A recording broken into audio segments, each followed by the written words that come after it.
Welcome back everyone, we're back again with Dark Souls 2 and we're back with the guide series once again. We're doing the Deprived class today and I believe we should be doing the next class afterwards, but it won't be today, it'll be just covering the Deprived class, for this is going to be a very hard class to do, as this class, as I like mostly to play as, and you may enjoy as well, to be mostly a broken sword and club character. You'll be using the regular club that you can get from the old not crow lady, the old hag woman, and we'll be using only the lightest of armour. Mostly we'll be using the basic armours like the elite armour, and we'll be using other bits and bobs. I'll show you how the build will go, but we've got a lot of ground to cover because we need to go from literally the beginning to somewhat I would say the 30% of the game done, sort of, because we need to get to close to the part where we go to the place, the what's it called? I'm somewhat forgetting the name of it off the top of my head. Harvest Valley, that was it. We'll be needing to go to Harvest Valley, and Harvest Valley is past a few the faded wood, not the faded woods, past the dungeon area where the lost sinner is and so on. It's past all of that, and it's going to be a pain just to get to it. So we need to go through a few bits. And the best thing we should probably do is eliminate quite a few bosses. The bosses we're going to be eliminating is going to be the Pursuer. We'll also be eliminating the Last Giant. We're also eliminating the Dragon Rider, Dragon Slayer, and we're also eliminating the Bone Kings, or the Bone Lords, as it were. I think that's what they're called, but those are the enemy bosses we're going to kill, along with perhaps even the Lost Sinner. But I believe we wouldn't have to go too far for that. You'll be able to do it yourself, but we won't be going too far for that at all. But we will be purchasing a few items, such as the cat wing. And yeah, enough talk. I shall show you how it all goes. So here we go. Let's dive right in. And I will be making a random ass character to demonstrate how we'll be going with this, because this is the only way we can do things. So here we go. Oh, I didn't mean to do that. Here we go. So let's go.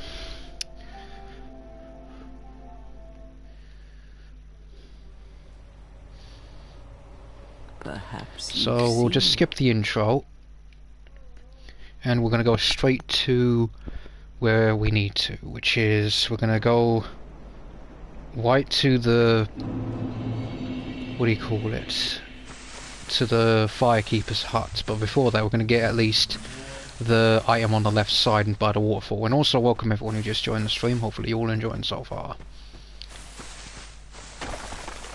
So this build is going to be somewhat clunky to play as, because it depends purely on the broken strategy of, well, when I say broken strategy, I mean like the broken swords. We'll be using the broken thief sword, the broken straight sword, and we'll be also using the club. And the thing is, we'll be needing all these weapons to have good abilities onto them. And why we need to get to literally near the end of the forest area, and we have to kill the Bone Lords, is because that's the only way we can get the stone to be able to make things bleed. I mean, not bleed, poison. And the bleed stone is hidden behind a hidden wall, and a few other bits and bobs. I'll show you where I'll go, but just do as I just follow along as much as you can. And if you enjoy this build, hopefully, you know, I helped you make it. So we're just going to carry on and make our character called Freaky Club Fred. Club Fred. Free. Yeah, call him Freaky Club Free. A weird name, but who cares? And since we're playing as the Deprived class, we can just go from there and just pick the Deprived. And the starting gift I recommend being should be the bonfire aesthetic or the healing wares. And the reason for the bonfire aesthetic is because when we have to go to the No Man's Wolf, you can sell it for quite a bit. But the healing wares will do for the beginning part of the game. And let me just modify his face and hair. So Freaky Gusto here is, well, not Freaky Gusto, but let's make him look like this. And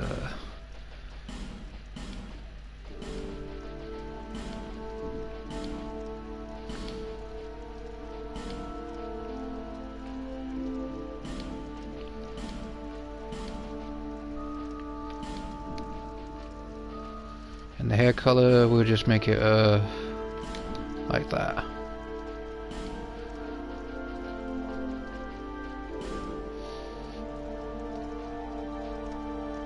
There we go. And just making the characters look real dumb looking just for the sake of it.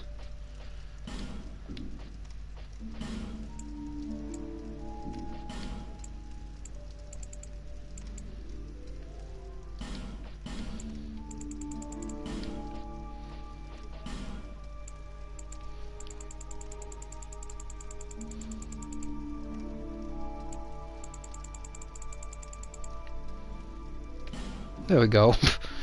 Freaky Gusto man here is going to be the main man with the club. So here we go. My abomination character. But here we go. So now, since we've started off, we're going to go up here and collect our what do you call it? Human effigy. There we go. And because we have no clothing on, we're going to be wearing the starting outfit we began with. So just put on the ones, but just keep your headpiece off for now, because you want at least to have a little bit of, you know, quick little way off. So let's pop this bonfire, and we will return back here for the stone wing, because the stone wing is essential to this build.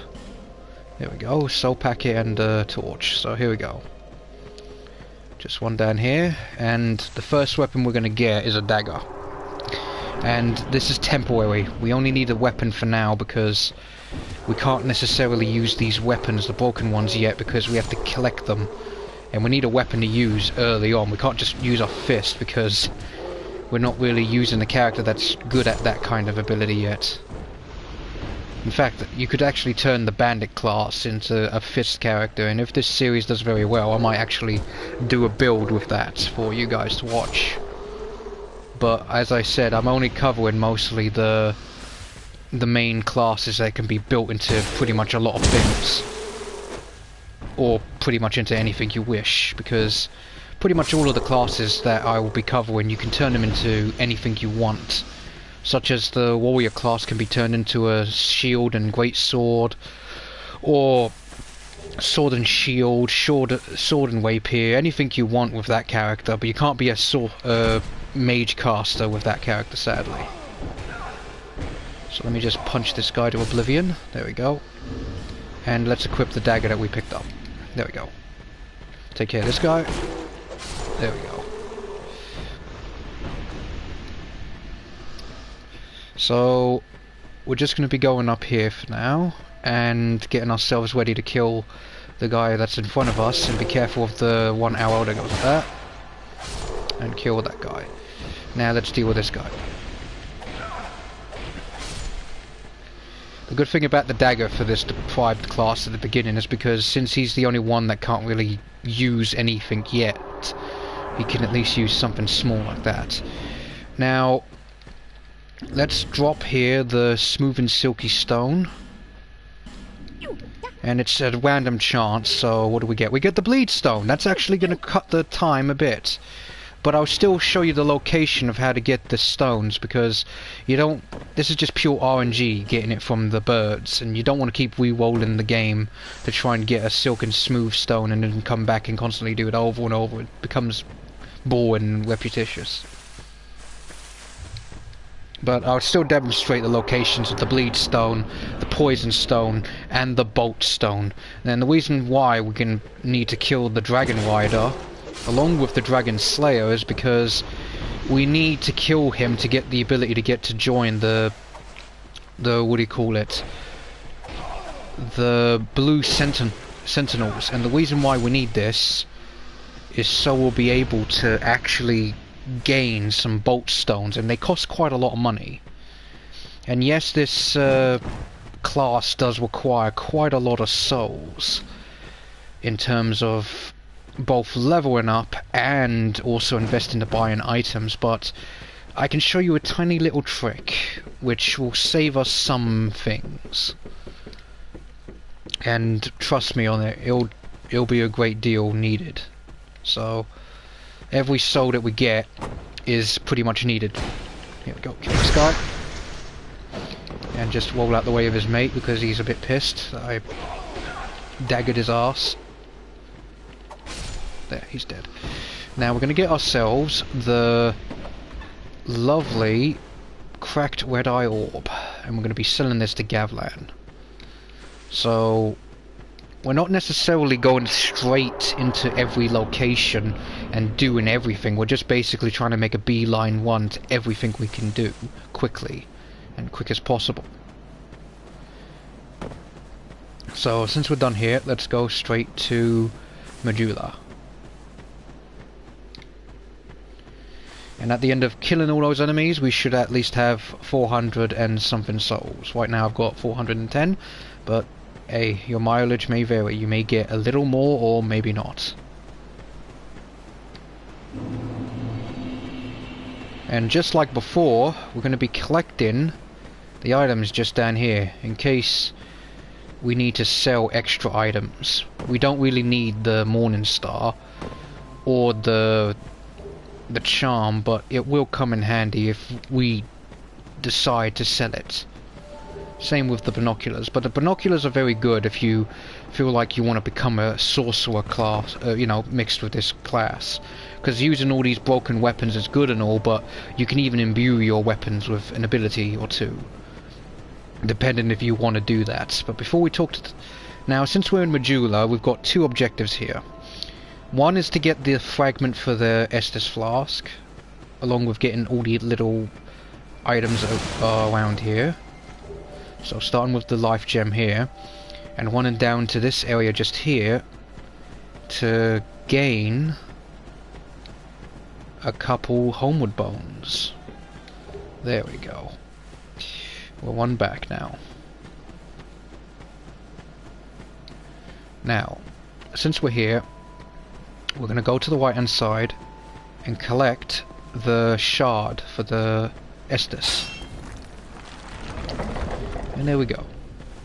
And while we're on the way to Emerald Harold, we're going to go over here to this guy's house, or to this dude, shall I say, and we're going to just run up here and collect ourselves a Titanite shard. There we go. Now, we're going to speak to the Emerald Harold, and we're going to gain ourselves the ability to use both her as a level up system and to also get ourselves an Estus flask and the shard upgrade, so we can at least have two of it. So here we go. Estus flask. Now just keep talking to her until we have the ability to either level up or upgrade our Estus. However, here we go.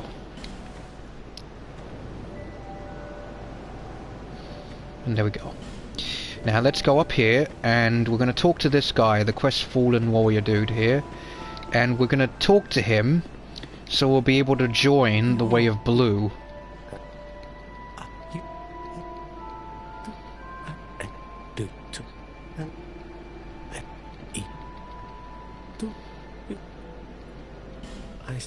Oh, I didn't mean to do that. There we go.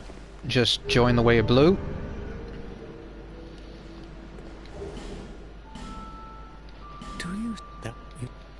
And there we go. Now that we've done that, we can kill him.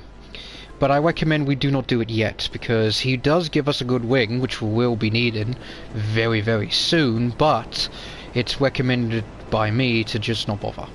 Not yet, anyway. We're going to go and get ourselves one of the key weapons we will use for throughout this entire playthrough.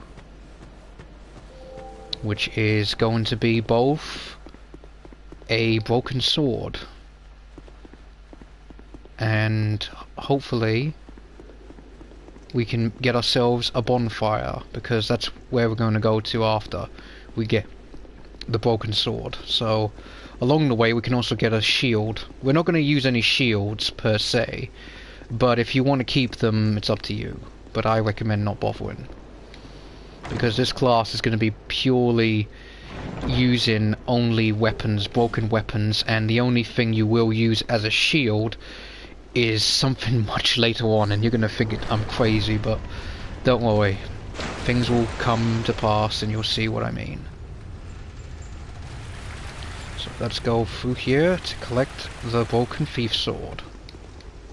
There we go, and a soul packet with it. Now while we're here, we're going to pop the bonfire.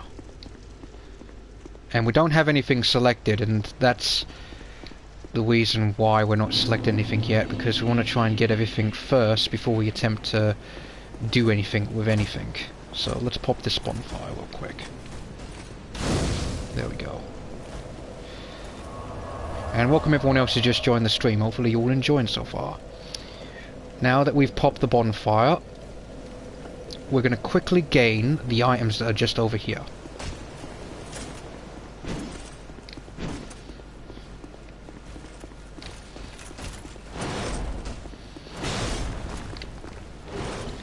Go.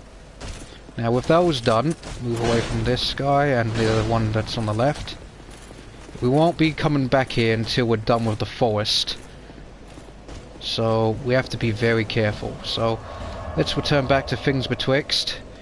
Now if you weren't like me and being I was a bit of a dumbass and forgot to pop the bonfire at Majula, but if you had popped Majula's bonfire, you can just go straight to it right now instead of me going to things betwixt. But anyway,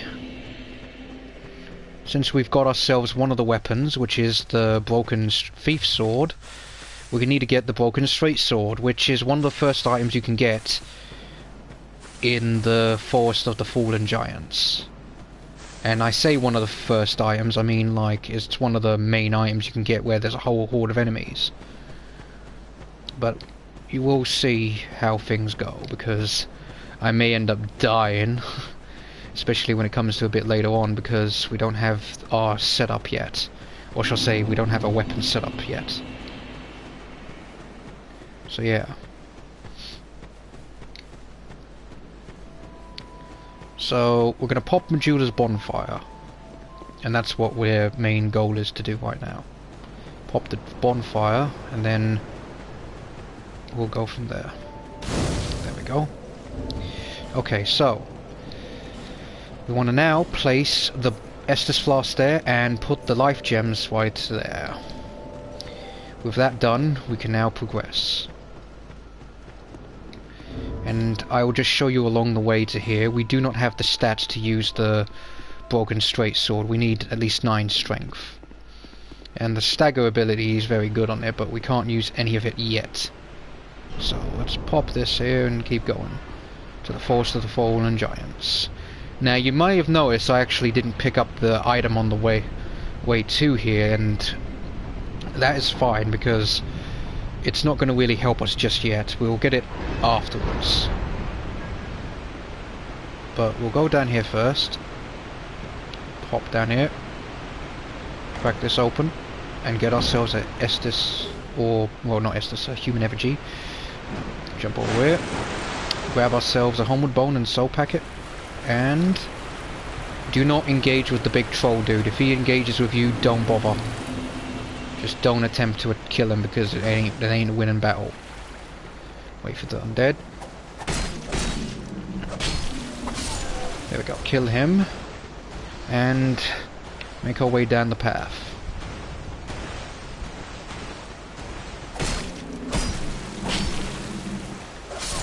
There we go. Here we go.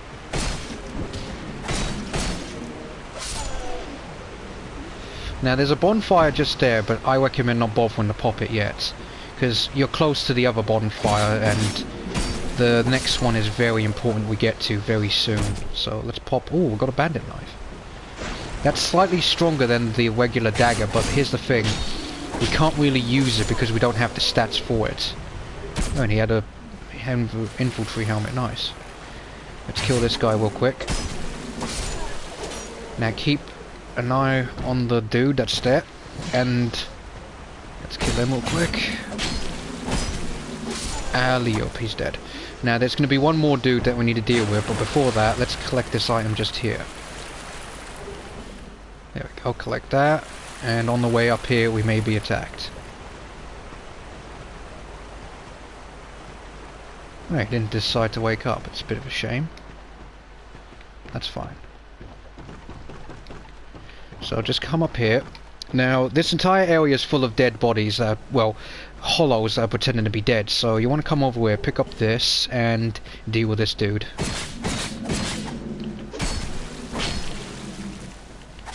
There we go. Now we're going to climb up here and come back down like this. There we go. Wait for our friend to come down and beat him up. Oh, and he dropped us a present. There we go, another life gem. Okay, so now that we've done that, always check your 6, because sometimes the guy that's over there, he moved, he's going to be trying to get his way to come and get us, which is a bit of a pain. Normally he comes after you when you collect the item by the water, but he didn't follow us. But anyway, gotta grab a soul packet right here. And now we're going to deal with this guy who throws bombs at us. Try and backstab if you can, if not then there's no biggie. And if he falls down, it's fine. Just quickly go over here, take the lovely jubbly items, which is mostly the soul packet you care about, not the sword.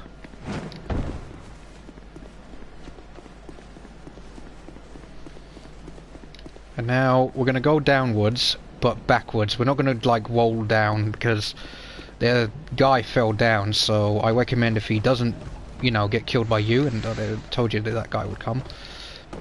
Here he is. If the fall doesn't kill him, you can kill him after if he comes up. Anyway, we need to take care of that guy that fell down here. If he falls down and he hasn't died from the fall, then you need to kill him, but kill him slowly. Wait for him to come to you, or if his AI just bugs out like it loves to do, just wake up the enemies one by one, such as this guy, and bait him to you. Just wait for him and take him out one by one. You don't want to get them all on you, because that guy's at swinging speed is annoying to deal with when you have to deal with other stragglers. And just two-hand your dagger, it's one of the best things to do here. And just wake this guy up. Wait for him. Oh, he dropped an item. He dropped a couple boots for me. Nice. Now, if he's fallen down and he's over here, you want to try and at least get him a bit pissed off. If he tries to just throw bombs at you, then try and just drag the enemies that are near him to come this way. Because you don't want to deal with him throwing bombs at you while you're trying to deal with the hollow enemies. And there's one more here, so I suggest just doing a last-ditch effort and killing this guy quickly. If you can't get him, then it's fine, just back up. And he won't throw any bombs at you just yet, so since I'm nearly dead, pop an Estus, and we'll kick this guy's ass. There you go. Now, let's get ourselves our claimed weapon, which we'll be using for this guide, which is the broken straight sword. Now, we can deal with this guy through backstab, or you can fight him normally, up to you, but I recommend backstabs, they're faster. And now that we have ourselves the main weapon, which is the broken straight sword, we can now use it. And we're going to put the dagger on the left hand. See? There we go. So now we have the one of the main weapons, but we don't have the thief's sword in the left hand yet. But this is fine.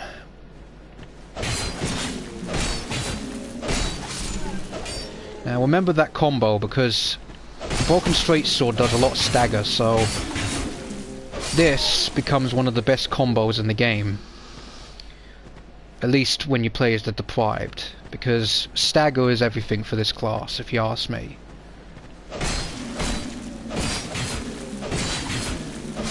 There you go. It's like the 1-2 punch. Slash with the sword and then stab with the knife. 1, 2, 1, 2, and then 1, 2. And then if you have to deal with enemies, do the L2 like this. Just keep poking and then slash like this. There you go. Let's wake up some more of the dead. But if anything, if you can get them into a stun lock like that, they're dead. And we have another broken straight sword too, so if you want to change the dagger for the broken straight sword so you can dual wield them, it's up to you. But I recommend not to do that because the dagger does the most damage at this point. The straight swords do a lot of stagger damage, but they're not as good as using a dagger, because the dagger is a slightly faster.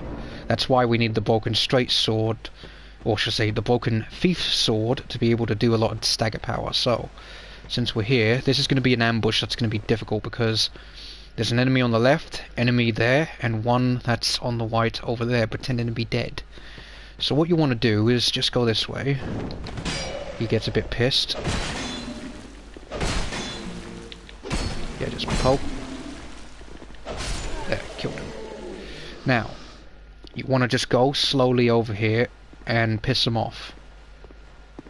There you go. Now, you want to try and bait them into the courtyard area just over here, because you do not want to fight them in this corridor. Trying to do the combo on one at a time is better than attempting to do it in that little hallway. And if they try to turn back, this is your opportunity to go behind them and do this.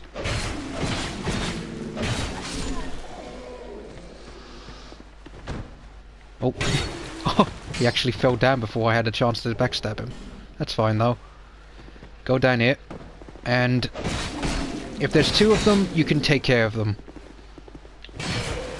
Never get too greedy with your kills.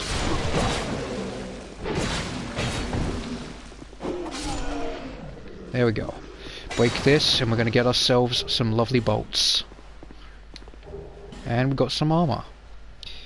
Now, if you have any gems, I recommend popping it if you're hurt. Keep the Estus shot, because you may need it here, especially after this guy here. Just same as before. Remember the combo. Oh!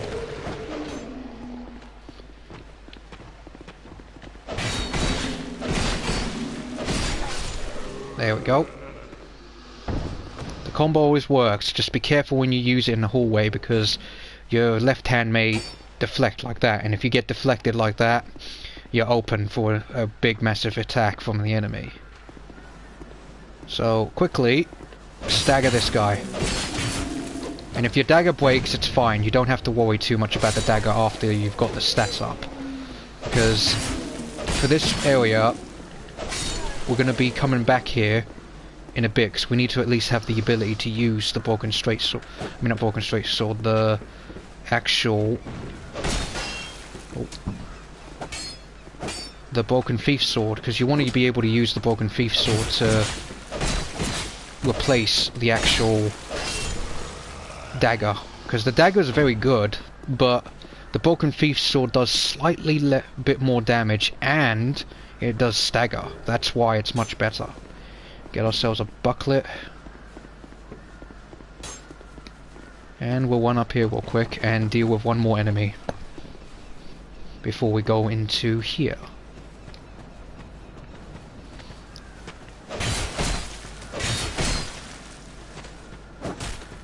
Back up a bit, two-hand the straight sword, and 1, 2, 1. Oh, oh, he nearly got me there. There we go, he's dead. Grab this. And now let's open up the door, and we're going to sit by the bonfire to repair the weapons and armour we have. Pop it, and we'll sit by it. There we go. Now before we go anywhere, we need to go upwards, because we're going to get some extra items before we attempt to do anything. So through this door, it's going to lead to titanite bug, or one of those the crystal lizards, if that's what they're called. I forget the name of them, but the bug will be there. It'll be difficult to kill it with the broken straight sword, but if you can, just do if you can. But it will be difficult because the broken straight sword doesn't do that much damage and it might get away. And you get 2 titanite shards. And you get a hand axe. And we'll get ourselves the helmet. I'm gonna bust open this door, roll in here, and deal with this guy.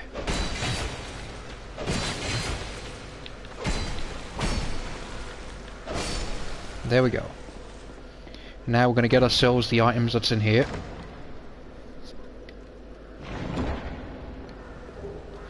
There we go. And now we're gonna get ourselves a divine blessing.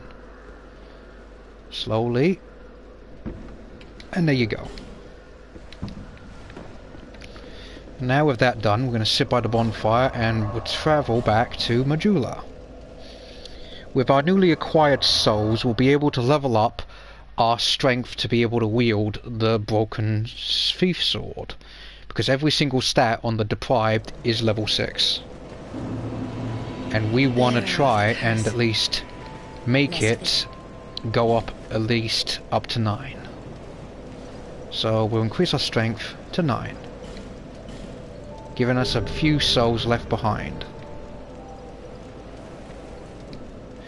And with that, we'll be able to dual wield our broken thief sword. There you go. Now with our weapons somewhat nearly complete, we need to try and buy ourselves, at the Forest of the Fallen Giants, from the old woman, the club. But the thing about the club is that we won't have the necessary stats to use it offhand, like properly use it, because we will technically be able to one-hand it, but we won't be able to properly gain the kills we want with it, if you know what I mean. Because we need to get the ability to use it better. So just like before, if we can't afford it, we just kill this guy, and oh, he dropped some leggings. We're going to go back to her and buy it. And as I said before, a lot of your souls aren't going to be used on level ups, they're going to be used on buying items. Oh, bugger, I didn't mean to do that. Do as I say, don't... Pressing the wrong button. Oh, for fuck's sake. Pressing the circle button to try and run through the dialogue. So there you go. There we go. So we can two-hand the club like this, but we do not have the ability to one-hand it. And even if we did have the ability, we won't be able to fully effectively use it until we can actually fully put an enchantment on it, because the best enchantment on the actual club is, in my opinion, better off being lightning, because lightning is one of the best stagger powers in the game, and because a club can do quite a lot of stagger plus more stagger on top through the stone wing and lightning, you pretty much become a powerhouse with that tiny little club. You become basically Fred Flintstone yabba dabba doing everybody on the arse. So here we go. Kill this guy. Just careful with this guy. There we go. And we want to use the two-handed on this because this area is flooded with enemies everywhere. But be careful though, because you do not want to fall down and die, because that's something you don't want at this early part. So get a human effigy from here and go down here. Okay, the guy is coming up. There he is. Just roll out of the way and just wait for him to come to us, or he might be an idiot and get his AI bugged, because sometimes they do that. There we go, he's dead. Now let's go down here. Now before we go down, I'm going to pop a little gem to heal a little bit, because down here can be very, very rough. So just grab this and be careful with this guy. Kill him and kill his mate. There we go. Gonna grab ourselves a life gem and be careful with his mate here. Ouch. And now we need to deal with the other hollows. Now there's a turtle knight over there. We want to be careful with him because in our state we don't have proper armor to defend ourselves against him, so it's going to be very difficult. Get a foot soldier shield, not bad. So we want to try and bait him to fall on his arse. Like, do an attack. Like that. And then roll backwards. Wait for him to do the big slash. Like that. Whack. Whoa. Whack. Whoa. And then bash his ass up like that. There you go. 3 slashes from the hammer and he's done. And just kill this here guy. We're gonna run up here and get ourselves some extra life gems. There we go. And you see up there, this is a little technique slash cheat. And this is why we're gonna need an item to get to it. Over there is a fragrant bronze ore. Now, we could either pay quite a sum for one, or we can cheat it and basically pay for a what do you call it, wing? The cat wing, which will come in handy to get it. It's the only way to get it very effectively and very quickly, because normally you're meant to go to the king door up there, fall down and then get to it, but you can cut the middleman out and just go straight to it from the beginning if you want to. But you need the souls to buy the actual wing. Punish this guy for rolling on his arse. There we go. Get a foot soldier shield. Go down here. Now be careful of the actual fire lizard here, because this guy can burn your arse. You don't want that. So quickly open the door if we can. There we go. Open this up. Grab ourselves a fire longsword. And grab whatever items left here, which is a lovely soul packet. With that done, we're going to continue onwards.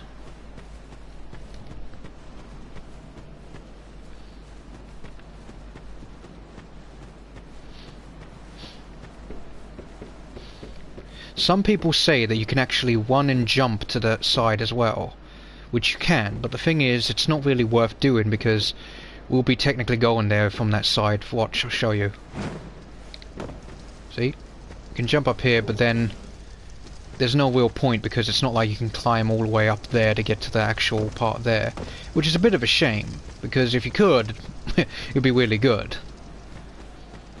With the fragrant bronze ore, we will be able to progress forward and get the items we need to make ourselves more effective in combat and make this build pretty much done for anyone to use.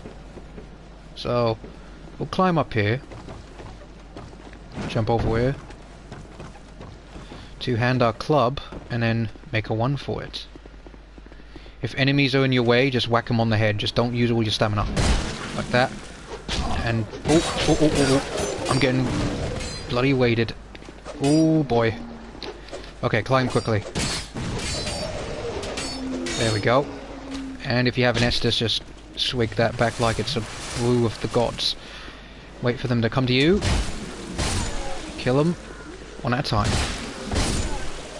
There you go. Oh, and you dropped an item. But don't be fooled because more of them come for you. There we go. Pick up the item. And another item. There we go. Now we're going to return back to over here and sit by the bonfire. Now comes the part where we need to use our souls packets. We're going to use all of them to purchase ourselves items we need from the hag lady. Not just because, oh, we need a quick buck now, but we'll need to get these things quickly. Plus, we'll need to be able to level up her standing with us so she can give us the wing that we need. So what we need to do is we need to buy this bad boy and the key, and we'll buy at least 1 human effigy for now, and we'll also buy at least 3 of the throwing knives, and if you have anything else, just use it on the life gems to purchase some extra for yourself. Speak to her until she basically says she needs to leave. There we go. And with that done, we're going to go forward into the actual forest. Going down here. Oh, my computer's fully charged. Give me one moment to just change. There we go. There we go. Okay, so we need to deal with this guy here. But be careful of your back because halberd man here.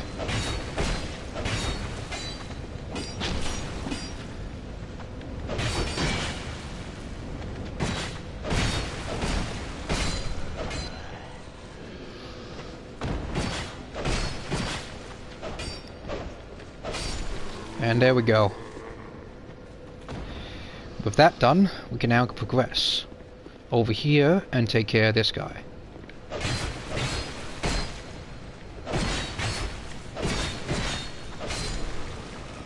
With him dead, we can now claim our lovely soul packet.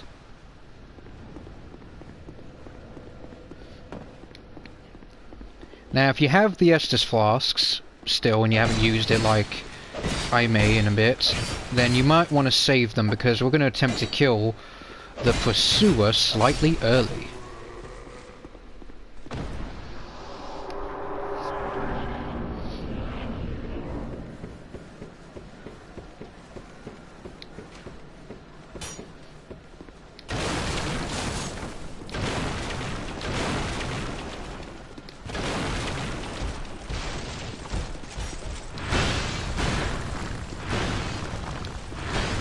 Two-hand your thing and get out of the way and whack the guy. Done. Now, you see those forward knives we had from before? We needed them for just this moment. Because we need to use the 3 forward knives to kill the guy up there. If he does not die from the first 2, then that means the 3rd comes into play to take care of him fully. But before we do anything like that, we need to take care of any excess enemies that are here, such as this guy. But try and lure him away from the guy with the bombs, because that guy loves throwing bombs at us.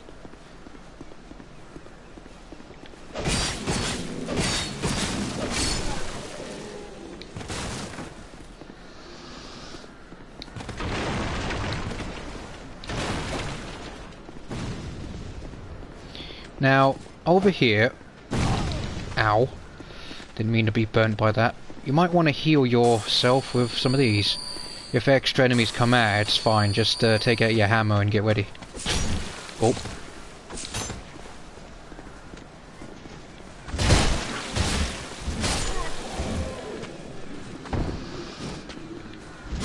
And there we go. Now with these items in hand, we're going to kill the guy up there. 1, 2. And if you have 2 more, or 3, I recommend 3, but 4 is just in case. And now, since he's dead, we're going to now equip ourselves the fire longsword. We cannot use it because our stats are very low, but we do use it for lighting the way to have a shortcut, which is more important than bothering with life at the point. This moment, that is. And just pop 2 of them, and there we go. Now, let's kill this guy.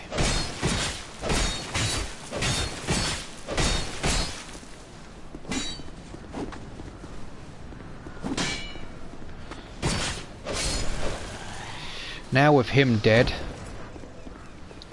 we can now go to the old hag lady over here and buy ourselves a few extra life gems. And speak to her, and let's go from there.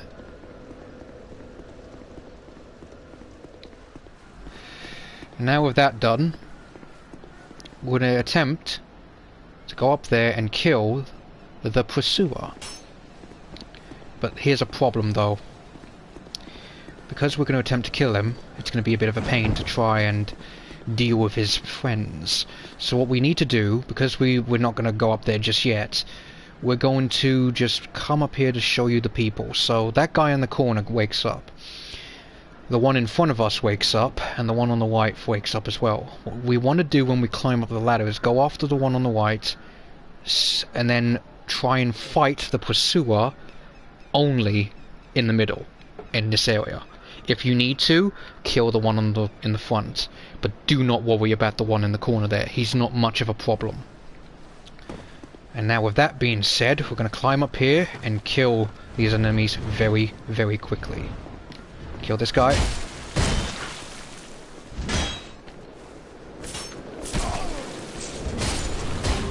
Okay, now the pursuer's here. If you can't have time to kill it, it's fine. Just remember, avoid his attacks if you can by just staying on his right. And whack whack. Oh. Smack. Remember, his right side is normally his weak side.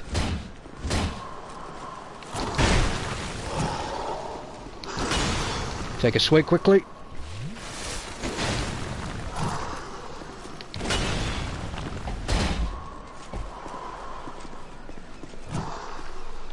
Throw these daggers at him. And this is where the daggers come in, so if you have any excess, just throw it at him.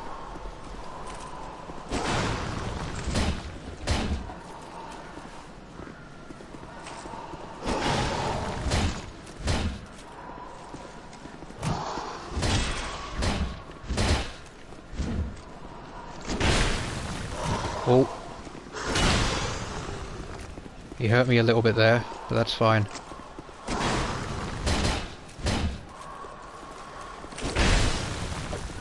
Okay. Oh, I fell off. Climb up quickly.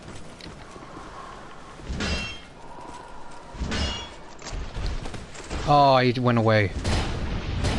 Oh, that's a shame. I fell off the edge, but that's fine.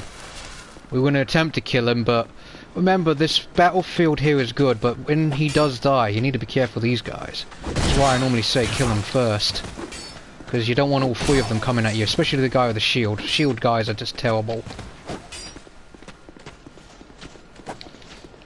Pop a gem real quick. And you want to deal with these guys quickly. Like so.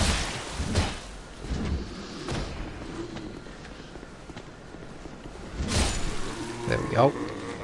Grab the torch and grab human effigy and also life gem, and over here is the Estus flash shard. Repair powered up, and there we go. Now, since we couldn't kill the pursuer, it's completely fine. I'm gonna go over here and return back to Majula. And the reason for it is so we can at least have 3 shots of the Estus. And while here, we can return down to near the area of the Forest of the Fallen Giants if you're like me and you forgot to get the item from the actual crate. Oh, I didn't mean to do that. There we go. And there we go. Okay. So, now we've done that, we're going to go down here quickly and collect the item that we forgot to pick up from the box.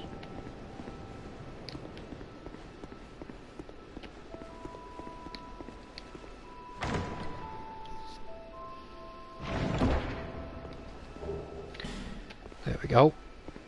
And now, with our newly acquired weapons and also the 3 shots of the Estus, we're going to make ourselves even more powerful. We need to get ourselves the wing. So we're going to go back to the things betwixt and we're going to kill the Cyclops giant.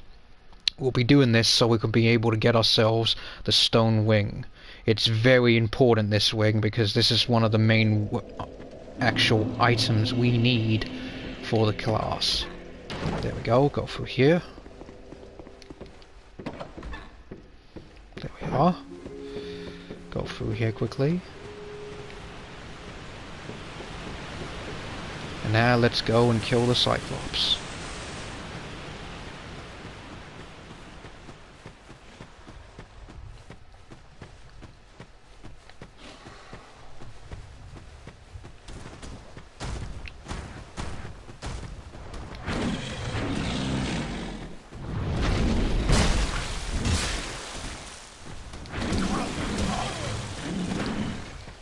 Now, running backwards to the beginning area just here is a good idea to heal up if you need to. This is why you need the 3 shots.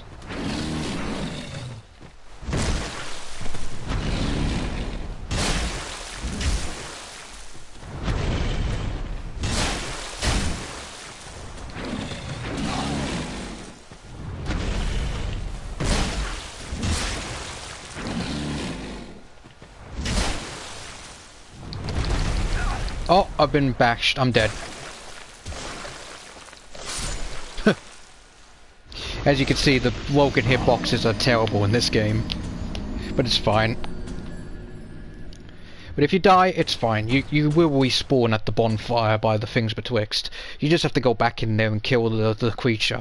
That's why you need the 3 shots from the Estus. It's to be safe than sorry. Technically, you can come back here and kill it at any time you wish, but I recommend coming here now because you would have the items you need.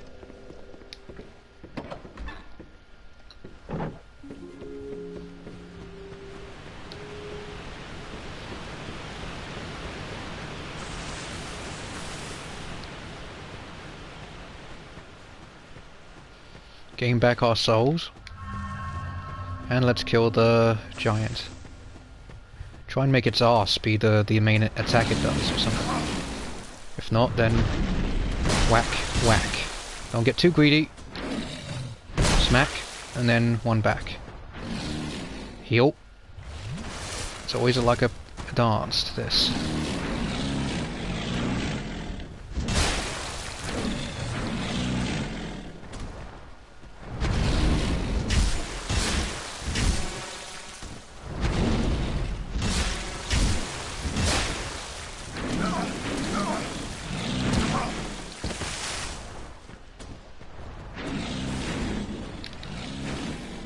Heal.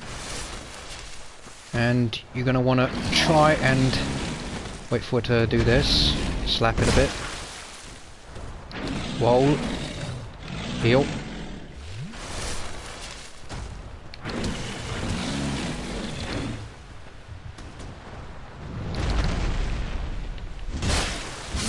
And it's dead. There you go. Stone wing. Now let's put that wing on. Now our stagger ability is now doubled.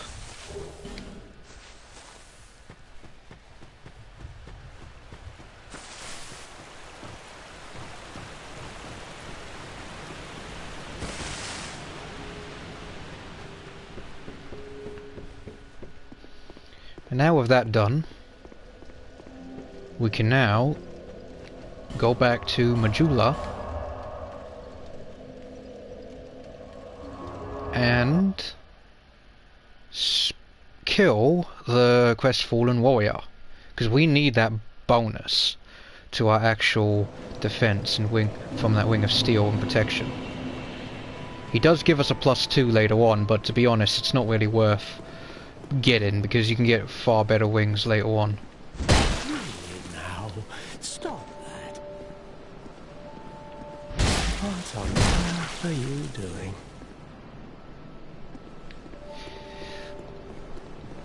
But if you feel like you want to level up now, I recommend you might as well. It's up to you, because he can be a bit of a tough enemy, but if you want to not longer do that and actually use this to stagger him, go for it. Because we should have enough souls now to actually level up to at least the whitened round. So level it up to 11. We still need a bit more souls, but that's fine. Oh bollocks, I didn't mean to do that. So let's go into my soul packet and pop this real quick. Now we're gonna go over here and open up this. If you still don't have enough souls to purchase another level up, which may be the case, it's fine because we can actually grind some enemies. And the best place I recommend do so is going to be the big giant in the forest. But the thing is, we're going to need one simple thing. That being the one covenant that's up there, the covenant of the champions. Now before I do anything, let me just pause this for a second. I'll be right back.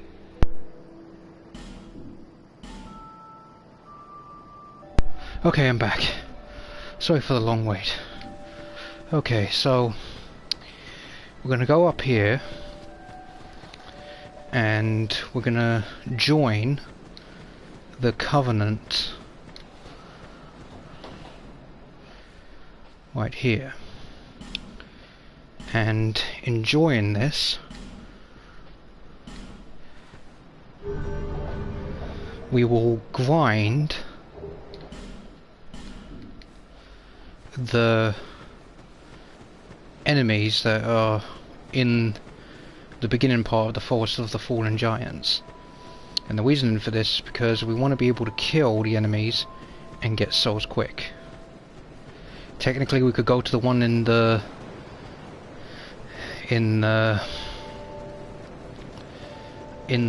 Hate Tower of Flame, but it's best if we do it here because we get 1,000 souls regularly from the big massive creature that's, you know, the big massive Cyclops giant in the actual hidden area in the beginning of Things Betwixt, because that place gives you, that big massive Cyclops creature gives you the Stone Ring and 1,000 souls, plus there's gold pine resin and a few other bits. But the giant here I recommend killing while having the champion Covenant on, because there's a bonfire not too far away. So the idea here is go down here, make a one and jump,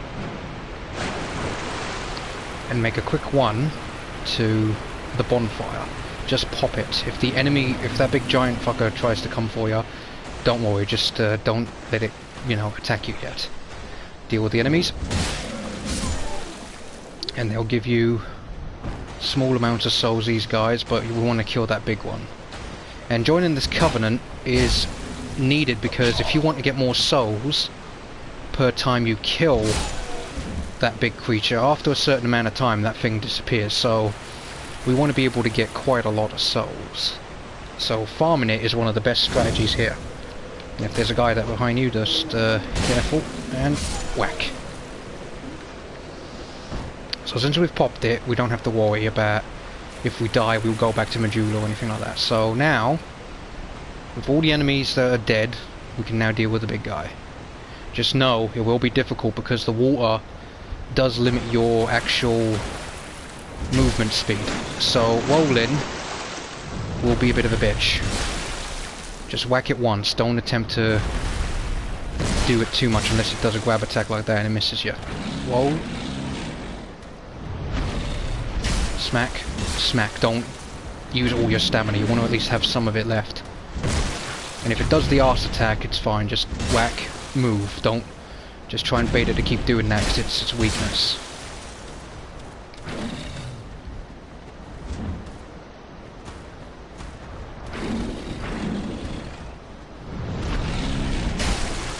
Now these enemies are good to farm for souls because, for one, they are easy to telegraph, and or shall say know when they're about to attack, and when they die they give you a good amount of souls. This is why I recommend killing it all out the way and beat the devil out of it.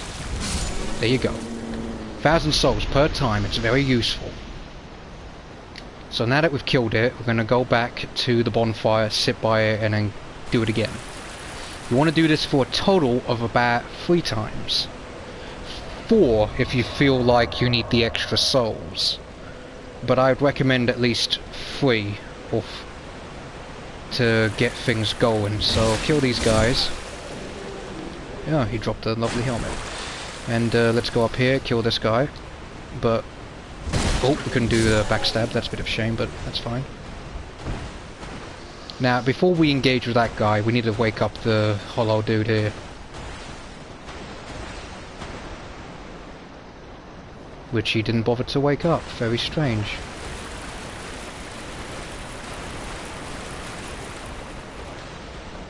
Interesting. Oh, there he is.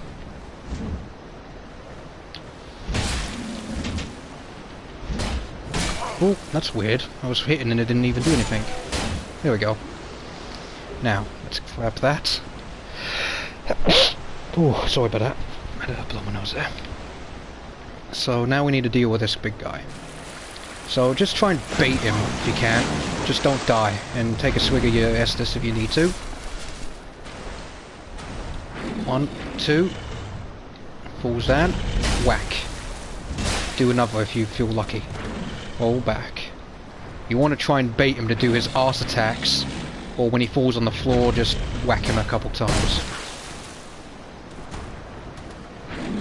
If he does that, whack him once. Don't attempt to do 2 because it's too risky. Ow, bugger. If he does his arse attack, it's one of the best things for you because, you know, he keeps doing it if you're lucky. Heal up a little bit.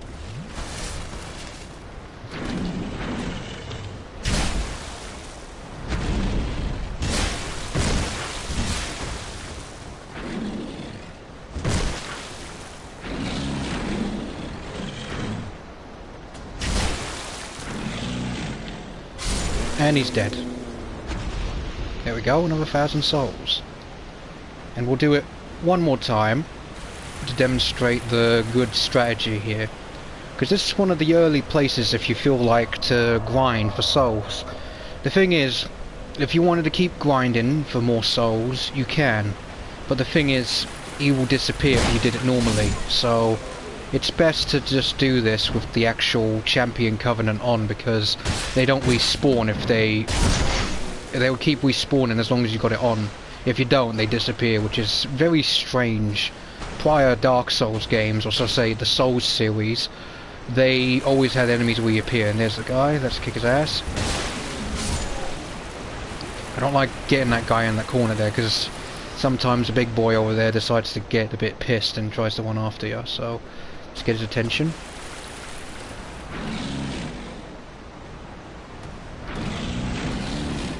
Fall on the floor. Whack.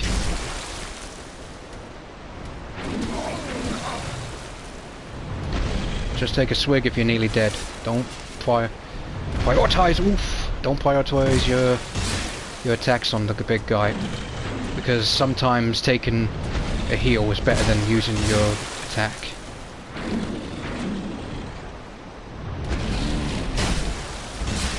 I got a bit risky there.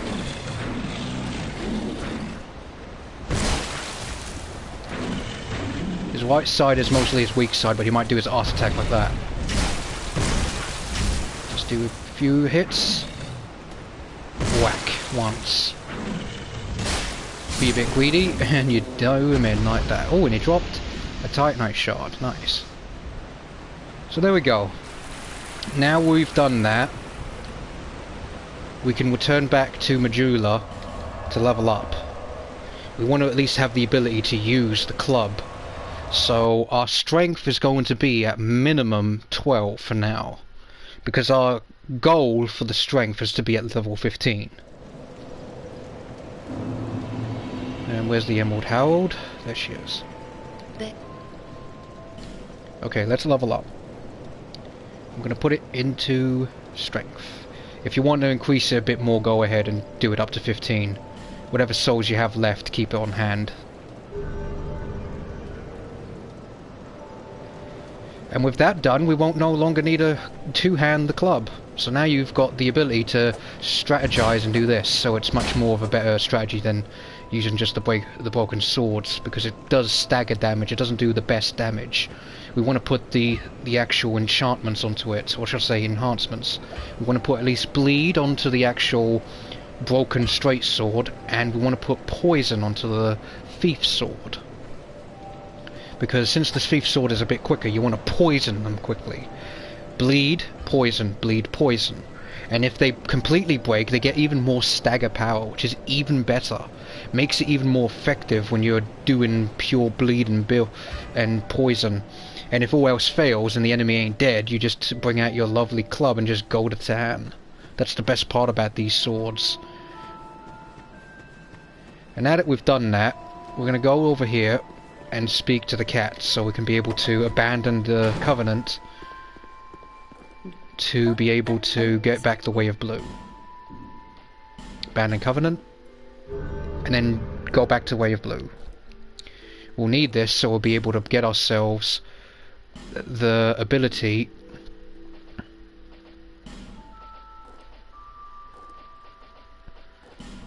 to pretty much join the blue sentinels in the Hades Tower Flame. Now, you see here, we're at nothing with any of them. You don't have to worry about that. If you feel like becoming one of the Covenants, it's up to you. But we are going to try and save up after we kill the Pursuer for the Catwing. We're going to need this badly. This is one of the main items we definitely need. But the main objective right now is to join the blue sentinels from the guy near the big massive podium up there. And once we join it, we're going to kill him. Because he's going to give us the Wing of Steel and Protection. That wing is very essential because we won't be using shields. At least not for yet, because the best shield to get is going to come later. So here we go. Enter Covenant.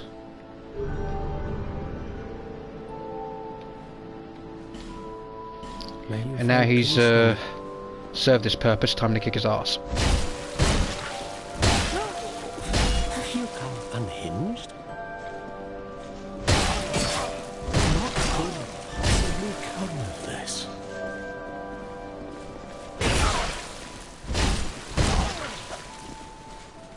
Watch this.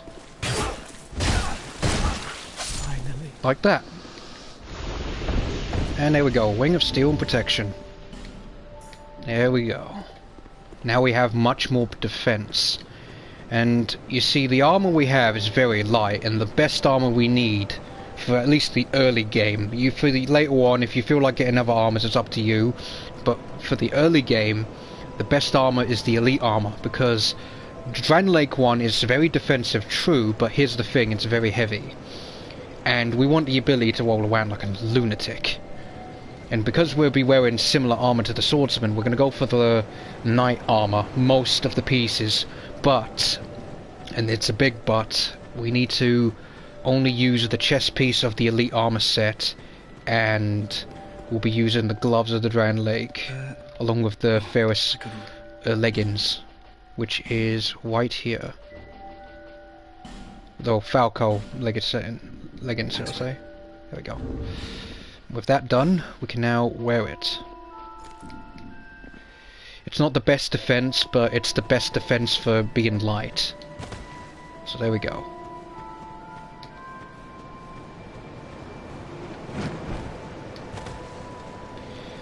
So there we go. Now let's go back here. And if he's changed his position, he will sell us the elite armor set. And then that'll be another objective to focus on getting more souls. There you go. Oh, I've stopped. They're being sent. And now we'll be able to buy ourselves the elite armor set. We would want to buy just the chest piece, and then when we get the Dran Lake armor set, we'll buy. I mean, not buy. We'll just wear the elite armor for the chest, the Dran Lake gauntlets, and the headpiece will be nothing for now. Always up. Because what we need to focus on is getting the Catwing after killing the Pursuer. It's essential. But for now, we're going to continue. Oh, I didn't mean to go back to Medulla, bugger. So what we need to do is we need to focus on going straight through the Forest of the Fallen Giants, killing the last giant, and getting enough souls to at least get from the old hag lady the ability to pretty much have double the souls from any boss we kill. Because the Dragon Rider and Dragon Slayer will give us quite a lot of souls, and we need at least 7,000 to be able to purchase at least one bolt stone, and that's one of the things we need to make ourselves much more powerful. So now that we're here, it's time to human on up. And the reason for this I'll explain on the way. So being human here is essential because we want to try and get the... Oh, bollocks. Oh! You want to be human here because you really pretty much want to be able to... Oh. There we go. You pretty much want to be human here because being human will give you the ability to summon the Pate dude over here. And Pate is needed so you'll be able to get yourself his quest line completed if you want to get his armor set or weapons or any of his quest line done.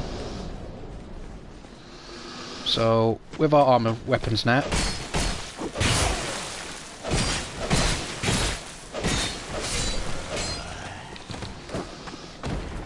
And now with our weapons, we're just going to kill these guys quickly.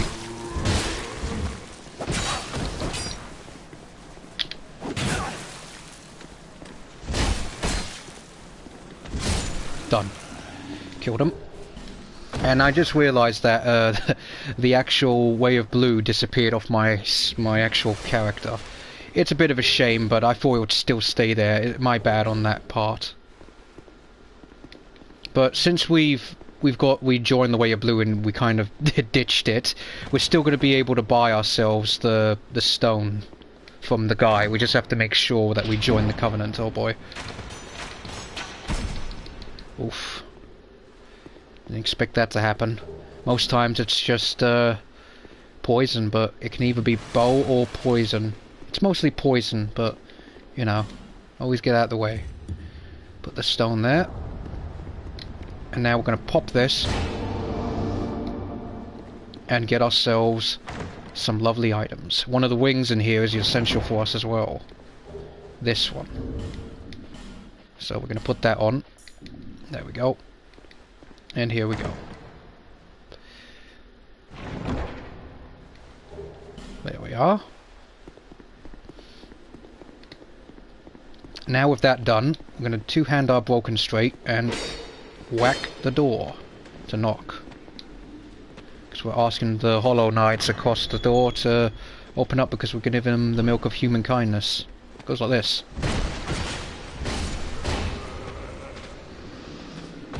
Gotta wait for him to come over here and then we can kick his head in.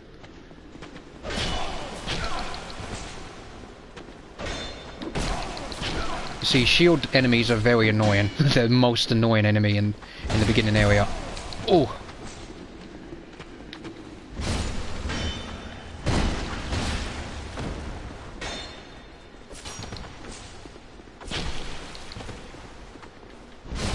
There, he's dead.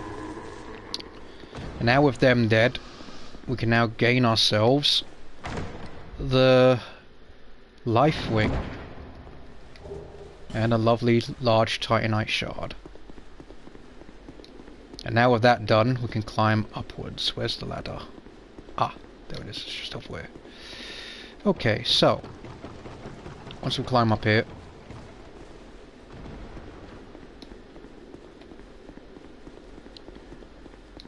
we're gonna go over here to talk to Pate.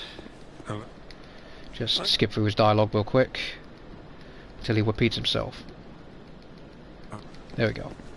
Now, before we go there, I'm gonna pop some gems. If you've not been hit quite a lot like I have, you can use your Estus if you're hurt and save at least one. And so here we are. Now, I recommend you use the hammer. I mean, not the hammer, the club here. Oh. So, if all else fails, do the one in dodge attack deck. Just be careful of running out of stamina, you don't want that. Ooh! Yeah, and because I don't have any Estus, I can't really heal properly. There we go.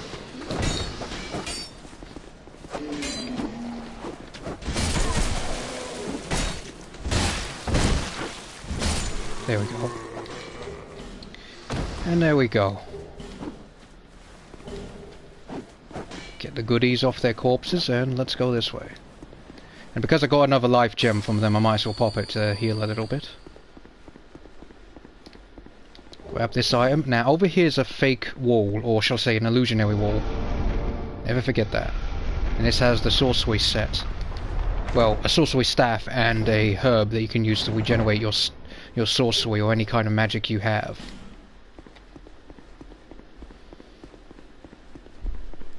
And with that done, we can keep going.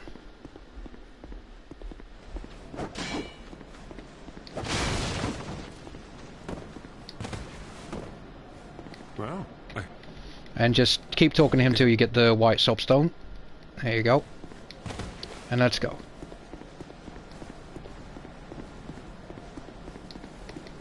Grab ourselves a green blossom. And let's go.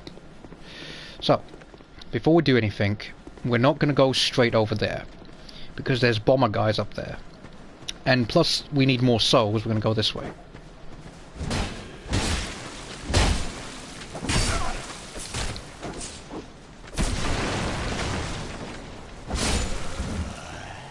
There we go.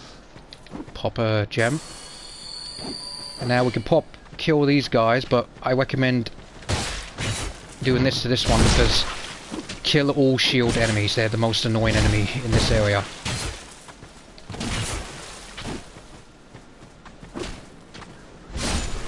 And there we go. Oh, pick up the iron. There we go. And behind here is a lovely, jubbly soul packet. And now with that done, we're going to climb up the ladder to get ourselves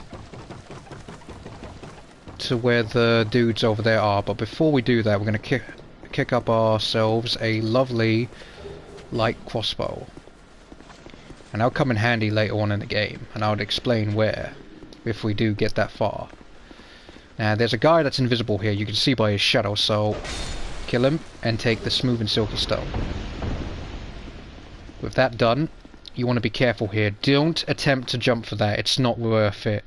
The items is just a torch and a soul packet. It's not worth going for it in the early game, because if you fail it, you're gonna die. There's enemies, 2 enemies there, enemy there. So what you want to do is, if you're fully healed or not, just heal a little bit.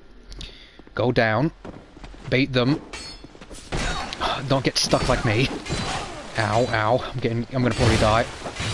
Yeah, I'm dead. Or not. Let me heal a little bit. Now that was luck. Very luck based right there. I should have died, but here is what I would do.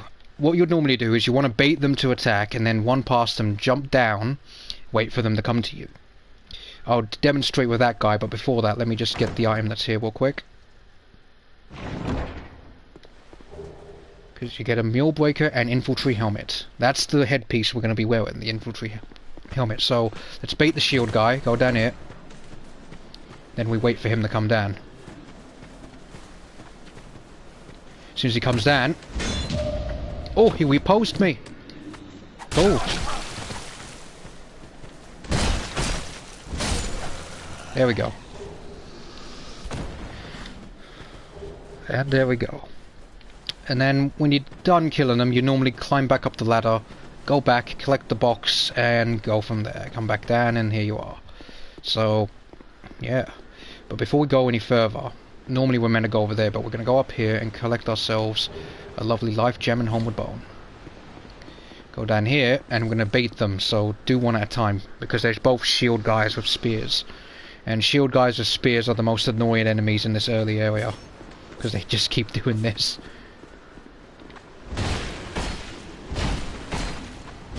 But when you get them in the stun lock, they're done for.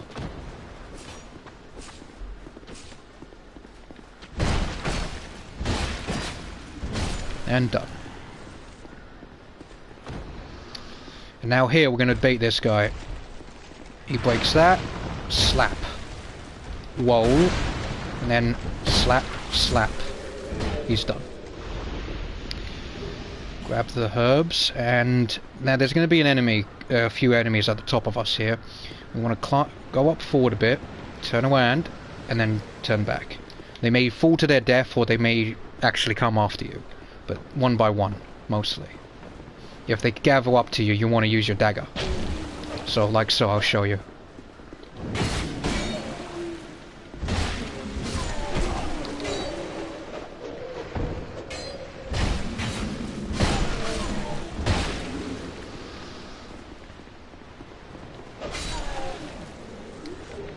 There we go. And just collect your spoils, which is a halberd and a soul packet.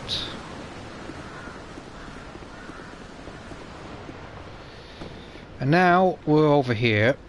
We'll go through here real quick. We'll just go over here real quick, and then we'll deal with this guy. There we are. And then we go down here and collect ourselves a life gem and large leather shield.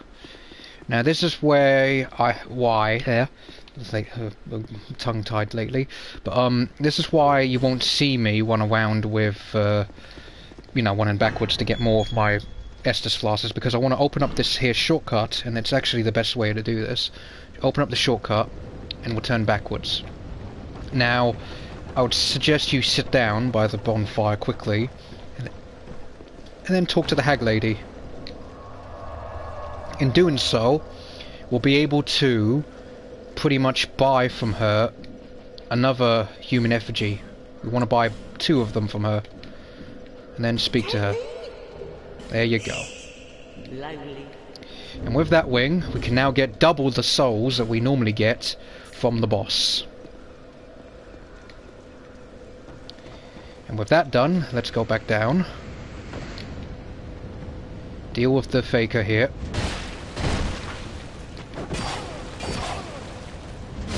There we go. And deal with the guy that's across the bridge here. I recommend using your broken straight sword and your dagger.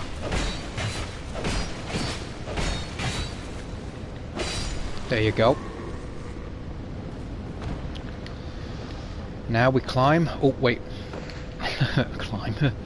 Go this way. And go over here. And take out your club. And what we're going to do is we're going to deal with the one enemy that's going to come up soon. And we need to summon both. I forget the name of the guy in the heavy armour, but there's also Pate. We're going to summon both of them because we need them to pretty much defend one another. We don't want Pate to die, and if he does die, you won't really get to continue the quest line for him. So, summon Pate and summon Sellsword Loosed, or Loot, or whatever his name is.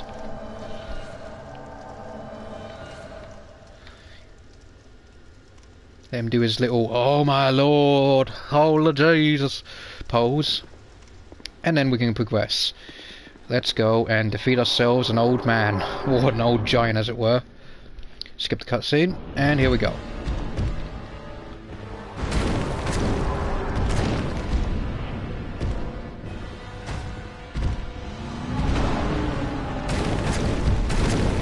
And welcome everyone else who just joined the stream. Hopefully you're all enjoying so far. Now, you may think that this is a bit of a weird thing to do, summoning NPCs. It's because you want to increase their storylines. That's why you want them in here. So just quickly heal. Okay, he's targeting me, I believe. Yep, he's coming for me. What's up, my dude? Hey there, Bowser. How you doing, dude? Hopefully you're doing well. He's going to tear his arm off. There we go. He's getting pissed. Oh, he whacked me real good like I'm bloody baseball. Okay, let's pop this. Ouch! I got whacked there. Shit. Nearly got whacked by his arm there. That would have hurt like hell. It's a bit annoying because you don't do as much damage as you normally would in this battle. And it's kind of like babysitting these dumbasses because you just want to get their loot from the quest line, and I recommend doing it because it is good loot you do get. And there we go, he's dead. With that done, we get double the souls. There you go, 9,000. And this gives us the ability to go and fight the pursuer. Good chilling on my lunch break. Did you still want to do the co-op stream today? Yeah, sure, dude. And also, by the way, Bowser, try and download a game by the name of We Were Here. It's a free game. It's free until next month. And it's not on the plus list. It's actually just a free game. You'd really enjoy it, I believe. And it also has co-op. And Saber said that he wanted to play it with me, but I thought, hey, maybe all 3 of us could play together. So here we are. Now we're going to rest at the bonfire because I have no Estus, so Do that. The old hag lady disappears, but that's fine. We're gonna run down here real quick. And we're just gonna attempt to kill this guy just quickly. Quick as we can. There we go. Now let's kill the other guy as quick as we can. And we'll kill this guy. There we go. Extra souls, extra might. That's all I can say. And with the killing of the pursuer, we will have technically enough to purchase the catwing. But we want to be careful because we want to at least have some souls left over so we can at least purchase ourselves the elite armour. Oh, oh, oh.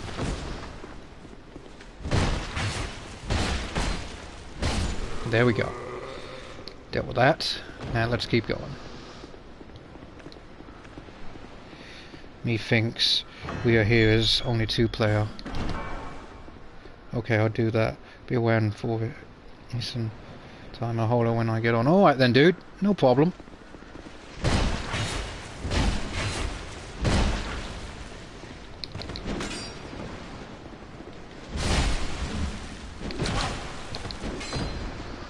Just deal with this guy. Now, you see these guys are a bit annoying, so get behind them and just give them your hammer. There you go. Or your club. Just club him on the head. There you go. Now that we're done with that, we're going to pop a little gem. There we are. And go upwards. Now just up here is this guy. You want to kill him quickly because Mr. Bowman will really piss you off. Because he'll try and pretty much put you in a stun stance with his bow.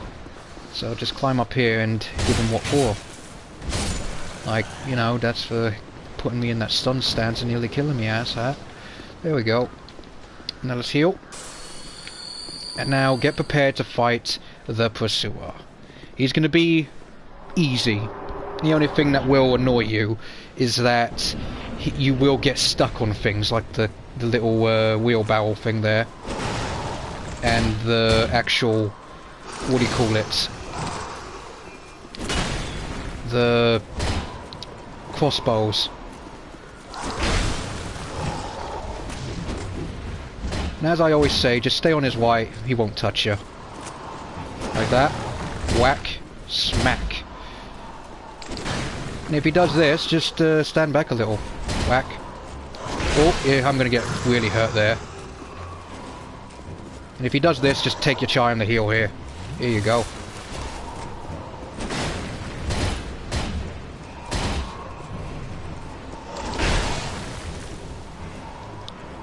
If he charges, just stay to his right. Or should I say your right.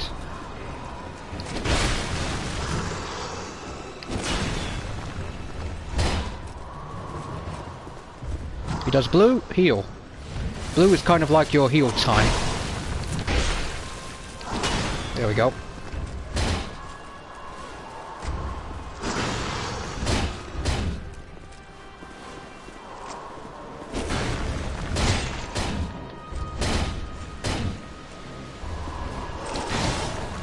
Now normally you could put him in that stance heal time, and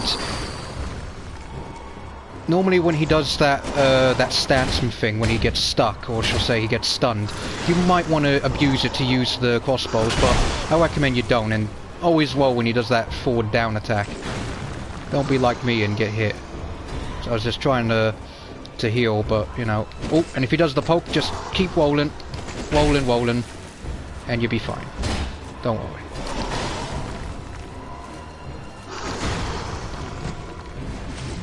I'll be dead, yep. I picked the wrong time to heal. It's fine. Bowmen are a pain in my arse when I played this one. Oh yeah, they are a pain.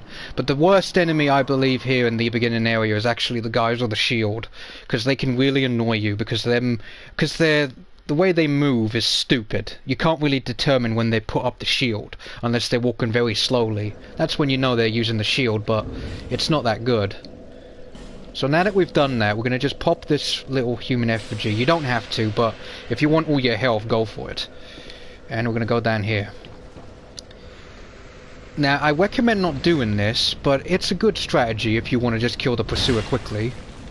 Because I nearly killed him. I picked the wrong time. It was my fault there to die, but if you want to kill the pursuer really quick, I recommend you use the golden pine resin that we've got from when we got the stone wing and use it on him, because it's really effective against his ass. He'll get more stunned, and the more stun you have, the more effective you are in combat.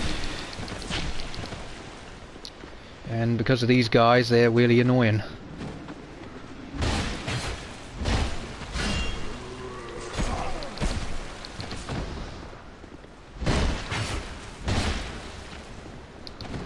Ran out of stamina, so I ran... Oh, there we go, he's done. He's clubbed on the head. There we go. Let's heal.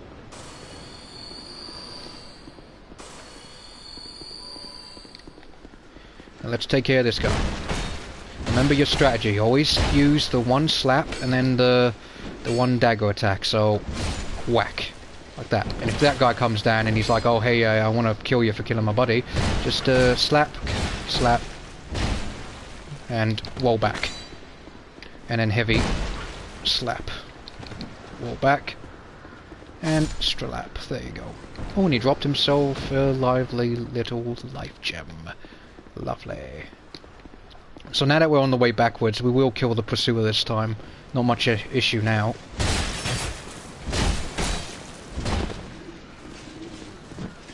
Just be careful with this guy. And he's done. Just be careful because, as I said, that one bow guy can really annoy you. And since we're up here, let's say hi to him. There you go, he's dead. And there we go. Let's go down here and heal and get our ass. And also welcome everyone else who joined the stream. Hopefully you'll all be enjoying. So now, we're about to kill the pursuer. He's easy. A very easy boss. I did my own problem there and got myself killed, so just stay on the right. Oh, he got me there.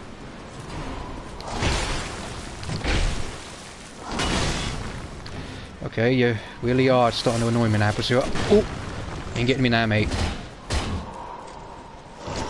Roll backwards. Whenever he does that attack, just roll backwards.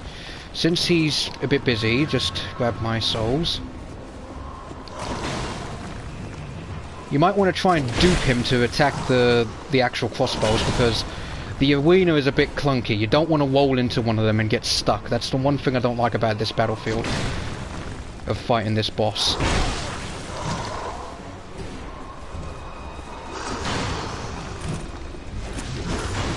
And let's heal. Always take this advantage whenever you can.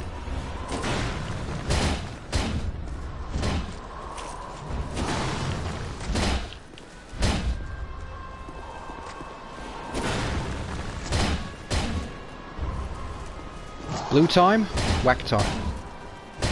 There you go. Stay on the right. That's always his weakness, the right side. You just want to be careful, as I said, because the thing about this arena is just these things will block you, and you don't want to be cornered by this guy. He's a bitch when he does that, when you get cornered. Oh, here we go. Get some squeeze slashes on there.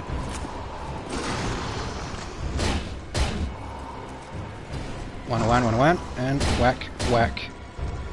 Roll backwards. Roll backwards. And if he slashes, you roll wide. Here we go. Fork.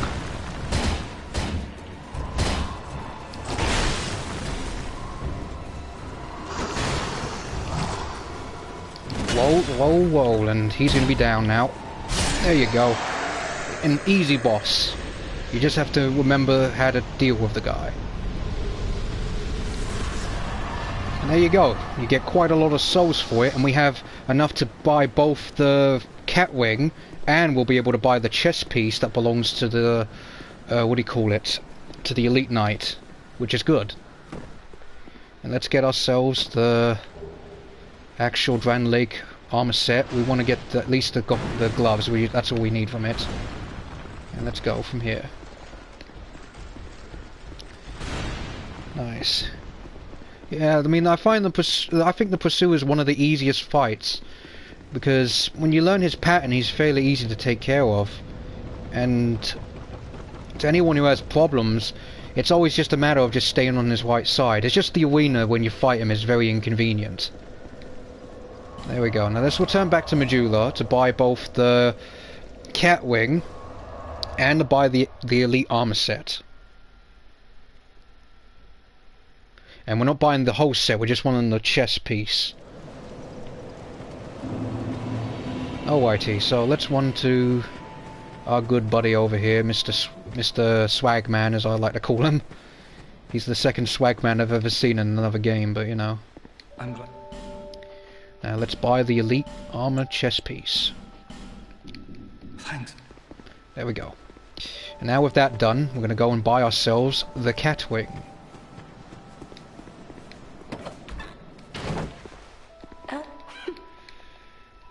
And we're going to buy ourselves the Catwing. There it is. And there we go. Set up. And with that done, we will invest the rest of the souls into leveling up. Because right now, if we put on the armor set, which is the Dragon Lake gauntlets, and the Elite Knight, and the Infantry helmet, we're going to be fat rolling. We need to be really more heavy on the actual stamina and on the actual VIT. So we're going to increase those right now. So for VIT, we're going to increase this to roughly around 16. And then we will increase the endurance to at least 10. If you can't get to 10, 9 is alright. There we go.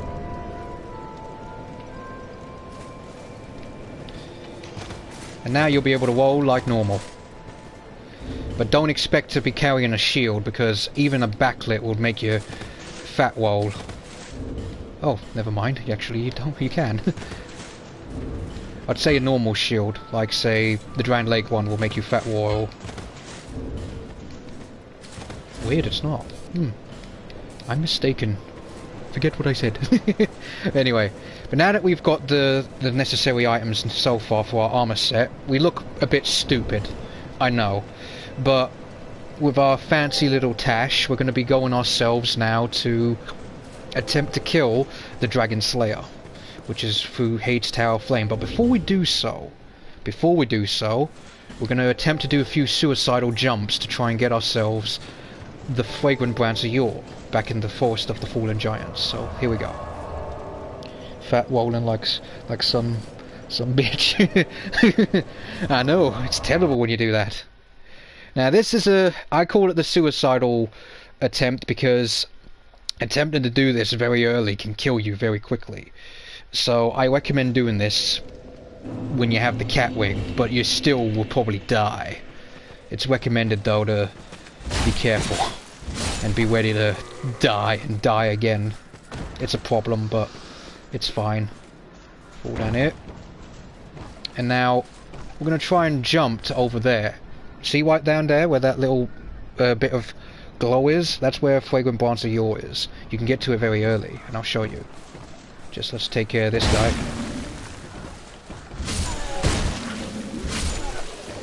Okay. Now, we need to go from here and make a roll. It's going to be difficult because we can die very easily. A simple little mistake will kill us. But if you can do it, we can get it. So here we go. Attempt number 1. There we go. We made it. Just climb up here, and then we got ourselves a Fragrant Branch of Yore, plus we got some Twinkling Titanite, which we can use to upgrade our actual gauntlets. That's why we only want one piece of the actual armor set, because we can use regular shards and stuff to upgrade the regular pieces of the elite armor set. I wonder if I should try Demon Souls low. Oh dude, you're gonna get killed if you attempt that. Boy, you're going to get yourself killed. Don't do it yet. I mean, if I had the ability to stream it, I would stream it so I can show you how to go through it. But since we're out the way of any enemies, we're going to use the lovely little homeward bone and get ourselves out of here. So here we go.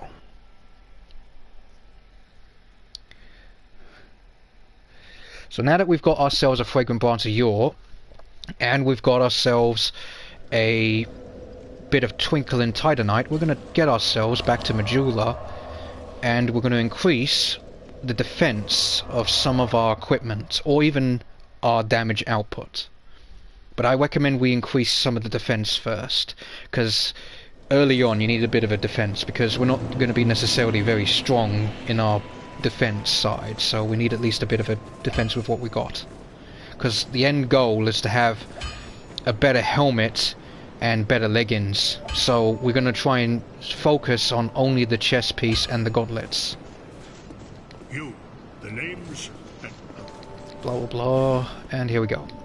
So let's refine our chest piece with 1 titanite, and then we're going to increase our gauntlets to 1. There we go. And now we're going to leave here with a little bit of defense.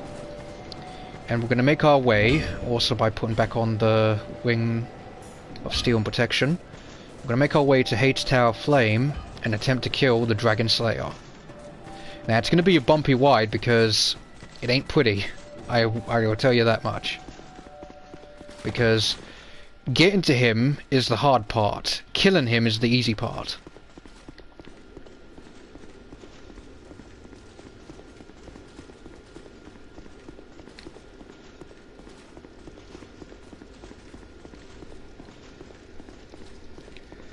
Tried it the other day, but kept getting killed by the enemy with the spear on the bridge in the first castle area after the start of the game. Ah, I know what you mean. You're talking about the red-eyed knight.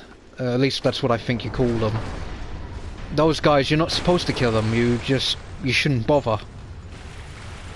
You should do that a bit later, actually, because he's guarding a door that leads to a sword that you can get if you had pure white karma in the first world. And behind that door is a king, and that king is a bit of a pain to try and get the armor set off of, because he takes damage like a bloody pain. The only way to kill him I found was to backstab him constantly. Takes a long time. But anyway, now that we're back at here though, we're gonna just avoid the enemies for the most part. And who we want to try and deal with first is pretty much... Oh, bollocks. Oh, boy. Alright, I've pissed them both off, so we can at least kill them quickly. I recommend avoiding them, but I think it would be a good idea to actually get these guys out of the way, because they might kill us along the way. Because if we have to backtrack a bit, we're going to get killed.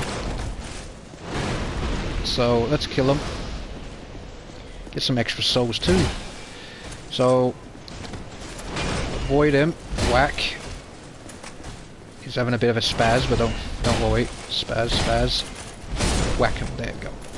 So we've dealt with him.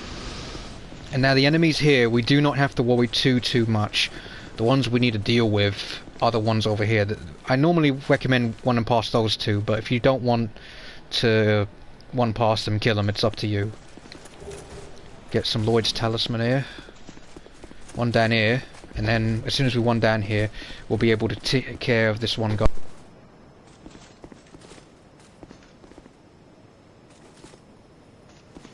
So now that we're here, we have to deal with only one enemy here. Well, technically 2 to 3, but we can technically do it with just 2, but if you want to be on the safe side, take care of everyone. So we need to take care of him first, so let me pop a gem. And let's start with taking care of the big boy. Ow. Damn, he's pissed. Really pissed. Okay, I'm died. Oh, right. Hitboxes. What are they in the game such as this? It's fine. My mistake. But anyway, we want to try and take care of the enemies to get straight to the Dragon Slayer, because the Dragon Slayer is the main enemy we need to take care of first. If we take care of the Dragon Rider first, while he is easy, the problem we have to deal with is actually the Hide Knights. If you want to make the Dragon Slayer a boss that we want to kill first, it's going to be a bit of a pain.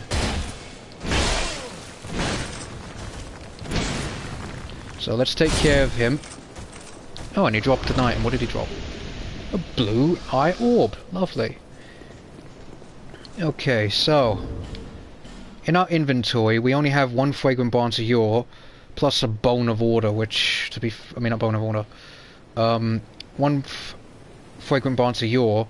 We're going to be needing a item to be able to go to join the blue sentinels, but sadly normally you were supposed to be able to just join it through the... Oh, thanks. There we go, killed him. Normally you're meant to join the blue sentinels by having the way of blue in your as a covenant, then you can just join them. But because we killed the guy to get the wing of steel and protection, we will not be able to do it that way, so we need to get an item which we can get along the way. But before we do so, we need to be careful. So let's take care of big boy here, and if you feel like it, draw his arse over here. The stairs are one of the best things to use against these big guys, because for one, they can only attack if they actually hit downwards with the sword, and they can't really hit you if they're going through left and right slashes. Oh dude, gotta chill before I have to go back. Oh, hold on. Alright then, Bowser, I hope to see you later. Oh, like that, he can only hit you like that. And there we go. Oh, he nearly got me there. Let's heal. And as I said, the stairs is one of the best places to kill these big guys.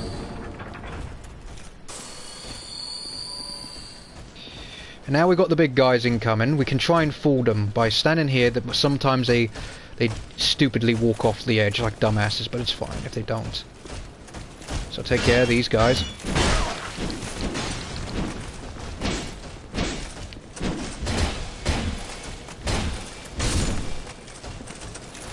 And just like that, we took care of one.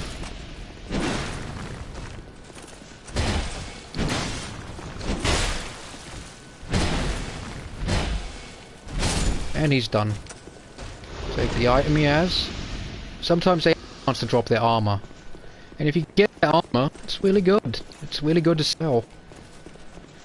But since we've taken care of the big guys, we want to just focus on pretty much just killing the Dragon Slayer. It's going to be a pain because the main reason why we're clearing out the area is because we want to take care of the dragon. The dragon is the main problem here. We can't just run straight to the Dragon Slayer. If we could, we wouldn't have to go through this ordeal. So, what you want to do is deal with the Hide Knight first. The big guy is piss easy to take care of. It's the Hide Knight that you're going to need to deal with first. Because you don't fancy him coming up to you and slap a couple times. Try and heal. So just one backwards over here. And if the big guy decides to kill himself, that's all good for you. Well, just remember, always back away. You don't have to keep going at them like crazy. And if you have one of the Radiant Life Gems, pop it right now, because it'd be a good idea. And take care of this stupid guy.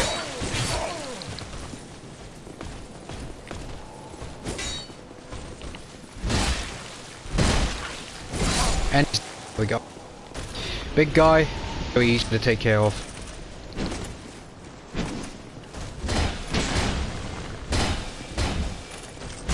And he's done. Now there's one more Hide Knight. And this Hide Knight is a pain because he has a spear. Now if you have, at least at all by any chance, a fire bomb of any kind or even a throwing knife, I recommend holding on to it and using it now. Come in very good handy. And since we're hurt a little bit, we'll just heal a little. Because the dragon over there is the main problem, and we need to try and take care of that Hide Knight. So, before we go up there, since we have a bow, we're going to shoot him with it. We don't necessarily have the skills, but we just want to get him annoyed so he can come after us. So, let's use some of the bow. Oh. And there we go. We've pissed him off. And that's the main thing we needed to do. And now we've done that, we can now kill him. He's annoying to kill, and since we've baited him a little bit, we need to take care of him.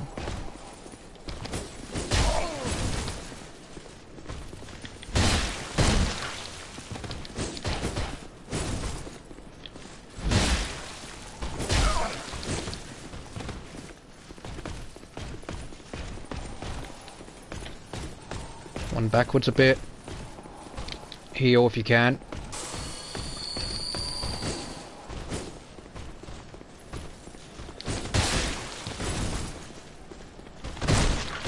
And let's club him. There we go. He ain't really gonna be easy to kill because he's a bit of a pain. The reason why these guys are annoying is because their unpredictable nature of attacks. You can't really telegraph them. Ouch. Oof. Okay, got a one. Got a blast. Heal. Roll. And heal one more time. He get a bit pissed, he's running backwards. And if he runs backwards, just shoot him with another arrow, because he's going to try and run back up there, and yeah, it's just the best idea is just to wait for him to, you know, do that. So, since he's back up there, he's going to be waiting for me to try and come to him, so let's bring out the crossbow this time. Oh, wrong one. There we go.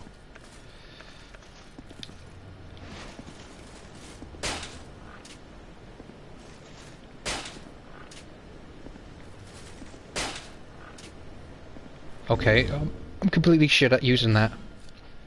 Or to use the bow then. Okay, here we go. So let's shoot him with the arrow. There we go.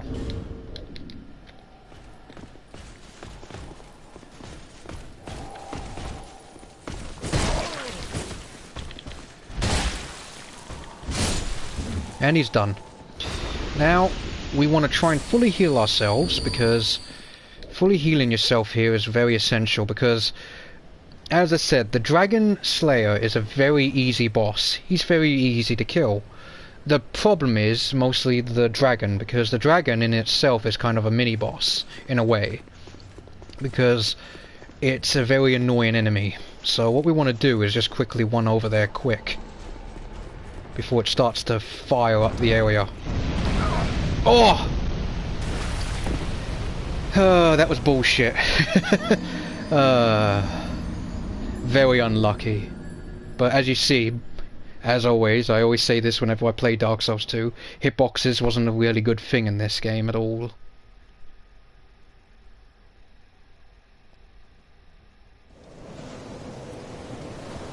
But here we are, back here. Let's pop a lovely effigy.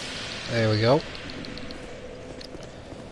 And if you're low on any of the life gems, I recommend just going back if you need to and use one of the soul packets. No harm done.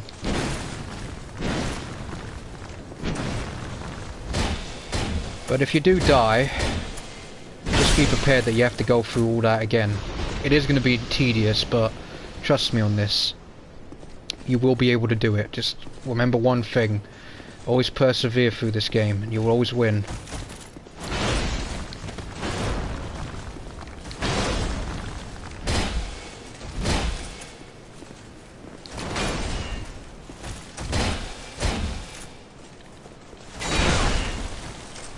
Oh, nearly whacked me there. And because I've got a divine blessing, I will use it. You don't need to, though.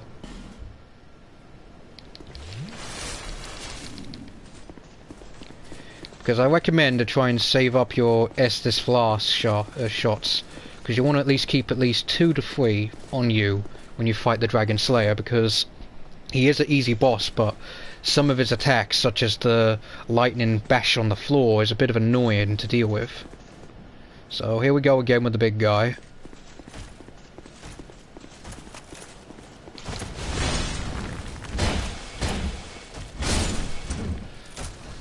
Grab the item real quick, and let's deal with one of them at a time.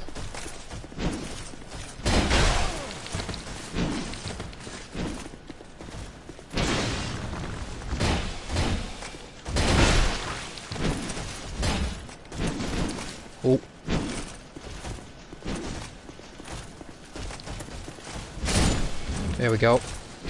Oh.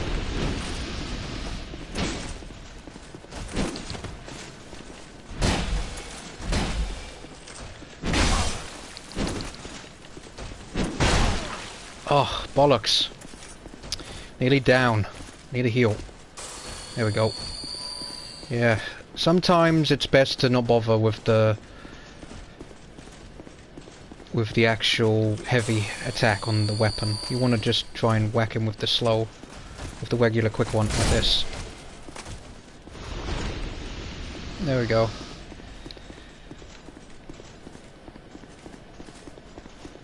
I'm already down very low to a few of my actual gems, so what I'm going to do is I'm going to put this here, and I'm going to try and piss off the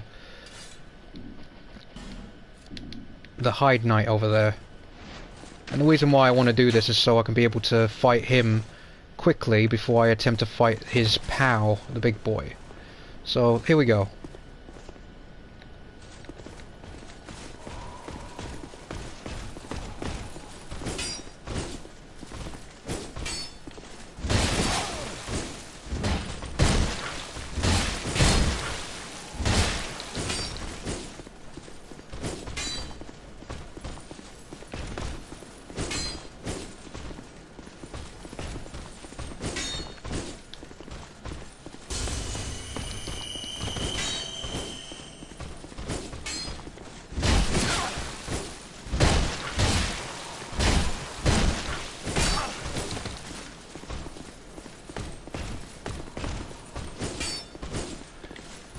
And he's done.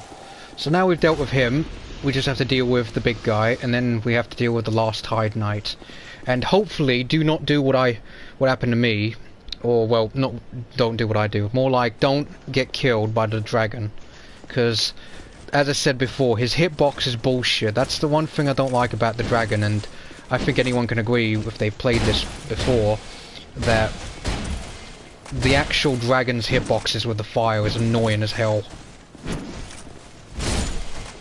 There we go, kill him. And now let's piss off the Hide Knight at the top of the stairs.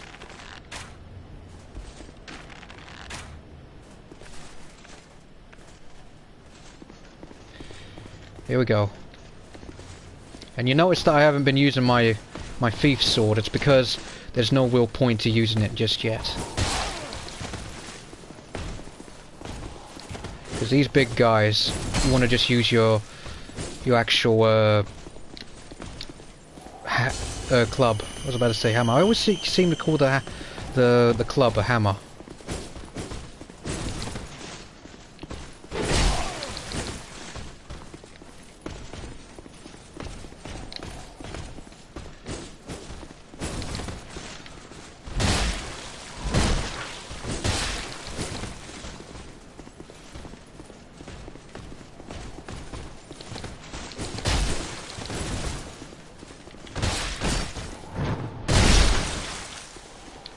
Pop a gem.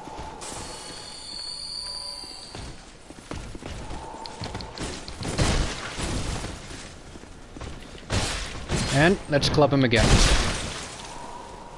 And because he's down, we're going to just heavy attack him if we can. And you're done. There we go. He's done. There we go. One of the most annoying enemies out the way. Time to deal with the last big annoying enemy. Now, he's going to be a bit annoying because, as I said before, hitboxes. So, we need to try and heal real quick. And let's go upwards. Wait for our generation, and let's go. We just need to quickly run for it.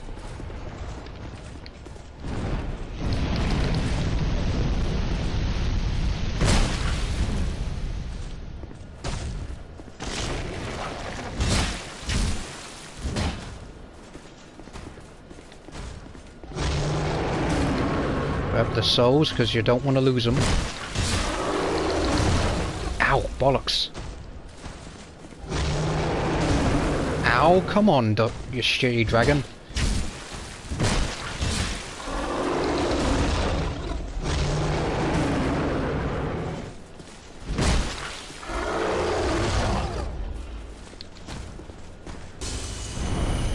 Oh boy, I'm dead. Fire up there is a terrible thing. When he goes up in the air, he fires the area with his flame, and it's annoying. If he does that, it can be really annoying to deal with.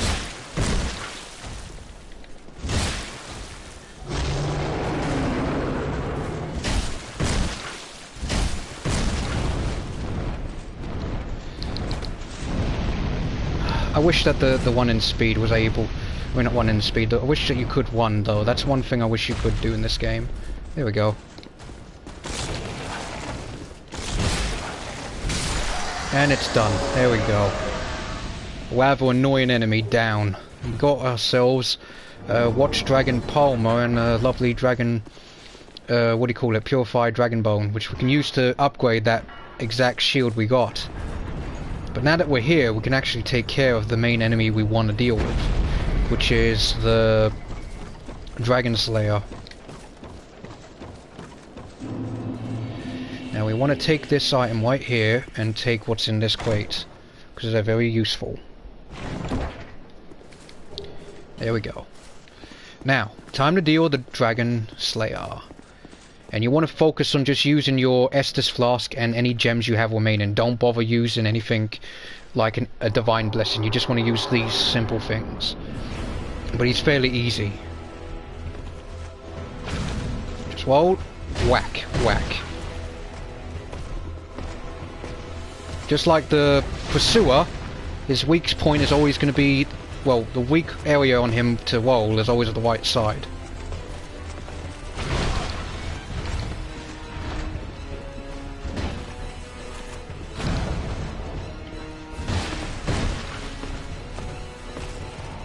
If he does that, the Pikachu guy, boom, just get away from him. Whack.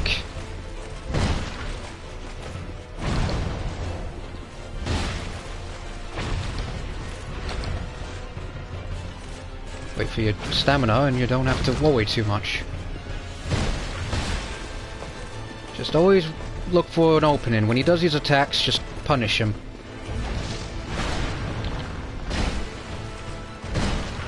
If he does his Pikachu attack, you want to get out of the way, because that attack is really painful.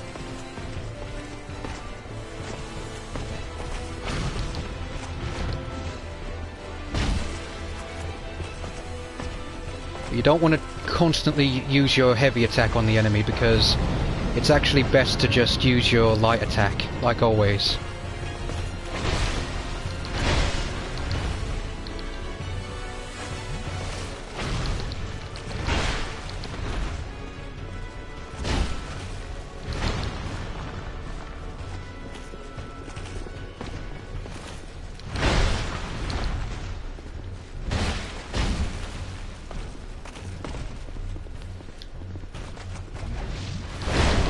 Oh.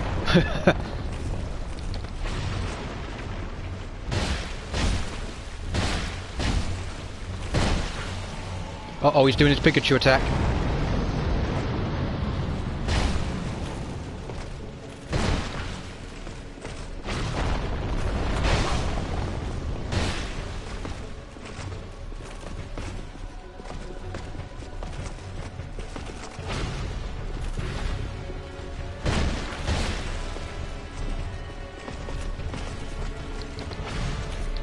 Heal. Never go too far with him, because he will constantly use the pin attack, which is the one he does where he just ones at you far away.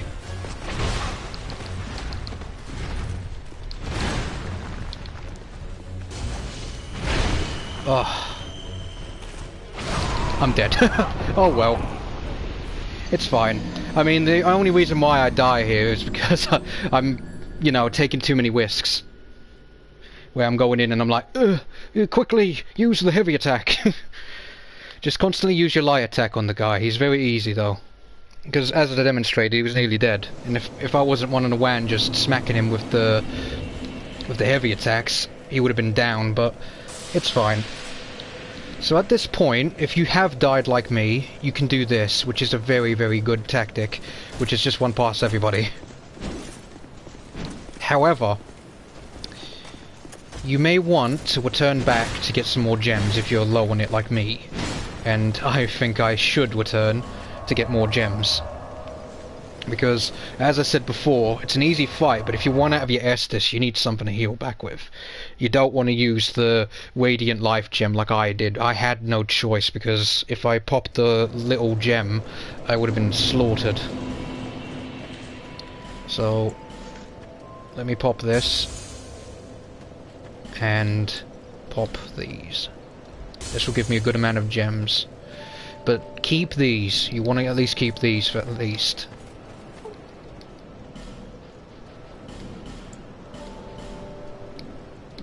Thanks. There we go. And now with that done, let's go back to Hades Tower Flame.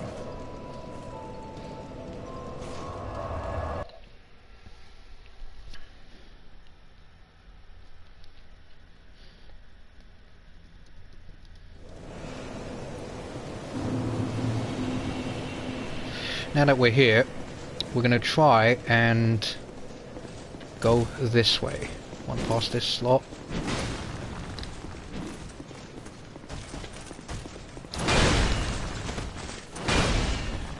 Now, because we've killed the dragon, he won't respawn, you see?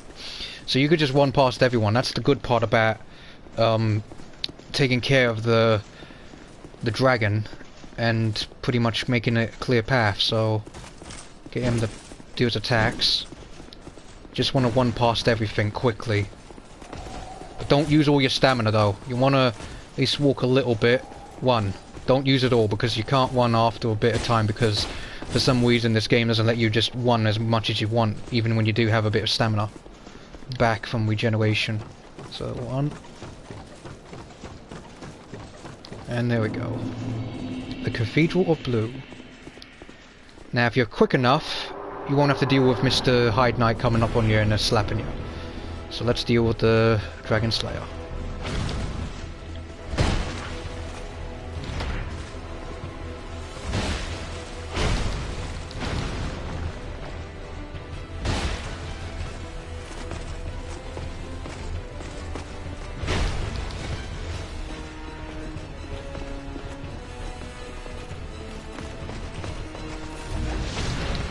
Now if he does that, you can have a chance to pick up your souls. If you don't know where it is, just do that. So here we go.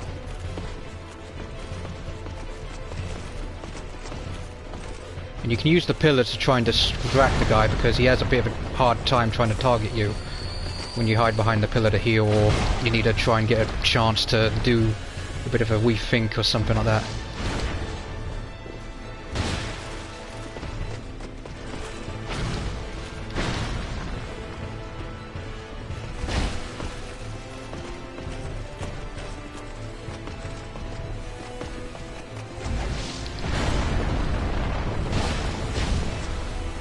Oh god, he's doing the Pikachu attack.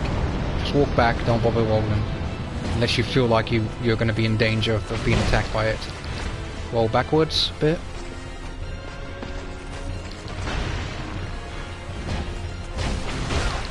I may die again. Oh, or not. He's been merciful. He's doing the Pikachu attack.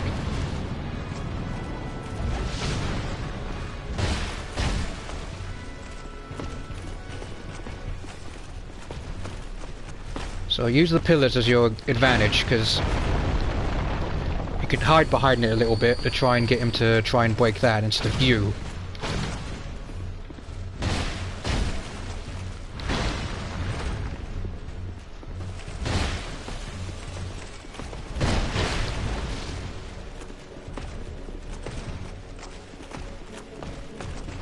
Roll, roll, whack. Always remember, don't let all your stamina go unless you feel like you need to. Like getting out of the way of an attack or something. Like that.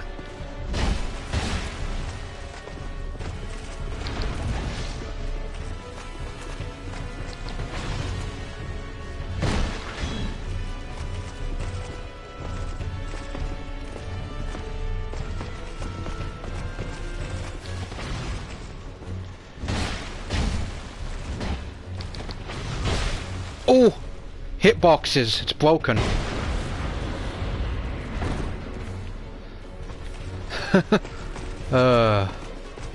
What are hitboxes in the Souls game, eh?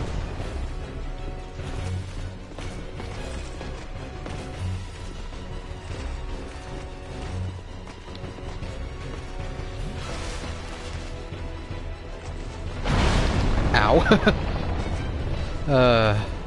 Oh, here we go, he's getting pissed. Sometimes he does that.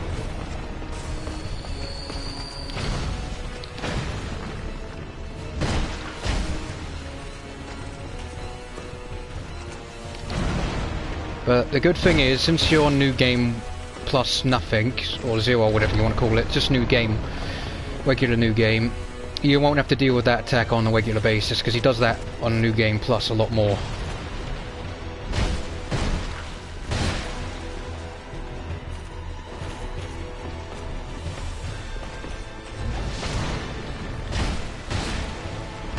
Uh-oh, Pikachu attack! Oh, a rather annoying attack that is.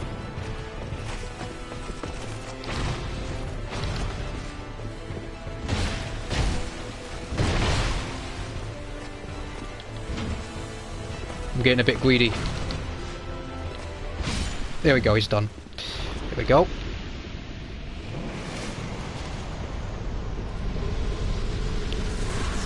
With that done, we now have access to the Cathedral Blue. Cracked blue eye orb, and we'll get ourselves a lovely thing in here real quick. There we go. Now let's talk to him. Transient. This is... Transient. You would never make it. Be gone. Transient be... You would never make a Knight of the Blue. Be gone. There we go. But before we do anything, we want to go down here so we can have an actual place to teleport to when we have a token of fidelity. And if I remember right, token of spite is for the other covenant, but we won't be doing that just yet. So now that we've done that, we can either run all the way back to the bonfire, or do as I do, which is teleport back to the bonfire. That's in Hades Tower Flame, which is right here. And now you want to go through Hades Tower Flame naturally. And the way you want to do that is by basically running past everybody and going straight to Hades, to the actual Dragon Rider himself. But before we do so, I recommend we go to Majula, because we now have enough souls to purchase a few things. And the few things I'm referring to is mostly an upgrade to your weapons, because we're going to need it. At least mostly for the club. And here we go, let's upgrade our club.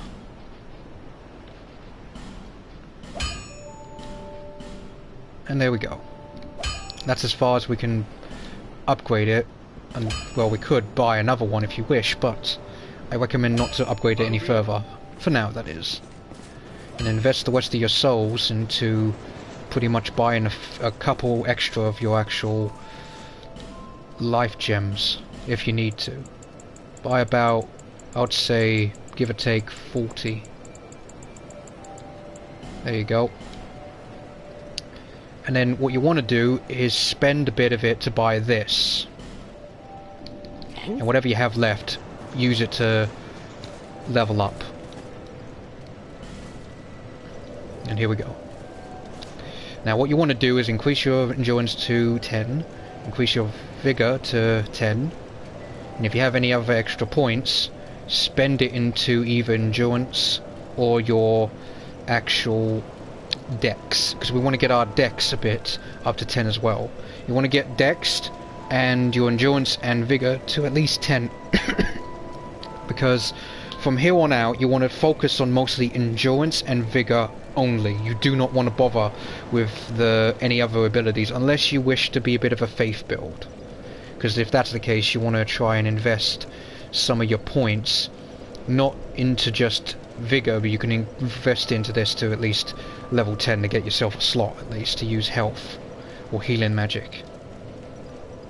But there you go.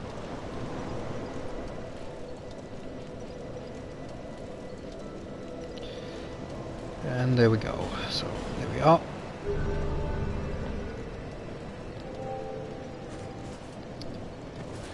And with that done, we are now at level 29. Our maximum level would be roughly around 50 for the beginning part of the game, and then you can do whatever you want with your character build from there, if you want to carry on and so on. But so far we've increased the potential of our club, and we've also increased the potential of our actual gloves and our chest piece. For now, we are somewhat ready to tackle the Dragon Rider.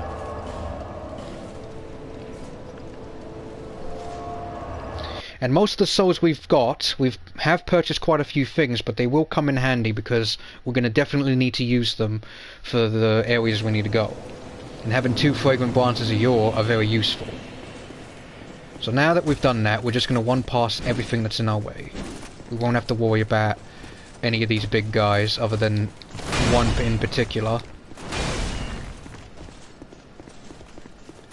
So these guys we don't have to worry about. It's the one down there that we need to worry about, because the problem with that one is he has a bad chance of actually whacking you when you're trying to go into the boss fog.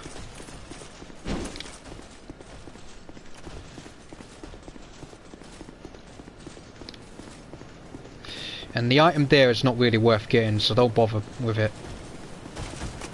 Run past him, and let's go. And here we are. So, 1, 2, 3, 4, 5. Oh, he didn't die. Oh well. It's RNG for me, for as much as I can tell, for that one little trick to make him fall off the edge. It's fine.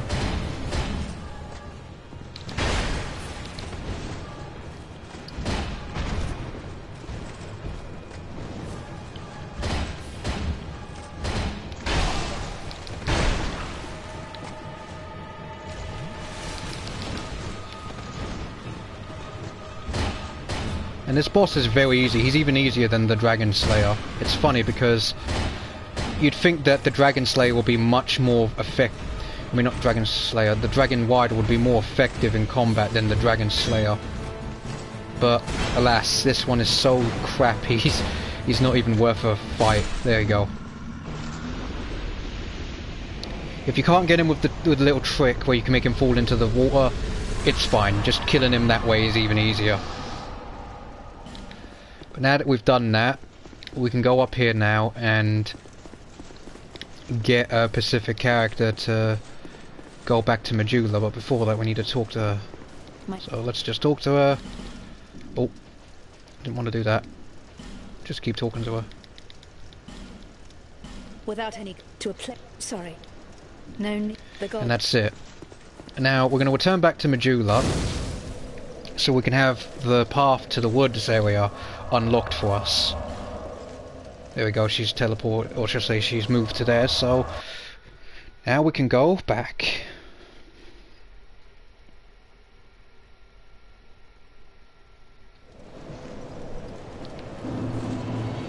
Alrighty, so with our souls that we've gotten from the Dragon Slayer, not Slayer, the Rider, we'll be able to go down here and get ourselves the next path unlocked. It's a rather annoying process because she basically moves it for us for paying a bit of souls. Oh, hello there. Shall I Move the path. It costs 2,000 souls.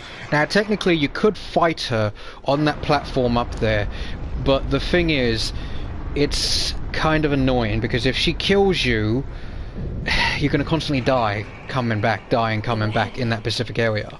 may the oh. Now that we've done that, we can continue onwards. Well, water. And once we get up here, we'll be able to talk to another NPC.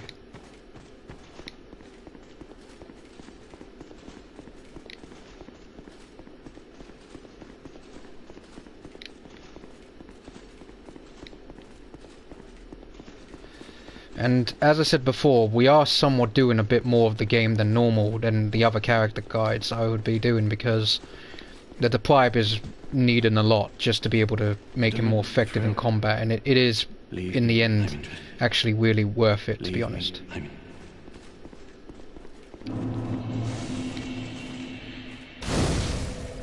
Pop this bonfire.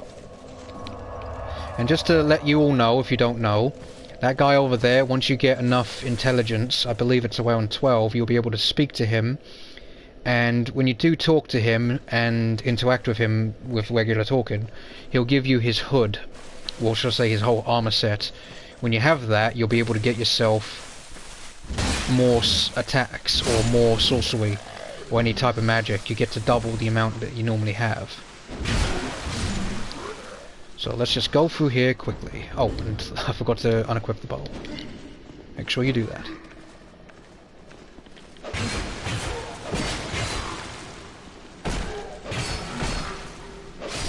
And there we go.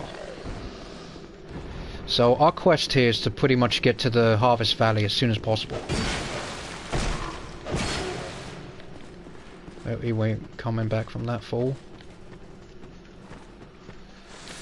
Okay, so while we're here, we need to be careful because there's going to be a guy. There he is.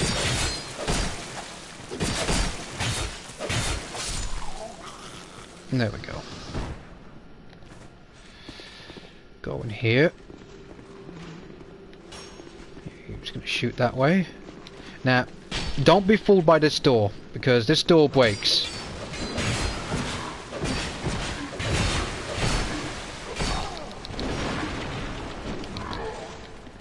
And if you're getting a bit crowded by the enemies, it's fine. Just go back a little bit and heal.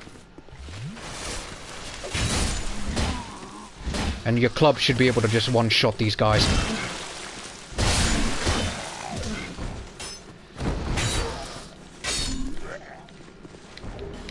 There we go.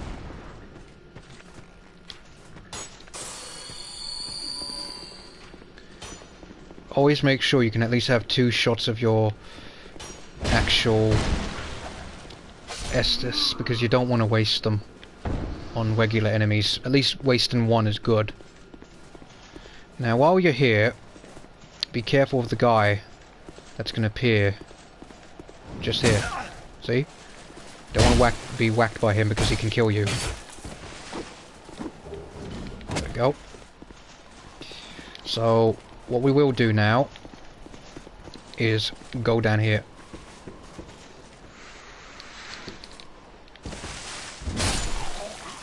Go, and we're going to pop our bonfire along with kicking this here to make a quick shortcut. Here we go, lovely little shortcut and a bonfire. So now that we have this place unlocked, our new objective now is to get a token of fidelity, and if memory serves, the quickest place to get a token of them is, if I can remember correctly, you get one by being summoned, and you also get one in this area somewhere. I can't fully remember, but I do remember that. But we're gonna go back to Hades Tower Flame, the area past the Dragon Rider, and we're gonna go to No Man's Wolf.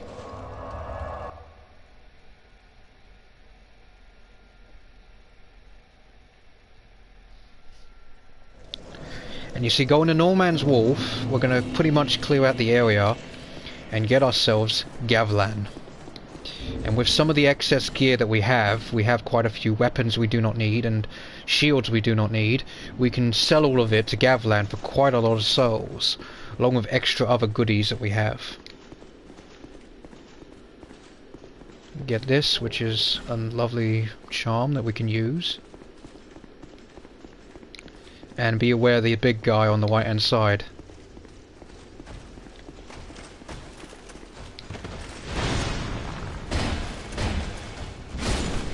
And he's done.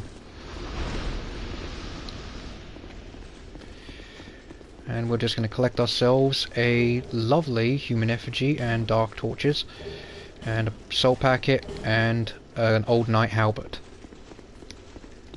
The more items you get that you don't need, the more money we get, which is even better.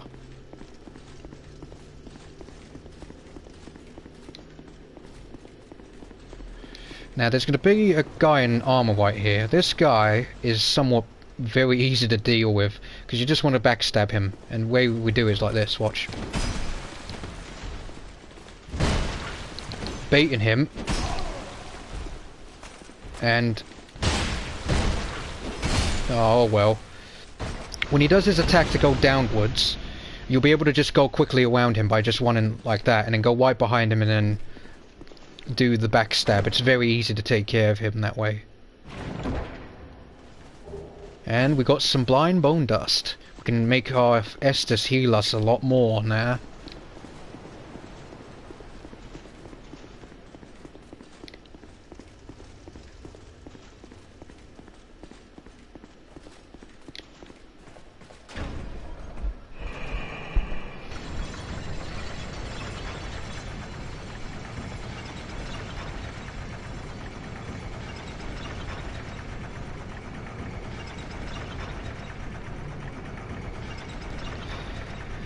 Okay.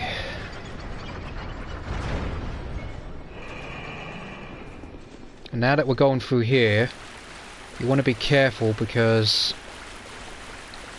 these guys are in the water. And because we have an actual fragrant branch of yore, we can deal with that specific thing over there.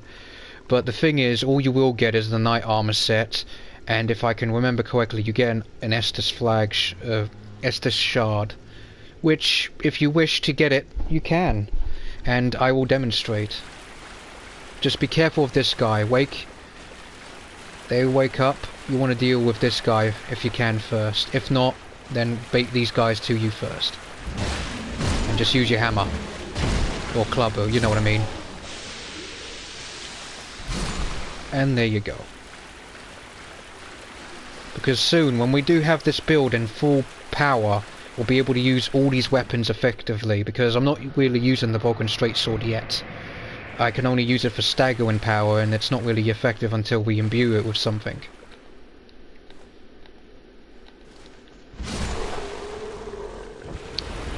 With that done, let's go upwards. There's going to be a big guy here, an elephant knight. He's guarding what we need, so we better be careful.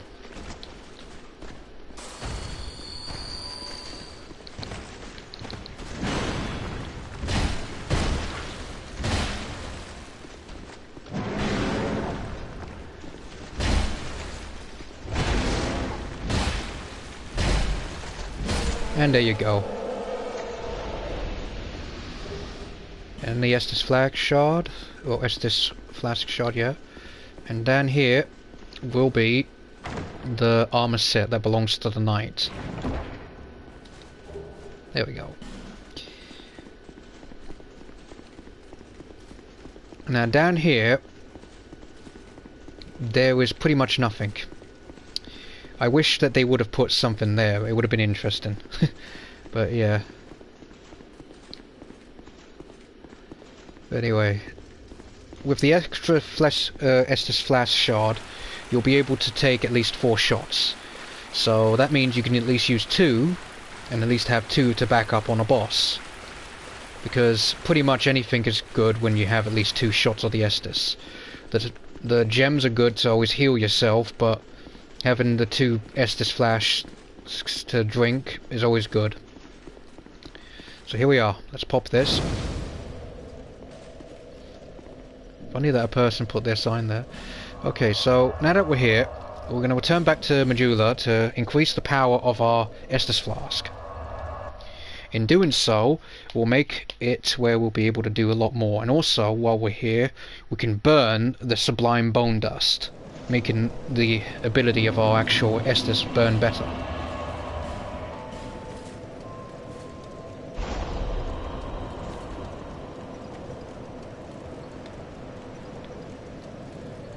There we go. Now let's talk to her again. To see luck, however. Upgrade the flask. There we go. Now,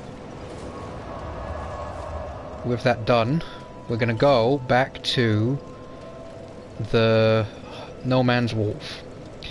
But here's the thing though. Before we do so, I recommend that we pay a visit to the blacksmith and we increase some of our things.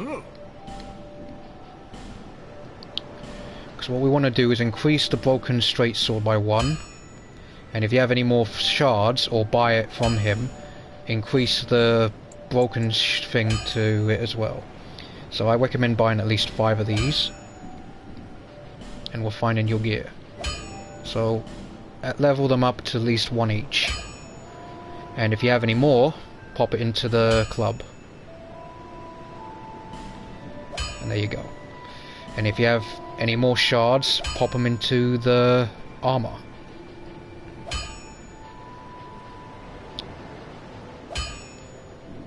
I'll be. There we go.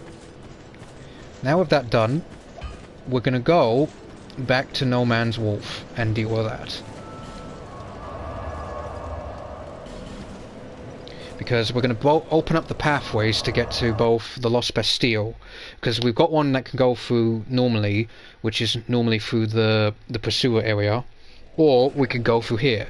We're going to open up both locations so we can be able to bypass certain things, so we can at least try and negate one boss if we can. If not, it's fine. Hello there. Hey there, Weeper. Welcome to the stream, dude. Hopefully you're doing well today.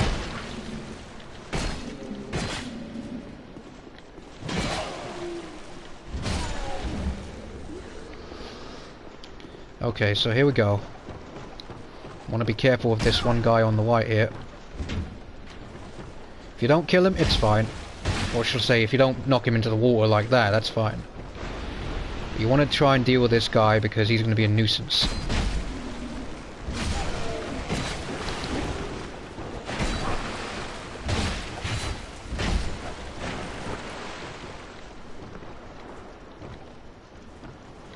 He's pretty much dead. There's no point.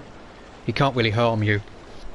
But don't use this summon here. You're going to need this summon for when we do the boss fight, because it's the only way to protect a certain character that we can summon here to continue their storyline. I'm good, how are you? I'm alright for the most part there, Weeper. Thank you for asking. And I'm glad that you're doing well too, dude. Kill this guy real quick. And careful of the big guy. Oh, and he actually came out from there. That's very interesting. But okay, since we're here, I'm going to kill these guys.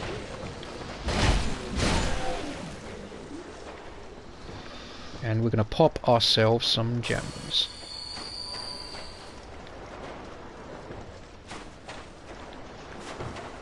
So here we go. There's going to be a chest on the left and a big guy out here.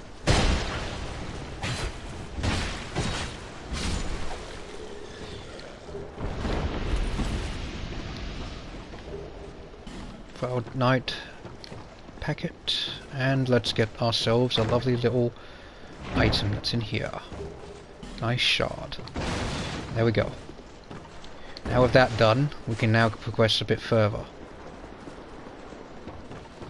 Now this area is going to be a bit annoying because we're going to need to deal with both hollowed knights that are basically one there, there's 2 in there and 2 in there. You want to deal with this guy first. And these 2 are going to come out, along with that guy. There's one that's in the left side that never seems to come out for some reason.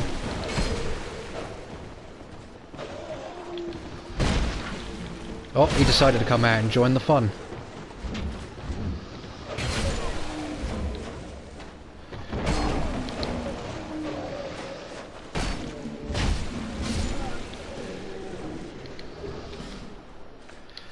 And let's pop the life gem. There we go. And let's go in here. Dark Pine Wisdom.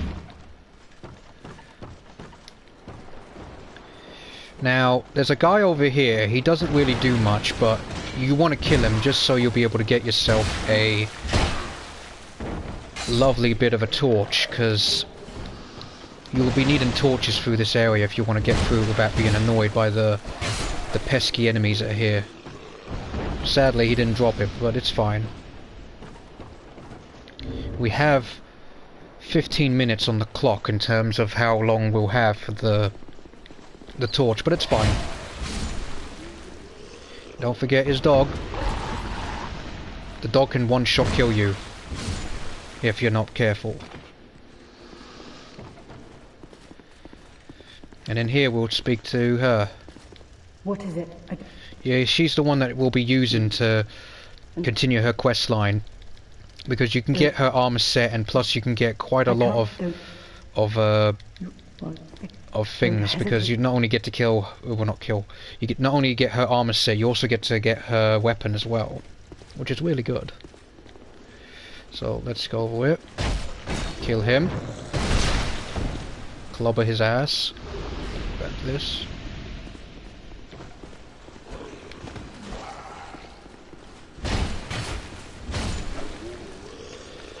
Now let's pop this. Now with that done, we need to be careful because there is a possibility... Oh, he's not here. Never mind. There's a possibility that sometimes there's a guy up there, and if he is, then be careful. But here comes a dog.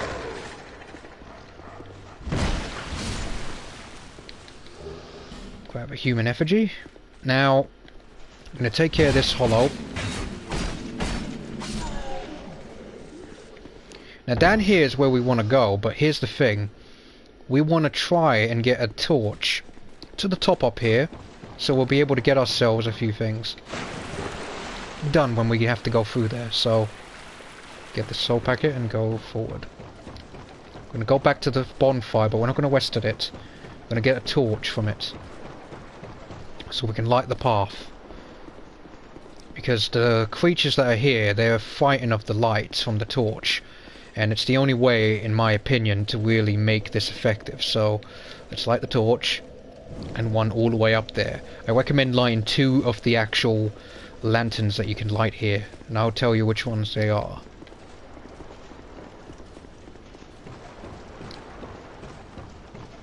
Now the first one I recommend to light is this one just here by the little bridge area. There we go. The second one is at the top, and the reason why you won't want to do it too close is because of the enemies that are going to try and shoot you with bows.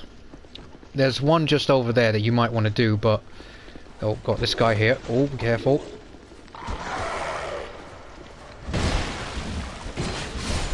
There we go. You want to light this up here. I thought they wouldn't be aggroed if you would go over here, because most times I've played, they don't get aggroed until you're like literally round this area here. I thought going off to the edge they wouldn't attack you, but that's fine. So you want to light this, because if you attempt to go over there to get the this actual torch, that guy up there would start shooting you with arrows, and you don't want that.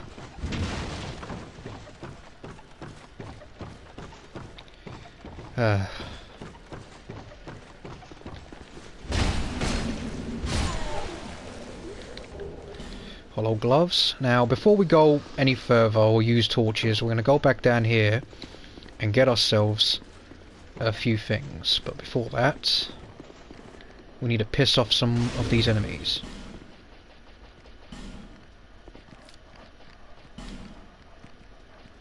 And even though we don't have the ability to use the short bow properly, it's fine. We just need to piss them off.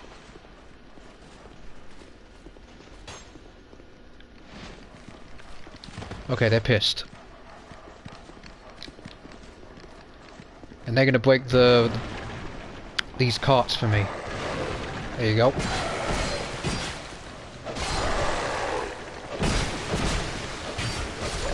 And you can use your broken weapons on these guys. Your weapons will be a bit more more effective than they were before because you've upgraded them, but they're not as effective as your club. Your club is your main weapon to dealing a lot of damage, while the broken weapons are mostly stagger and also really effective at basically doing status effects on your enemy. Now, because this guy's damaged me a lot, I'm going to heal. Oh, he got me good with that arrow.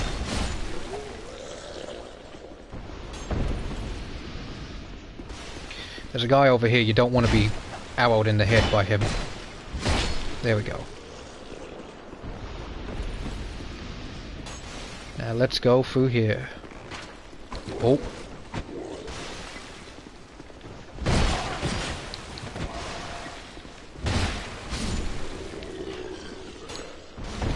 Pop a gem, and let's go. Now there's going to be a couple guys here. There's one there, and two there. What you want to do is... Oh, he's getting pissed, he's coming down. Okay, so let's try and take care of this guy as soon as we can. There we go. So, as I was saying before he crudely interrupted me, we need to take care of these guys on the left. So, what we want to do is take care of one.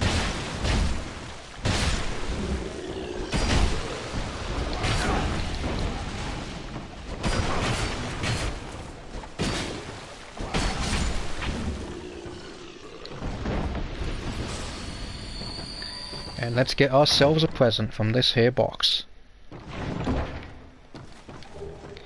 We get the bandit set. Now this guy here, we just go behind him and heavy attack. Like so.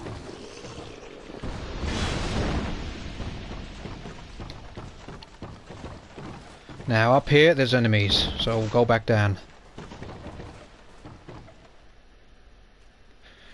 And if they're being a bit brain dead, just go back up and deal with them slowly.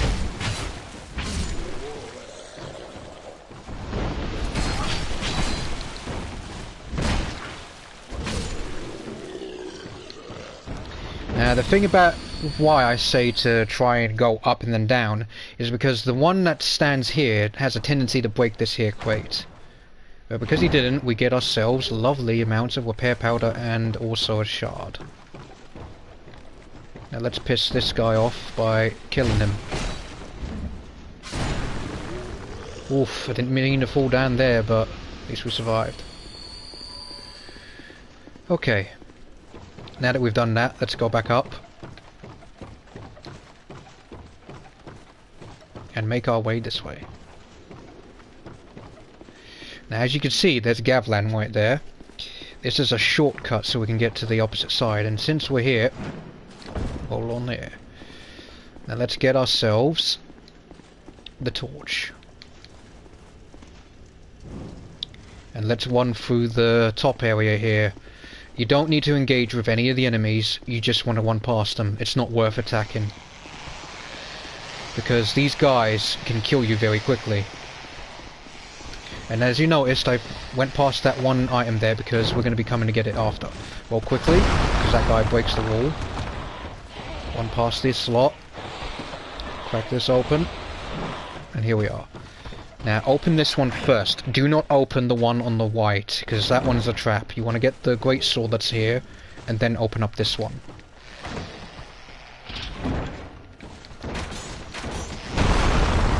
Oh, he broke the bloody wall like a bitch. Grab this quickly.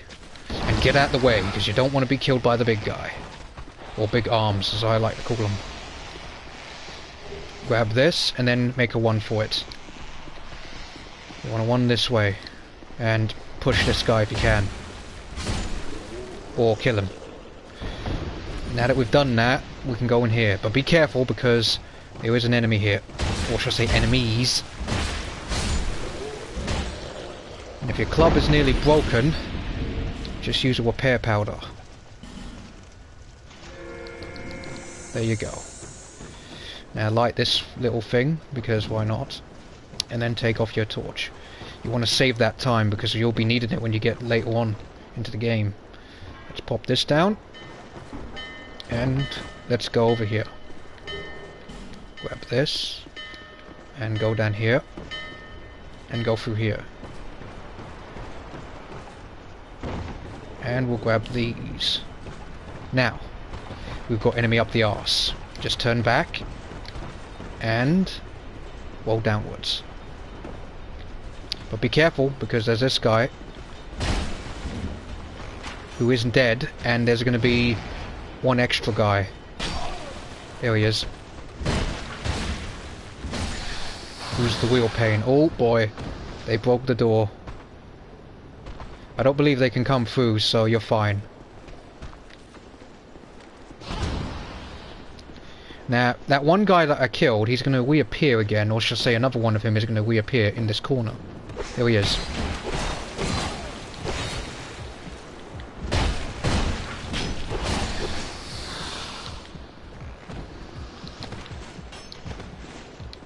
Heal. Ugh. Now let's kill this guy quickly. Now in here, there's these guys. What you want to do is try and kill them one at a time if you can. So...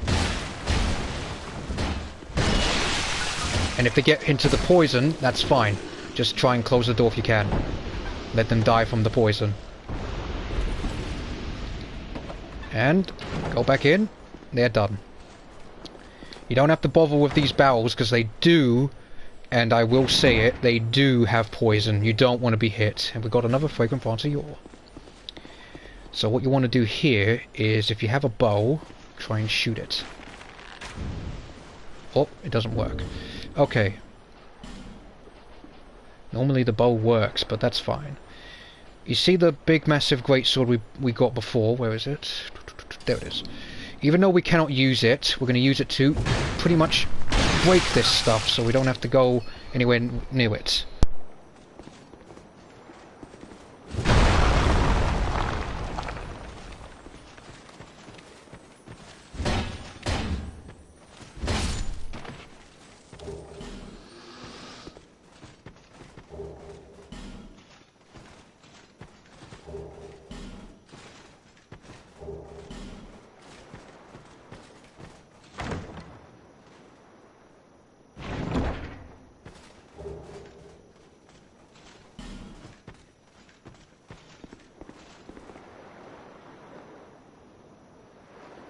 Sorry about that.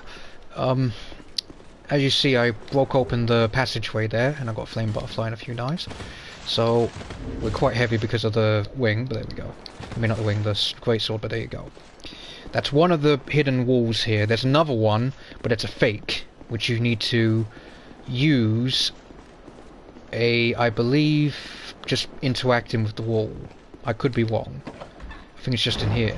Yeah, it's just here. There we go. Now just go in here and collect the lovely stuff that's in here. Fire bombs, and we got ourselves, if I remember correctly, a soul packet and another item. Nope, just a large shard. Never mind. Okay, so we've done that, and going up here we will be leading to enemy and Gavlan, but we need to take care of these bloody arsehole. There we go. Now we'll be speaking to our good pal Gavlan, who's just here. Who are you? Who are you? I Gavlan, whatever. We're here to pretty much just do one thing.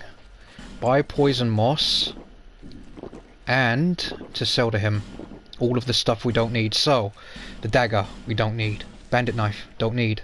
Short sword, we don't need, but we will keep the fire longsword because we will be needing it to light anything on fire. The broken straight sword, if you want to keep a bonus one, keep it, but in this form it's basically useless, so sell it. Dranlik's sword, sell it. Great sword, sell it. Meal breaker, sell it. You get the gist, so sell everything you don't need. But if you want to keep these sorcery things, go ahead and keep a short bow on you at least, and a crossbow. You don't need the binoculars, but if you want to do sorcery, keep it with you. And just sell the rest.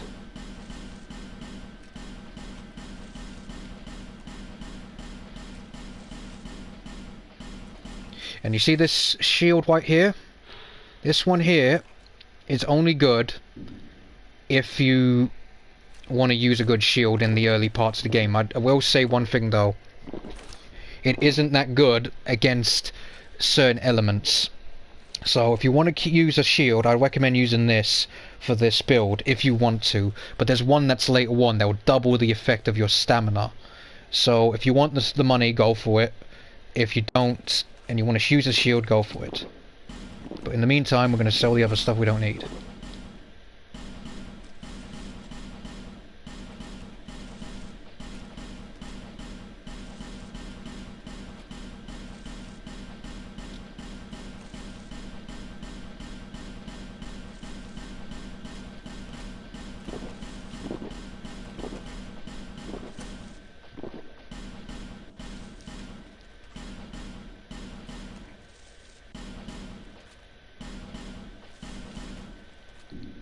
There we go. And you want to sell the life ring because it's pointless at this point. And that's pretty much all you need to sell so far. Unless you want to sell some of your cracked red-eyed orbs and also your regular blue ones too. There you go. And there you go. You got some souls. We've got... And he gives you an axe that you can use if you want to by selling it to him. There you go. Govlan. What? And there we go. With Gov... No. There we go. Now let's open up the shortcut. And with that done, we can continue onwards. So you want to go slowly down like this.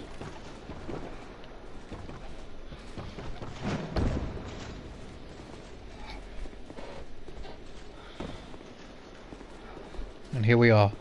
Now, let's pop a lovely little gem or two.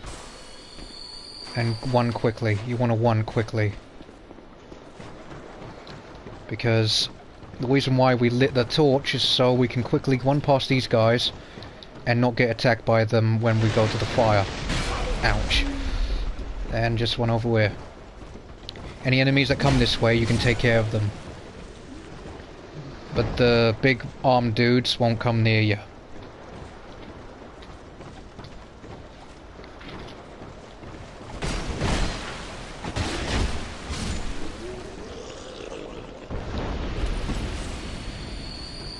Or they get pissed off and they actually do. What sods? Oh, but see, he's backing off, he's backing off. There we go. You see, they normally don't go near you, but for some reason that one was just running in like, I don't give a shit. And then he just decided to back away for some stupid reason. It's weird. But these guys don't normally come near you when you have a torch. This is why I recommend putting a torch, lighting the torch here, so when you run through here... He's doing it again, what the hell? There we go.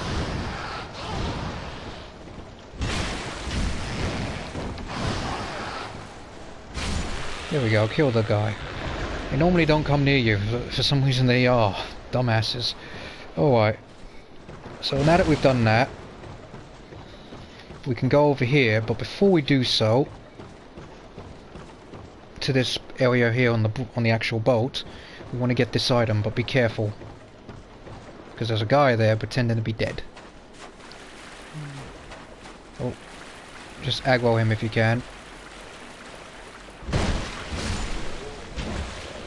Or just whack him up. I mean, I was expected him to get aggroed by going near here, but he didn't, so never mind. Grab the life gem, let's go. So here we go, go up here. And we'll take a white. Oh, and be careful about this guy. And let's go. So, when we go up here, there's going to be one of the dudes over there, and there's going to be another one up there, along with another one that's from... There he is, he just popped in. There you go. So that guy from the next area, the Lost Bastille, will be here too. So let's deal with one of them at a time.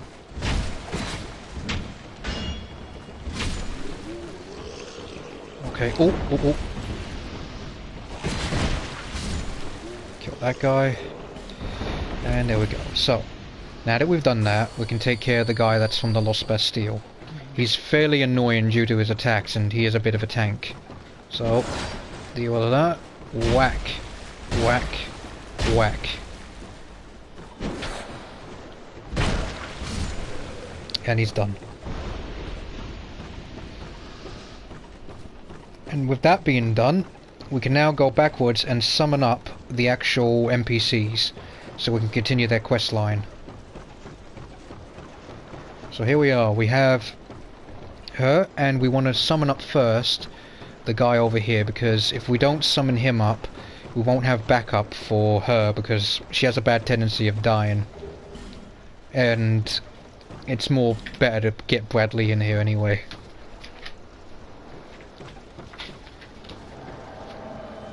Here we go, just wait a bit because he's going to do his little I'm going to bow thing, which he does all the time.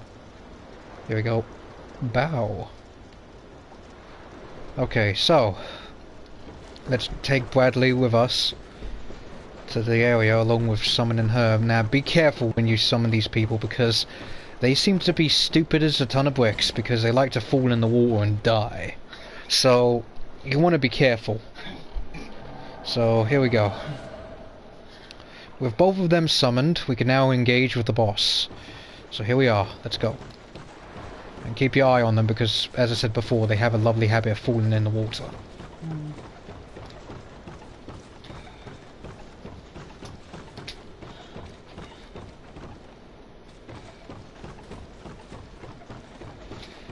One down here.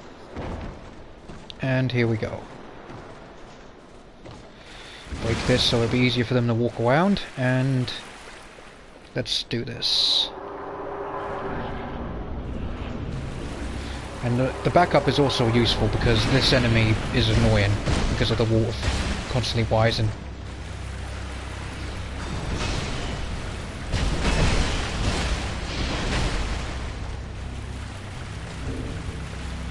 And let's repair the power with the repair powder real quick.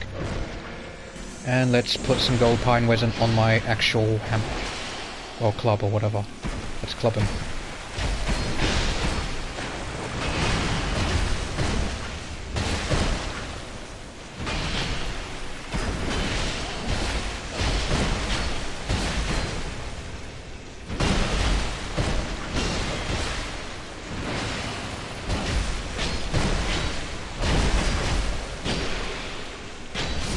And he's done.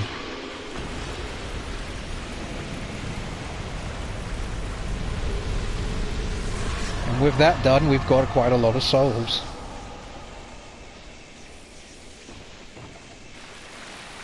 So here we go.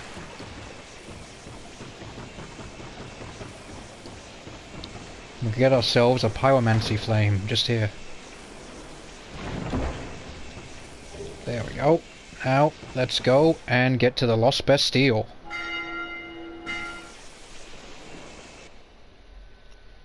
Now, I know this is a fairly long part of the actual guide series, but I will say that when this is all done and dusted, I will tell you now, it'll be well worth it.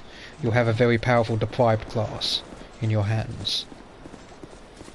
So going over here, there'll be a guy on the left and on the... well, they're both on the left. But you want to take care of this guy who's just chilling on the chair like, hey yo, take care of him. Like that, and then deal with him quickly. So heavy attack his ass, there you go. And go in here.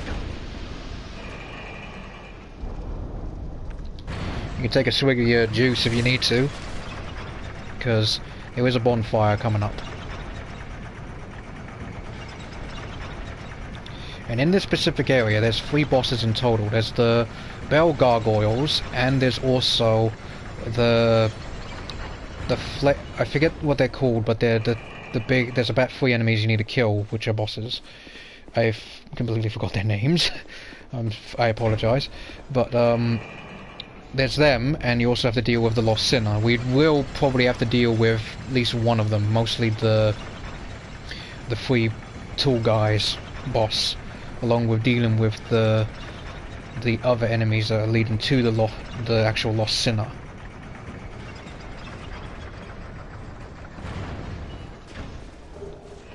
Get a power powder, go back down, and let's go back up.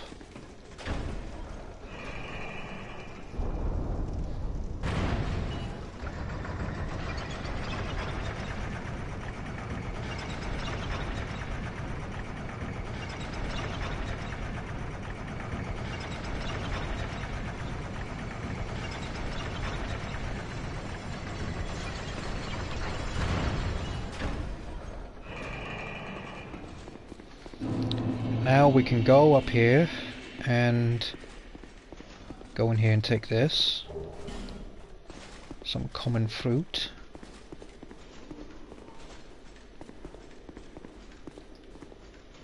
And pop the bonfire just here. Sit by it and we are done there. We want to go forward though, so we can at least have a bit of a gather around to get our bearings. because we want to try and unlock the shortcut to the actual other bonfire, because this is the opposite side. So we're going to take care of these enemies and not bother with the pursuer, who is going to appear soon.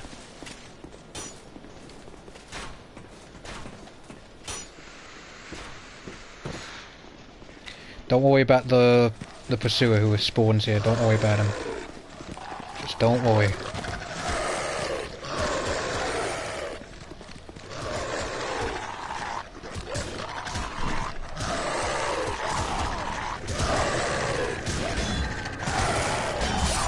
I'm dead. It's fine if you die here, it's fine. But as I said, we've opened up the little shortcut so we can go from the main way to this area. So that was the main purpose of actually going through the No Man's Wolf, to just get here. So we can go through go around the normal way. So there we go.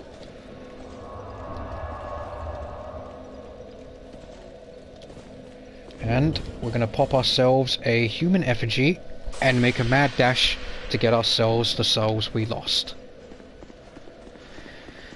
So here we go.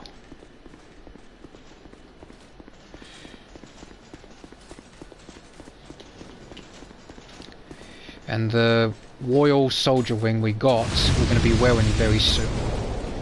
Only reason why I haven't equipped it yet, because we haven't had the chance to really stay down for a moment to use any of the souls we got or anything yet, so we have to wait a while. Oh. And here we are.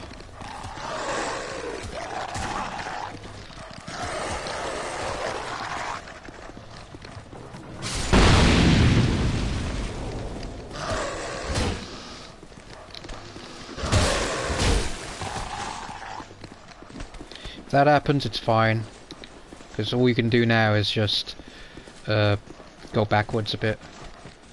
Pursuer may appear, but it's fine. We've got our souls, so we're fine here. So the new objective now is to go back to Majula and sort our souls out to pretty much level ourselves up.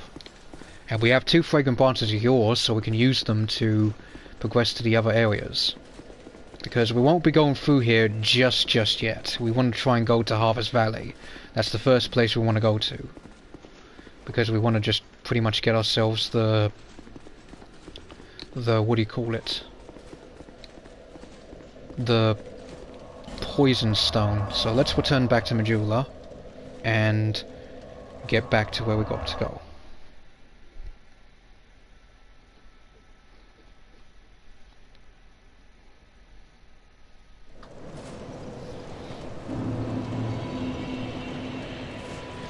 Let's talk to her, and...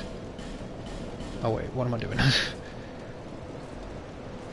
Okay, so let's level up our endurance to 15 and increase our vigor to 15.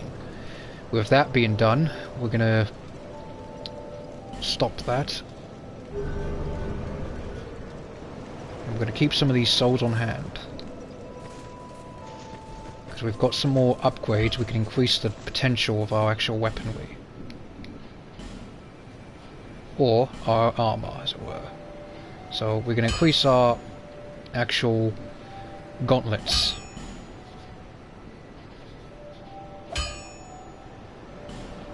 And our armour.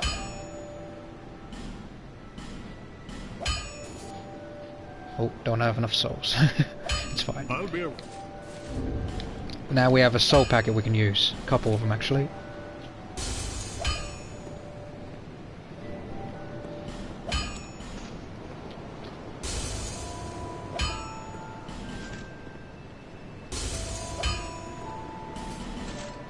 And just to be on the safe side, there we go. Okay, now we can be able to upgrade our actual chest piece to level 5. I'll be around. With that done, we can now use what we have left to purchase extra gems. Thank. And now we can go back to the Huntsman's corpse. At the bridge approach.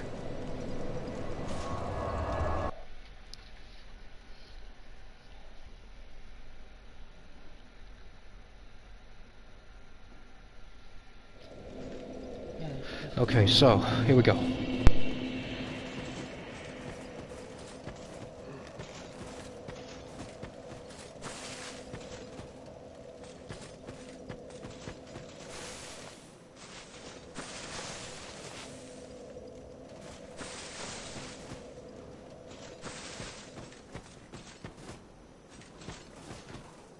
Okay, so, now that we're here, we're gonna go to where the Bone Lord's area is, but we're gonna also try and get ourselves a little bit of a shortcut.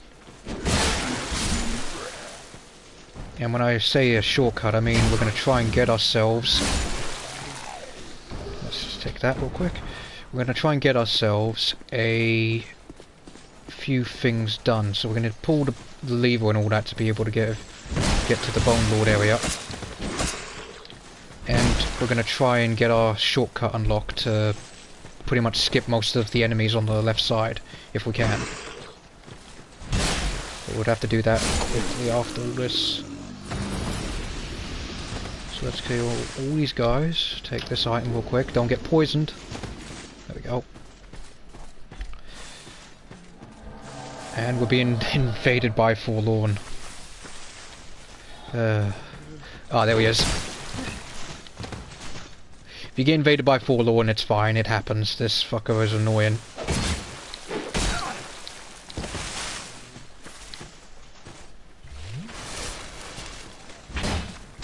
Oh, come on.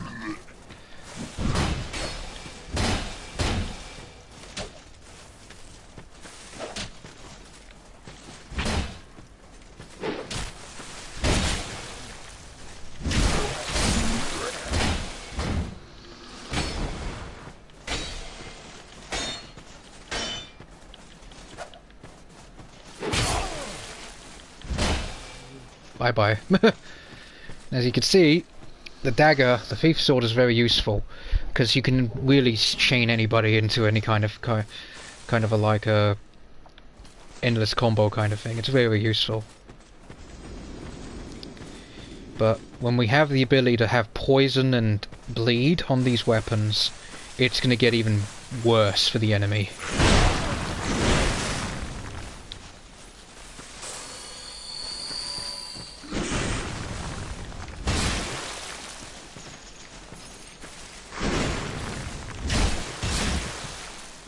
And these guys are kind of like the big massive turtle dudes from the beginning area of the forest area. Just punish them while they slash their big massive sickle things into the floor. Or, you know, do a left and right slash, that is. So let's go up here real quick. Because if I remember correctly... Oh, wait, never mind. We can go through the... Yeah, this is the one that you go through normally. Alright. Getting it confused. Morning Star and a Sunbreaker. There's another little house thing that looks similar to this. And I got it a bit confused there, but what you want to do is you want to go upwards up here.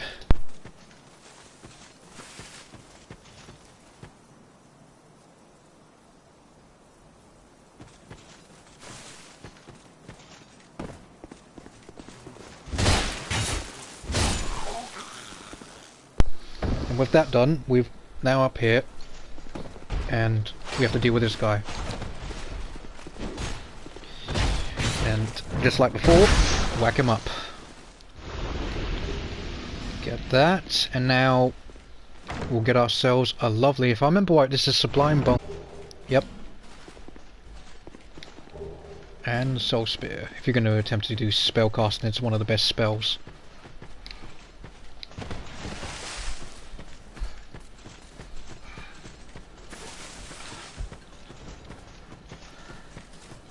Now with that done, we're going to go up here and into this area, but be careful because when we enter in this area, well, this specific little thing here, we're going to get bombarded by enemies. So, don't be fooled. Because they're going to come from the top, and from the door. So when we interact with this, they're gonna come. Just get out of there.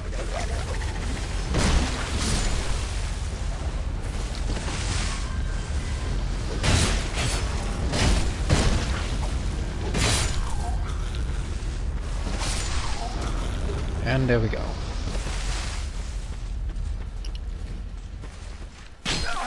Oh.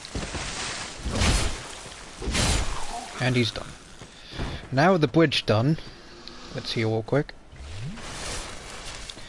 We're gonna go across it, and we're gonna try and see if we can get ourselves this here door unlocked. Because that has the bonfire, the closest one to the boss. So what we need to do is go through here and deal with a few bits. And these barrels here will curse you, so you need to quickly just roll into them and avoid the bone boys.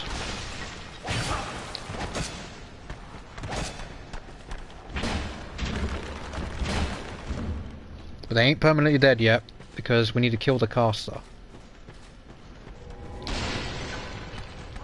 who is over here. Roll into this barrel.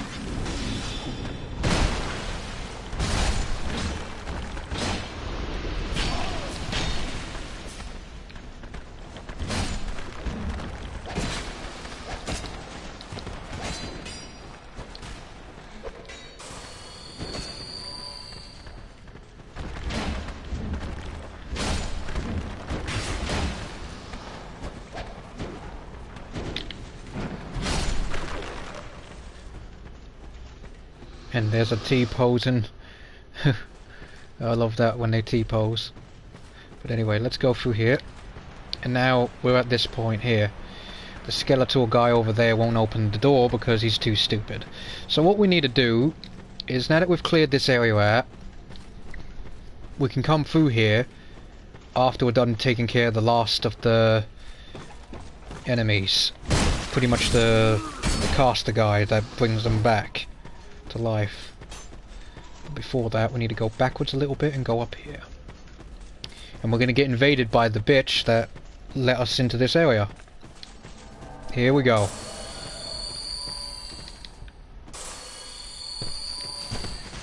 Here she comes, the crazy lady.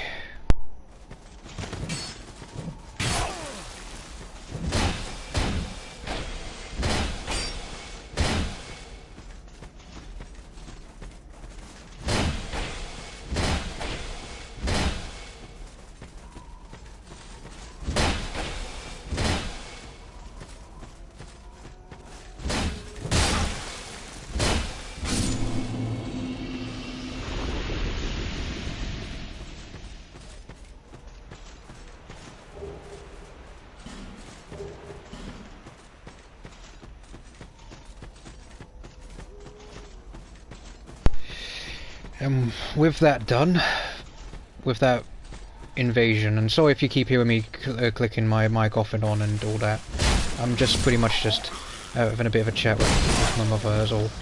Never mind. But, you know, never mind that guy, dude. That dude is just running away like crazy. But, don't worry if you hear me just cut my mic off for doing it. I'm just pretty much, just follow what I do and you won't have to worry too much. Oh. Kill that guy. Now with that key that we did get though, we can now open up this. And we can talk to him.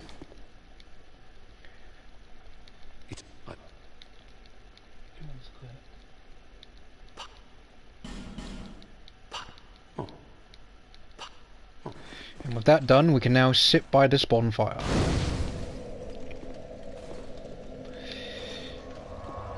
And that will repair all of our gear and everything. Now with that done, we're going to go backwards, and now I did say we're going to only kill a few bosses, but I think it might be a good idea to actually go for this boss as well.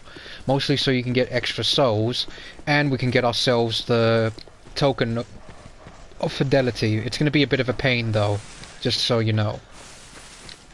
Because we need to try and get ourselves to the area. Oh, hello there, doggy. Oh, hi, doggy.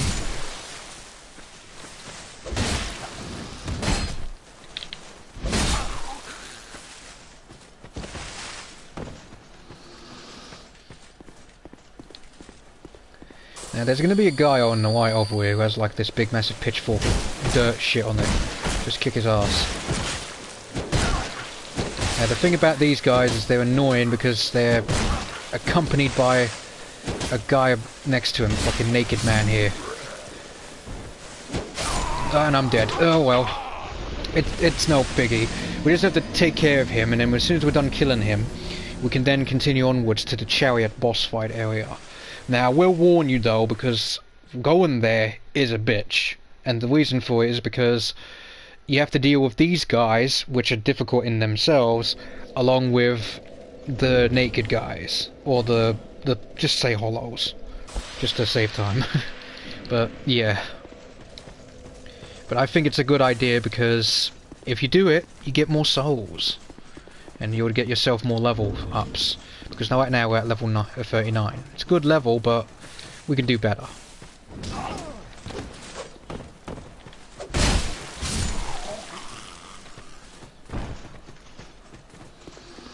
Let's run down here and take care of Pitchfork Man.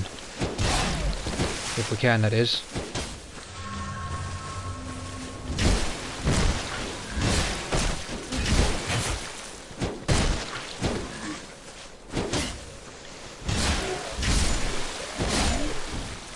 And he's done.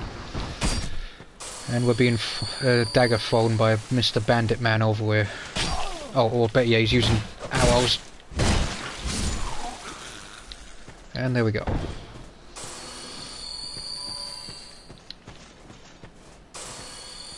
Now this area here, we're gonna just go over here and take care of this guy. Be careful, because these bones are gonna come to life.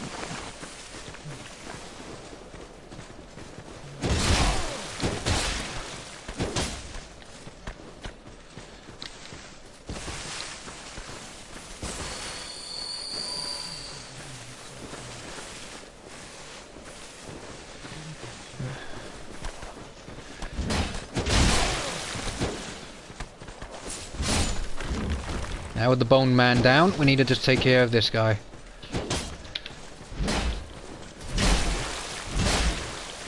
And he's done.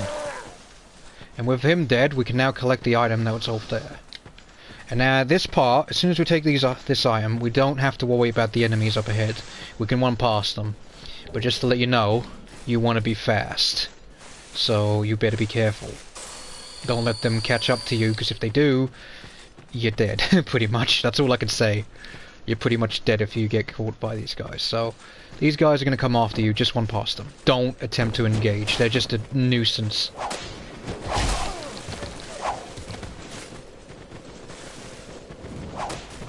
Just keep on running. It's the only advice I can give here. And some of them might even fall to their death because they're that stupid. Just check your soul counter and then you'll know.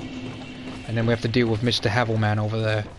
So what we want to do is jump over here and get a fire seed. As you see, one of them died.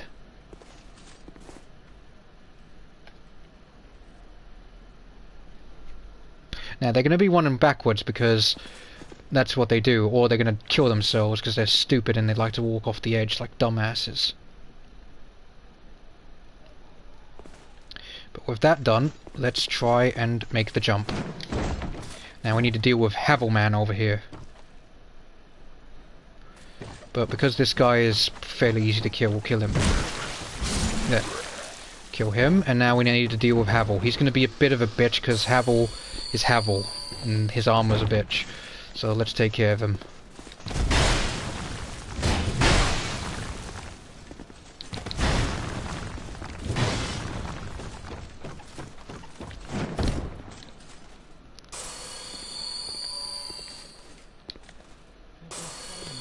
Alrighty, so now with that done, let's make a wall one over here.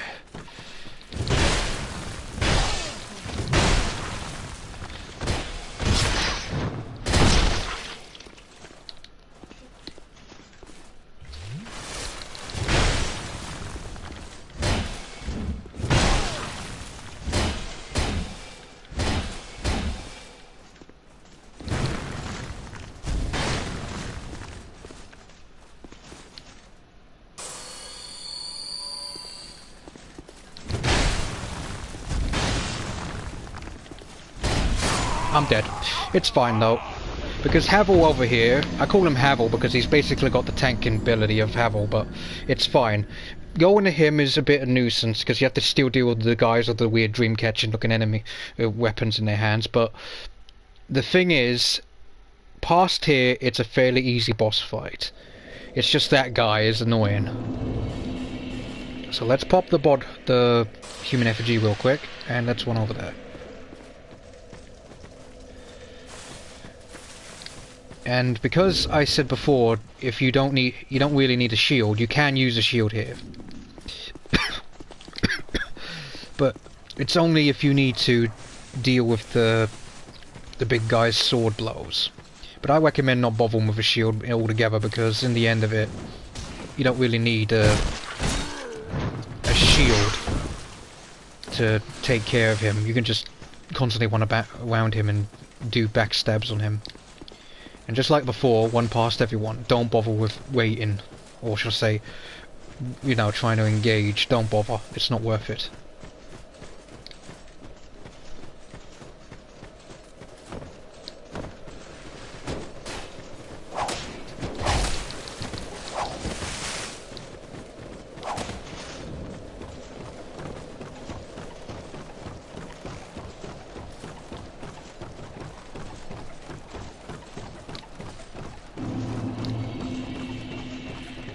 Now that we're back here, we need to make a one over here.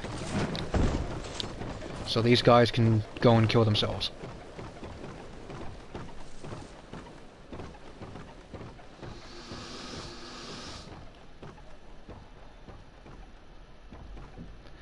And now they go backwards. We can now deal with the main man that's been stopping us here. But be careful, because that long sword has a big old bloody reach. But you have a club, so clubber his arse.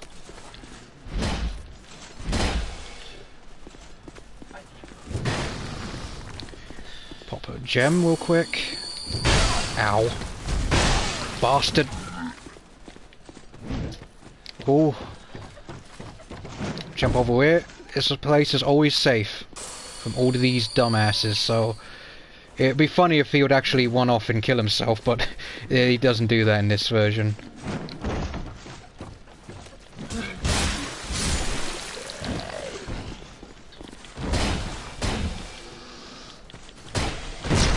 Club them time, there we go. And there we go, now we just have to wait for him to get back up. Oh. Ow. Okay.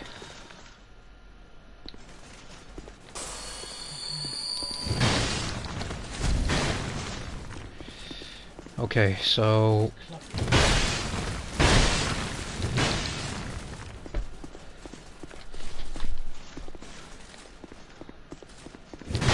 I'm dead, mate. Oof.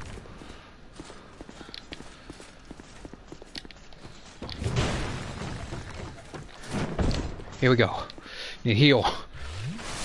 Remember, this place is the best place to hide. Always run and jump. But just be warned, because that guy can really do a lot of damage. Club him. That's how we do it. Oh, Jesus fucking Christ. I'm dead. There's no doubt about it. I would have died there. It's fine, though. Mistakes that happen.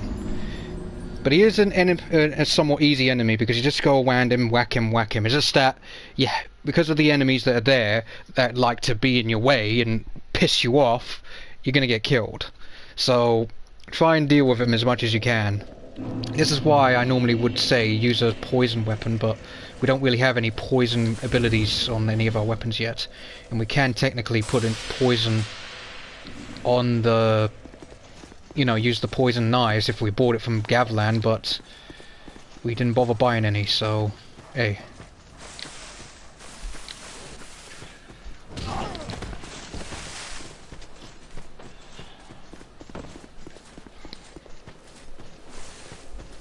So let's keep going up here.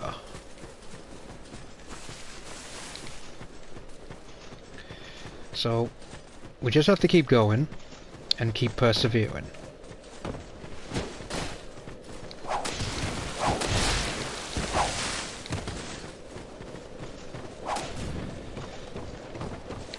You please one, there we go. Just keep on pushing, that's all I can say when it comes to playing Dark Souls.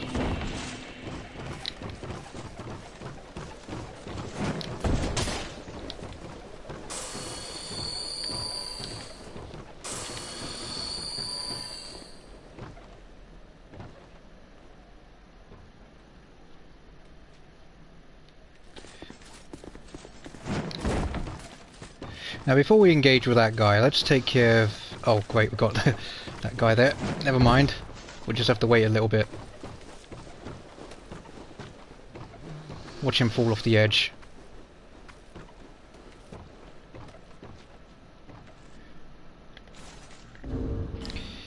Because we have a few throwing knives, let's use a few. Okay. Didn't want to work there, but that's fine. And I'm dead, I'm dead! Oh well.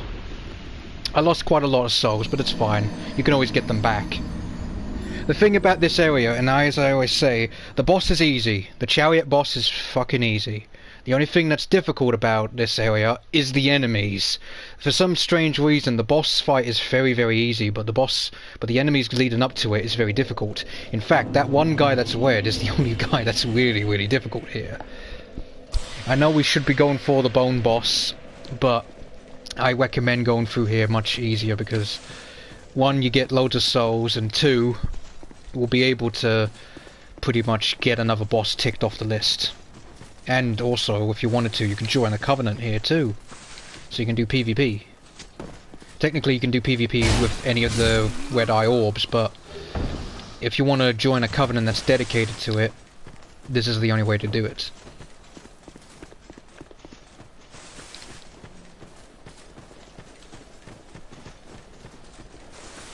But on the bright side though, is killing the chariot boss will make up for all of the problems we've had with getting to it. I just wish that the game wasn't so annoying with its bloody stamina system though. Because when you try to run, when you run out of stamina, you have to wait a little bit until it's fully regenerated, then you can run. It's stupid. It's not like Dark Souls 1 or 3, for that matter. Oh, I'm doing a bad routine here. What the fuck? Okay, okay game. Okay. I tried to run and jump, but instead I fell to my doom. Okay. That's perfectly fine though. But when we do kill the chariot boss, and then kill the bone lord boss, and we do get the ability to get the actual poison stone, I will say this: use the poison stone to put it onto your regular short sword, and then, well, not regular sword, to your little thief sword. That way you'll be able to cause poison while also dealing a lot of damage. Bolt stone is what we will get after we're done here, because along that bridge we'd have to take a jump downwards to be able to get a token of fidelity, and the token of fidelity will help us because it's the only way to join the Covenant of Blue Sentinels. And once we join them, we'll be able to buy ourselves a bolt stone that costs 7,000 souls.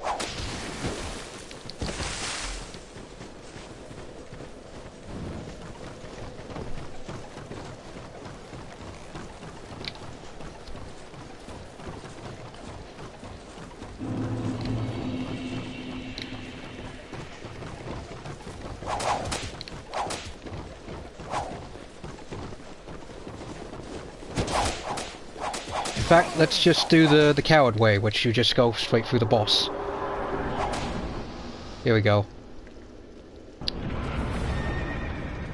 Now this boss is easy, you just have to stick to the left and the right, while making sure you don't get killed by the actual bones. Which I did, because yay. Oh well, it happens. Just keep trying, that's all.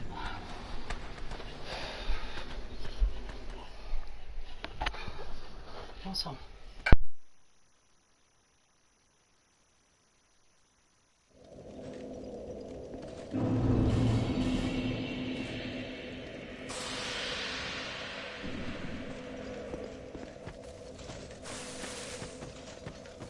Anyway.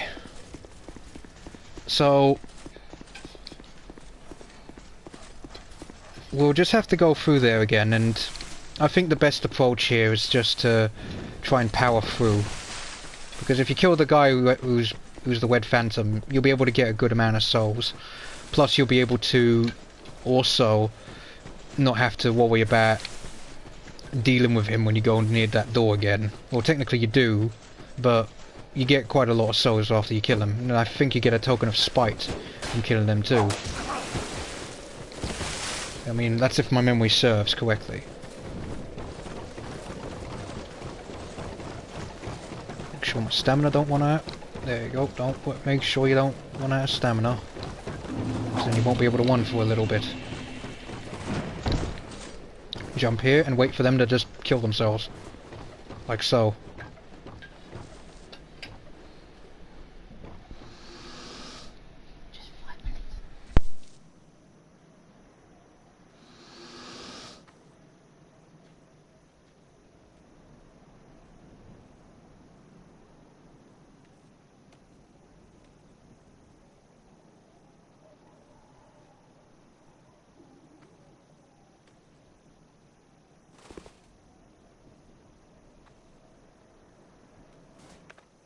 Okay, so let's go over here and deal with this guy.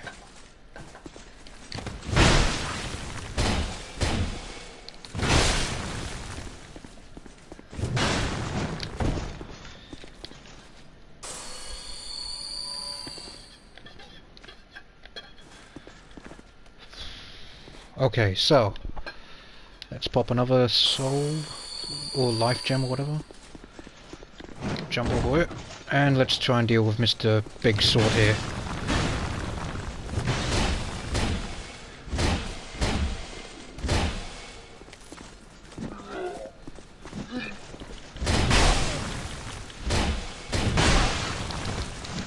Piss off, bloody hollow. I hate that the hollow just randomly runs up to you to smack you. But he'll get in your way, but you will be able to kill the big massive sword dude here. Wish you could just lock onto him with a... there we go. Just throw daggers at him like this. There you go. So there we are. So let's pop one more, just so we can try and... oh, and he's getting into the range too. Throw some daggers at him, just to deal with him. Oh, computer needs to be put in charge. Give me a second.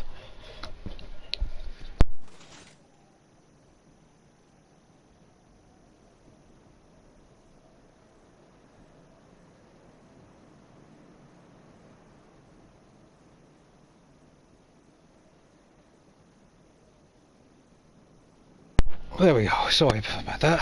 Bloody thing fell on the floor. The charger. There we go. Okay, so now we need to deal with him, and he's still just standing around there, so it's gonna be a bit risky, but it's worth a try. There, he's dead. Got quite a lot of souls back from that, but it's not as much as we lost, but it would have to do for now. So let's go in here and take care of the chariot boss.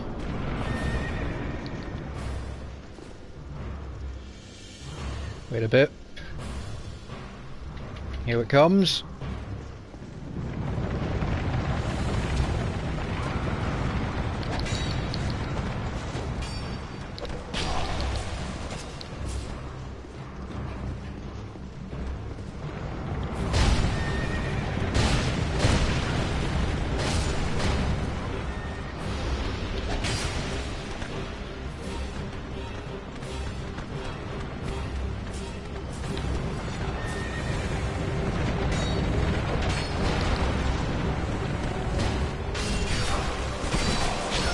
I'm dead meat.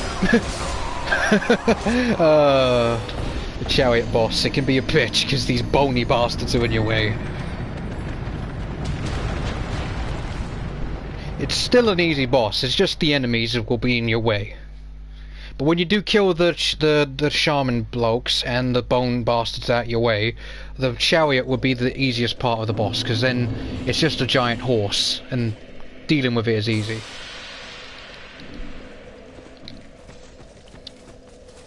And yes, I may be dying quite a lot, but learn from my mistake and just kick its ass.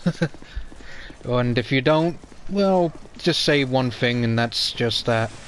Keep going until you win, basically. Don't give up.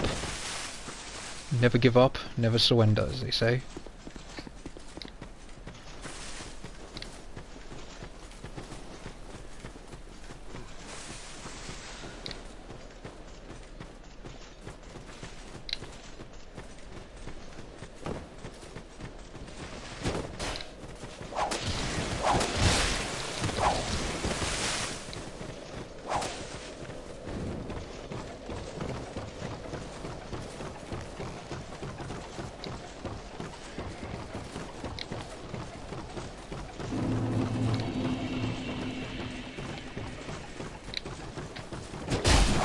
Oh, great, I died. Okay, I tried to do a jump there and it failed miserably because these dumbasses decided to just whack my ass. It's fine. Because when we do kill that boss, we'll get quite a lot of souls back, thankfully.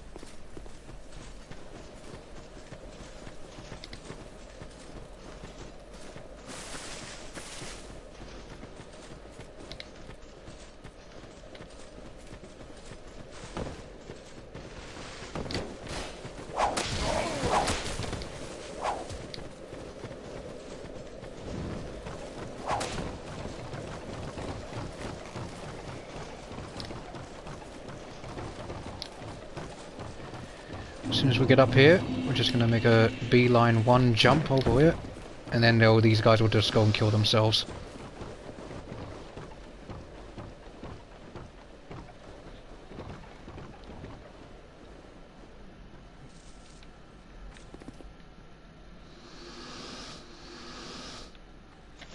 There we go. Now let's jump over here and get into the boss fog.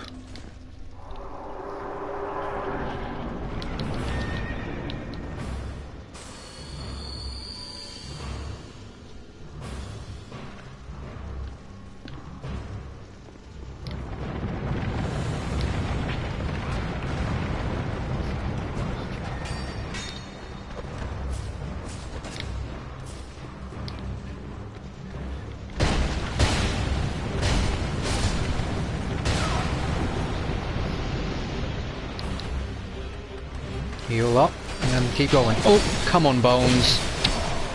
I'm dead. Oh well. Unlucky.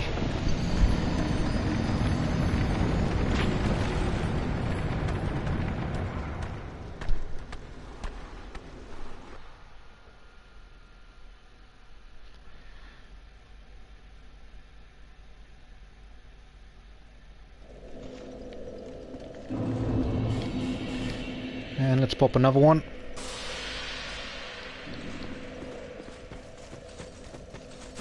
And let's keep going. So, hopefully, and I know this is a terrible, probably, if everyone's thinking, oh, you shit at this game, blah, blah, blah, blah, blah. Well, I'm just letting you know that, as I said before, when I first began my series of this, I'm not perfect. And I doubt anyone who ever played this fucking game ever thought, oh, I'm pro and blah blah blah, I will never die. They probably did die, and they probably edit the video to make it look like it's perfect. So, I can tell you now that, you know, it happens. Just keep pushing through. And hey, at least you could say one thing. Every time you die, it's a learning experience. Just keep on trying. Until you get to see what works.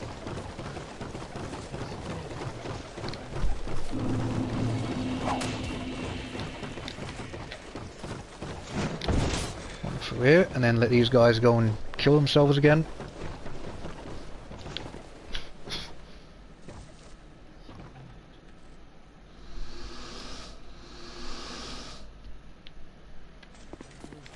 Okay, now let's go over there and go in here. Time to deal with the chariot.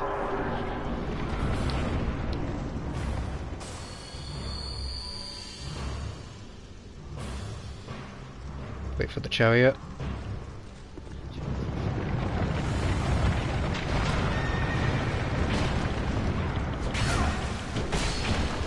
Go away, bones. That's the one thing I don't like about those summoner guys. Oh well.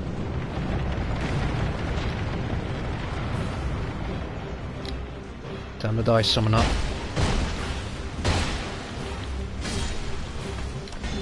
Can you stop attacking, please? I'm dead. Yep, dead. Oh well. Okay, so using the club is going to be a bit of a bitch in this specific fight, which is fine, because yeah.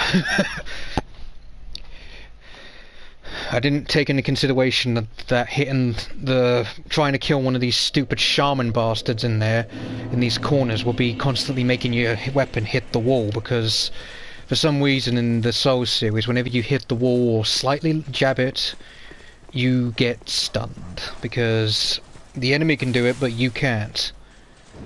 Because why not? We need to make our enemies bullshit. But anyway, who gives a shit? We keep going. This guide ain't going down anyway.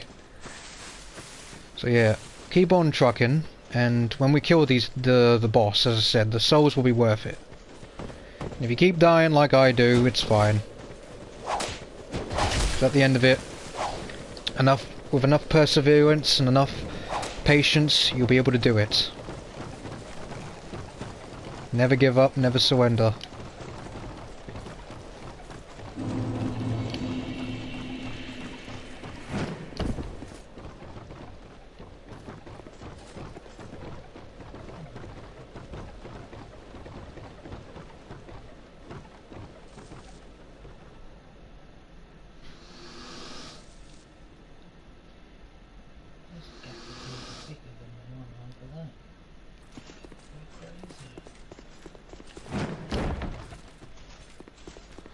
And here we go, let's go.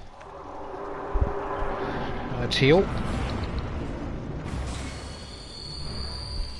And now that we've healed, we just have to wait for the chariot of thunder to come on down. I can walk over here.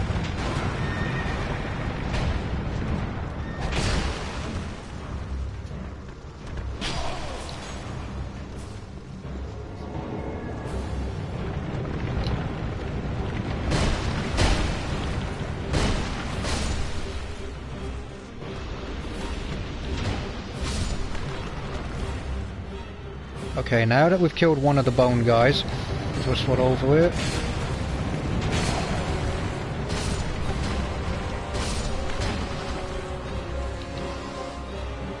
Heal.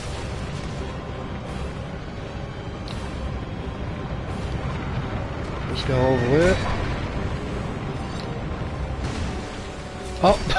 Oh, Bone Boy got me there good. Keep feeling the bones.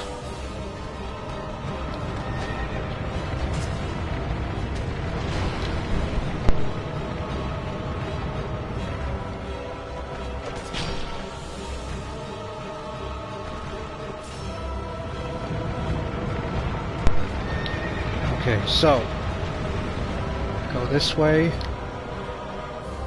Where's the enemies? Oh, just heal.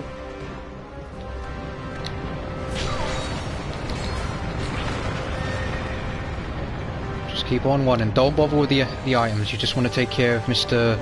Shaman arsehole over here.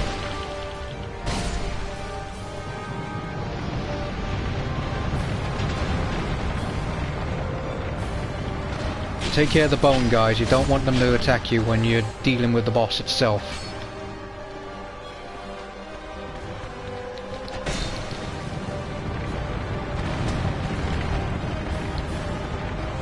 Heal.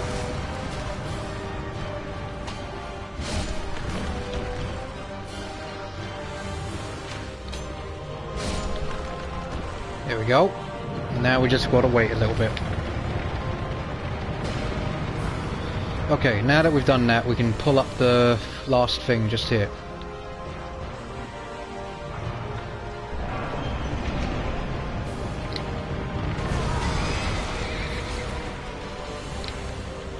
Get a few free hits.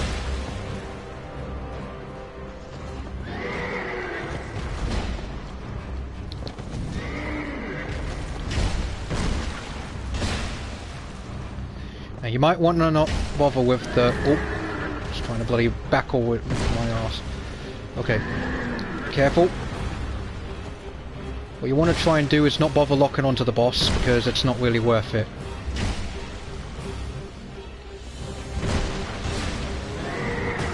Oh, got whacked there. Heal. Lock on a little bit, because you just want to... Oh, for fuck's sake. Trying to one past it and it's like, nah, you're not allowed, mate. You're not allowed. And if it does that, just go crazy, because you won't have to worry about it doing the poison thing around near you. Oh, it's going to buckle down. Oh, just keep on hitting.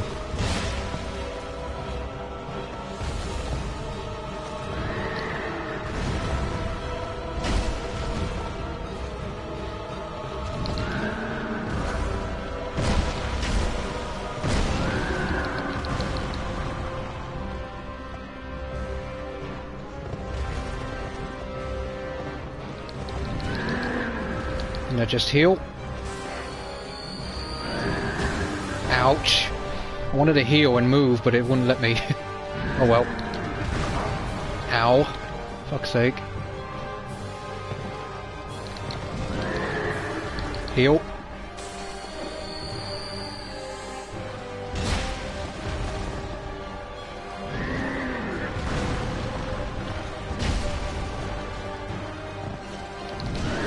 Ow. What the fuck was that hitbox?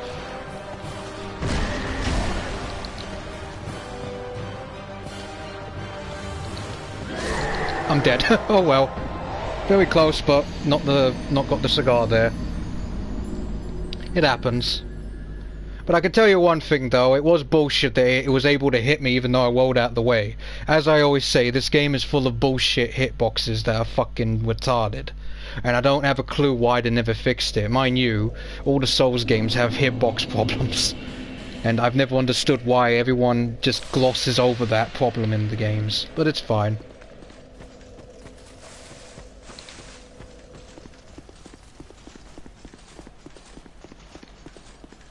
But if you didn't die and you killed it, you would have got quite a bit of amount of souls right there.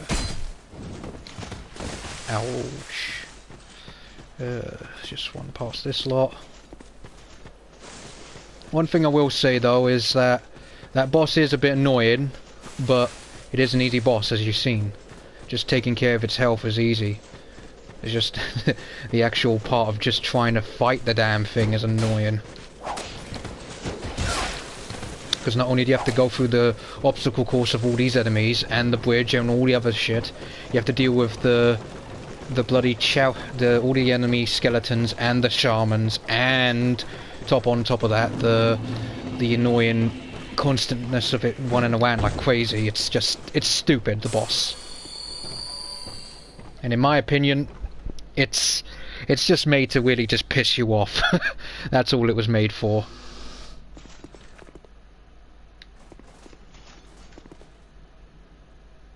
Get a few extra souls from these deaths, because these guys are stupid and just like killing themselves.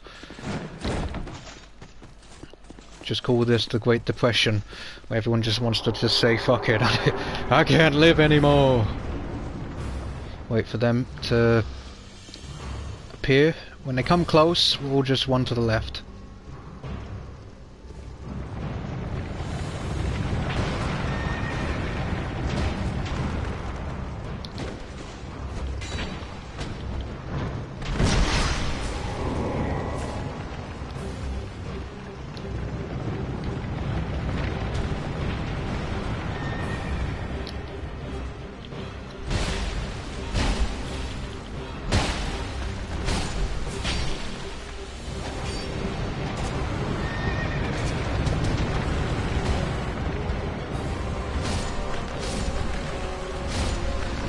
we go. Dealt with that. Now let's keep going.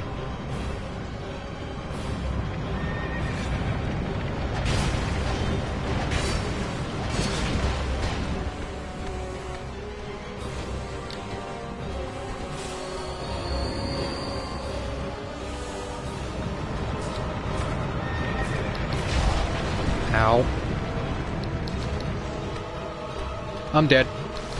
Or not.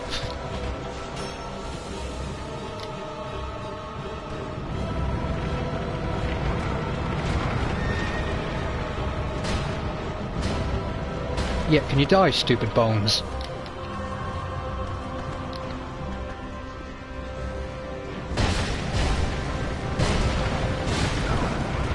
Okay.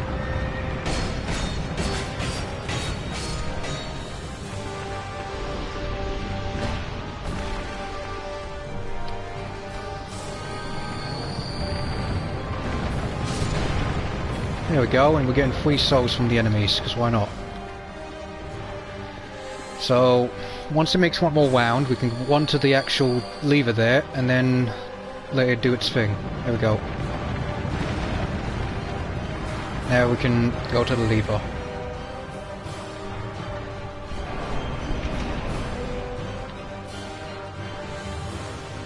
Now we've got to wait for it to appear, and then we can just take its head in.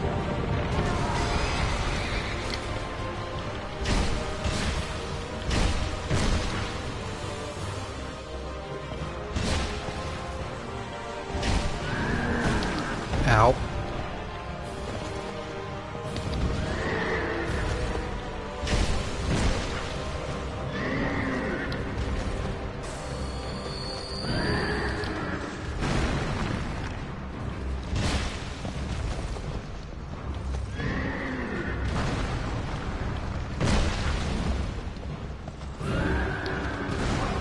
Ow. That hitbox though.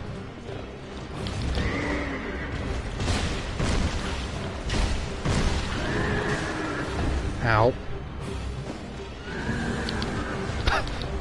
Bloody horse. Ow. Okay. I find it very annoying, the battling of the hitboxes.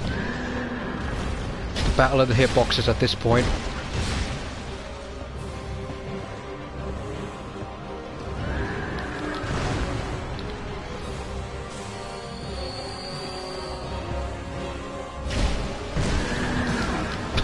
Okay.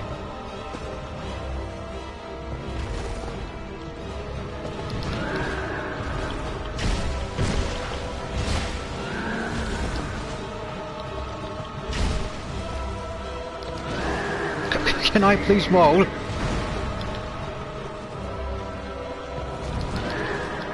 Heal. There we go.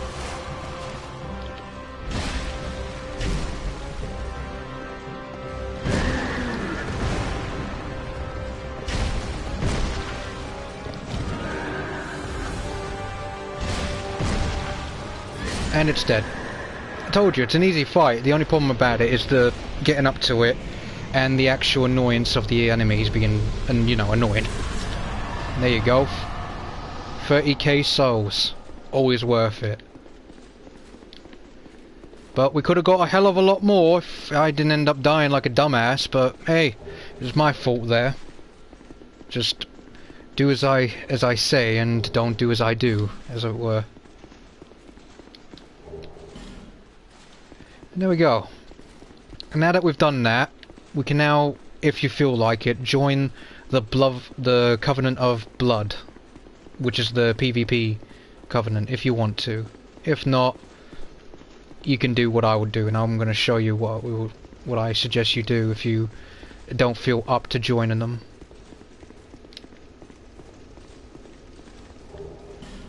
Soul of a Brave Warrior.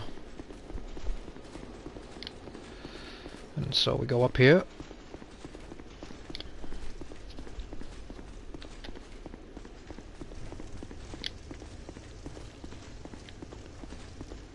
What is it? And now that we have this guy here, we can just say hey-o to him and beat the devil out of him. Well, whose blood will spill first?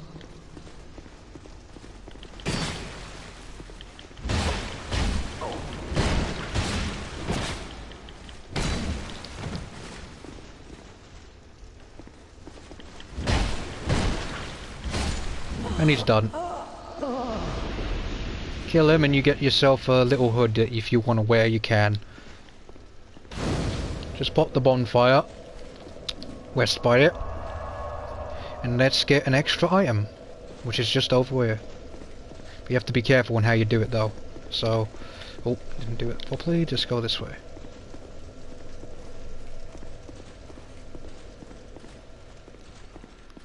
Like so. And then you get 2 cracked red eye orbs. And with that done, let's west by the bonfire. Burns... oh, can't do it at this one, I forgot that. Yeah. Return back to Medulla, and we're going to burn the Sublime Bone Dust, and we're going to use some of the souls we have to level up.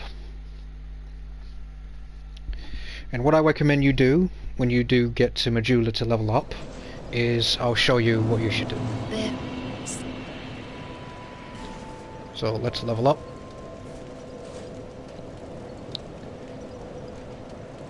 You would level up your endurance to level 20 and then the rest into vigor.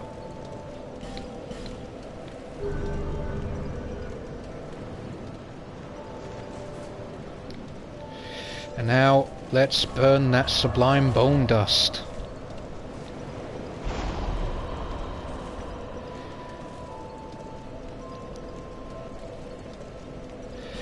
Now with that done, we were going to turn back to the Huntsman's corpse at... actually it's the undead Prophery right here. And we're going to go backwards and attempt to try and fall down the bridge to try and go onto platforms where there's items, because we need to get the Token of Fidelity. And right now you may notice that we're now level 48. 2 more levels and we'll be able to be at the maximum ability level that you would want to be at when you get to this point. And then all it is there from there is pretty much just focusing all your souls into your gear, because we're going to need to replace the leggings and the helmet.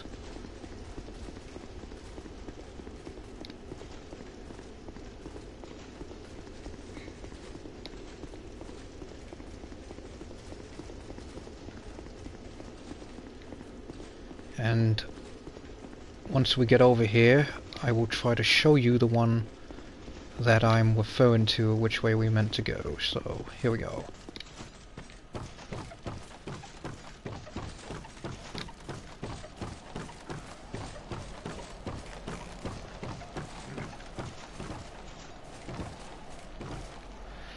The one full way, if I can remember correctly, is this one here.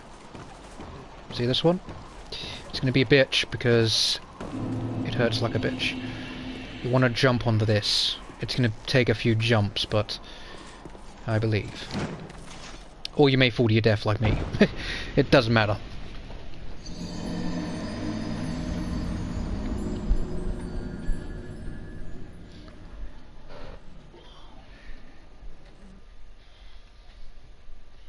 But once we do drop there, we will get the item there.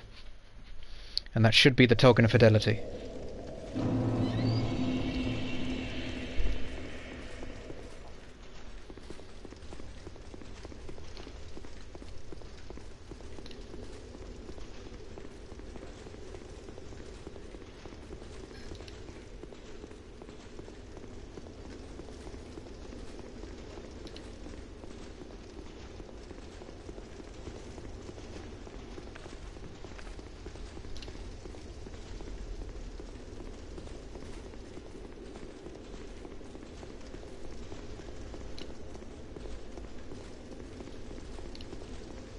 Here we are.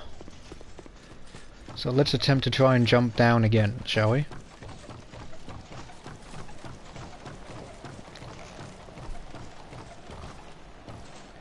As you can see, the fall is a bit of a bitch, so let's try this way. Oh! Nearly done it. Well, nearly died, should I say. But there we go. Now, let's take a homeward bone back to the bonfire. Because what we're going to do from there, and I know my souls are up there, but it's only 1,500. It's not very much to worry about, so I don't really care about it right at this point. So what you want to do is, with the Token of Fidelity, we're going to go back to the Cathedral of Blue, which is just over here. And this is where one of our weapons is finally going to be enchanted with a single item. Well, sort of. We still need to go back to the Lost Bastille, but we are somewhat halfway done. So here we go. Go up here.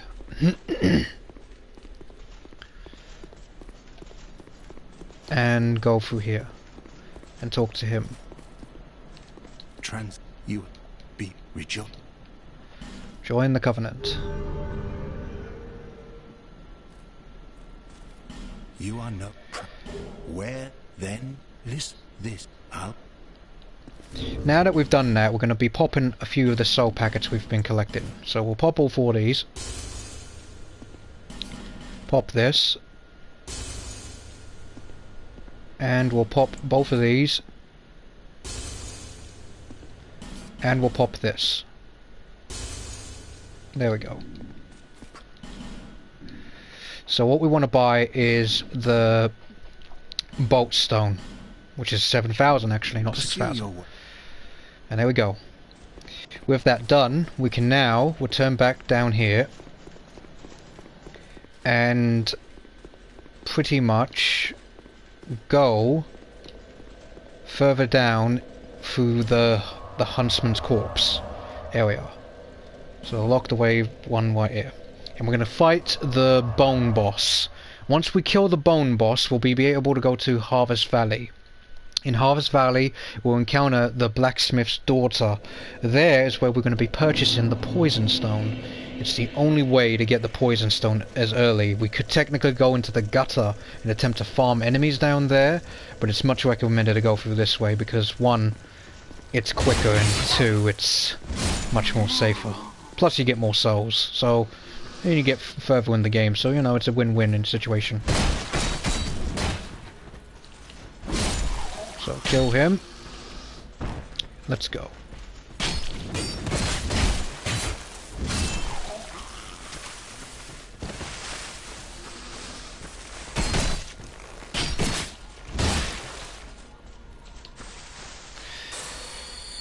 And let's heal up a bit. 4 knives. Now let's use one of the human effigies. There we go. Back to being human again. So, now that we've done that, we can now go through here.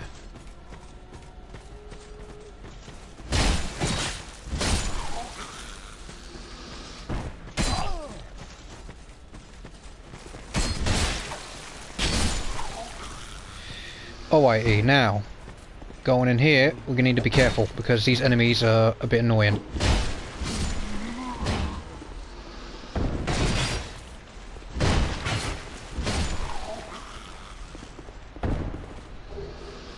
Flame butterfly. It's a very good item because if you want to just use the flame butterfly to ignite your torches out the get-go, you can. It's really good.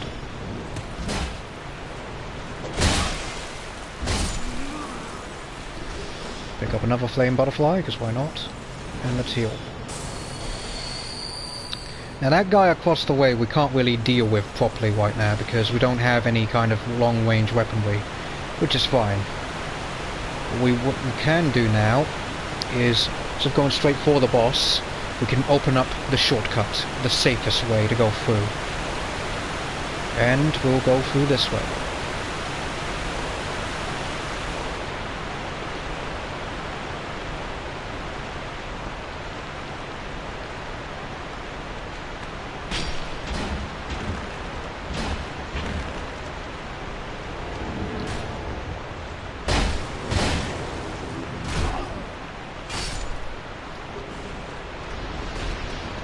With that done, we can now kill these bone bastards and they will stay dead. Because that shaman guy never reappears again. None of them do. Which is really good for us. And there's also a crystal lizard here, you want to be careful. Because Bone Man is here.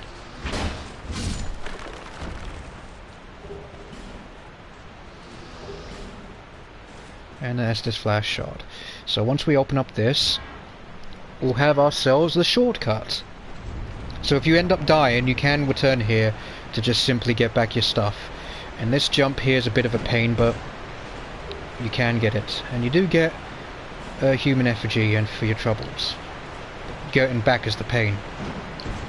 Because you can end up jumping and dying. Because that's the worst part about there. But okay. Now, we've cleared out everywhere. And what you want to do now is you want to summon this NPC here. The reason for this is not because you need backup, no, it's to continue his storyline. Because him and Pate fight. And either way, you can get their armor sets. Either one you want. Plus you can get some extra gear. Because there is an item you can get which is very, very good. Thanks to these two fighting. And I leave it to you guys to find out, because when I am done fulfilling the entirety of this build in terms of getting it to the status that it should be, you can do what you wish with the build.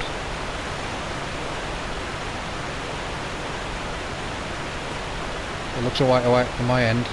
Alright. So here we go. I'm going to go in here and deal with the Bone Lords.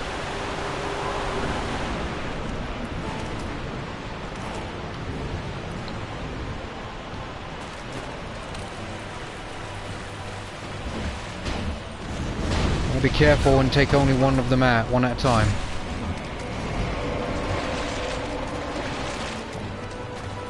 And the reason for this is because they when they die, they pop out more of them.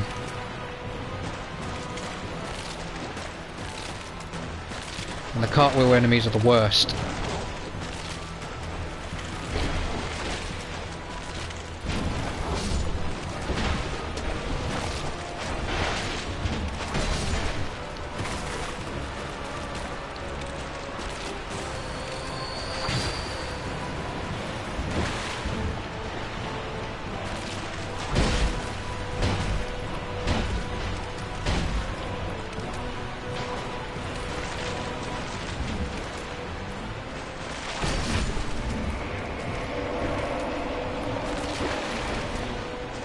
Hopefully he won't kill him yet, because we do need to take care of these other skeletons.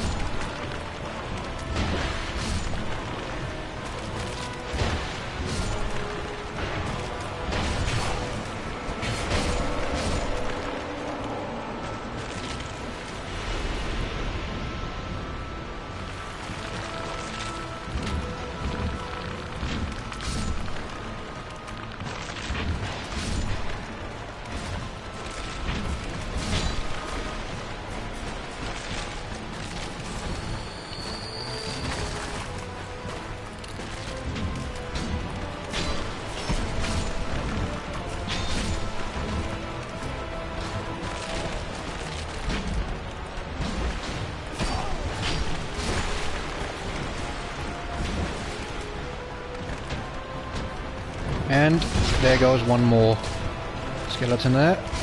And these guys are easy. You just have to make sure you take care of these big guys, or should I say the big lords, quickly. As in, take care of one and then take care of his minions quickly, and then deal with the next one. You don't want to kill them all in one go, because it is a fairly easy fight. It's just that you can get overwhelmed quickly. There we go, another couple of souls, and we continue onwards.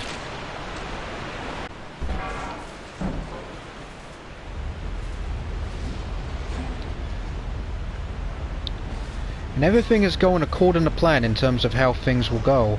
Because once you have the poison stone, the bolt stone, and then you have the blacksmith unlocked in the Lost Bastille, you'll be able to infuse all your weapons. And since we are, right now, 2 levels away from the maximum level we should be at this point, you're gold. Honestly. Now before we go to the bonfire, which is near the poison part there, we're going to go straight to her and buy it from her.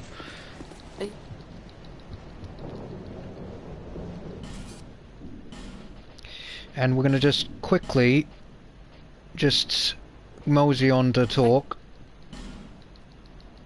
until she decides to move. I suppose it... Once you do that, go through here, pop the bonfire, and then turn back to Majula. And with some luck, she'll be there.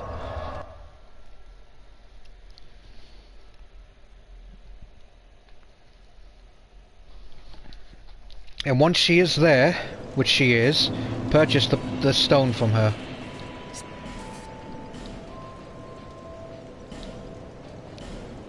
Looks like she doesn't have it on her. Well, that's a bit of a shame. I remember buying it from her before. Oh well. But that's fine. We can find it in the Harvest Valley. It's a fairly easy find. It's in one of the little holes, and we can get it from there easily. Plus, since we're here, we can also buy some extra stocks on life gems. So if you're low on life gems, buy them now. Be a good idea.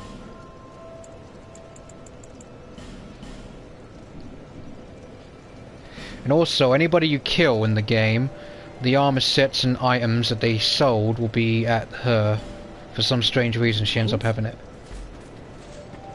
So that little midget guy I killed ended up being there for all the goods and stuff. So yes, now that we're in Harvest, we're going back to Harvest Valley. We're going to find the quickest hole to get the poison stone. Once we get the poison stone, we'll be able to go from there.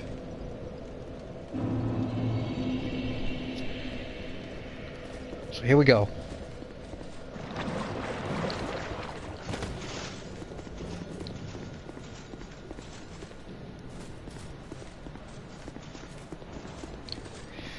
And the items that we bought from Gavlan before, the poison removal one, comes in handy here, because that's why you want to buy it from him.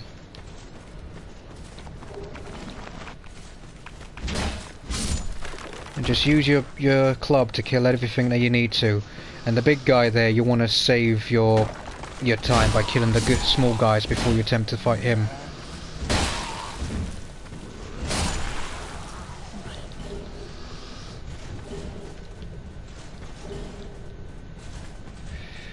So take care of the small guys, and then we'll be able to deal with the big one after. And take all the goodies too.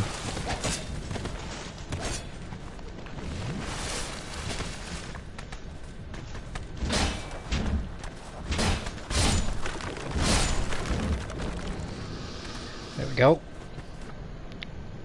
Stream is buffering like hell though on my end, Jesus.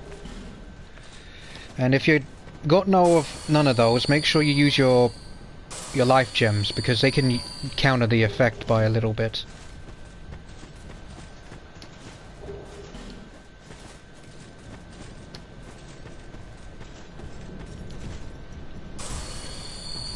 So here we are, let's kill this big guy.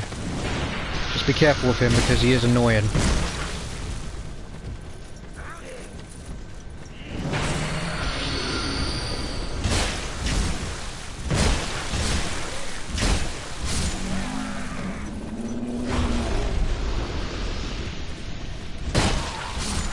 Now that that's done, we can collect the rest of the goodies here, and then we can go and find the quickest way to the hole.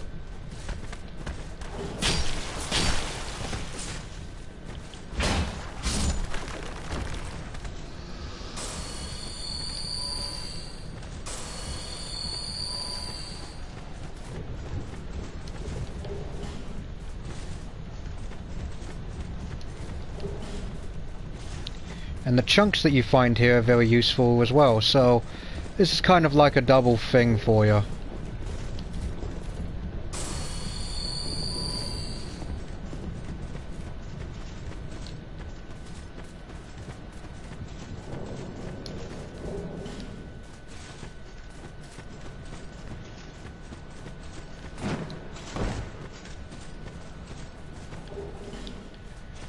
Aluminum skulls, so just get those.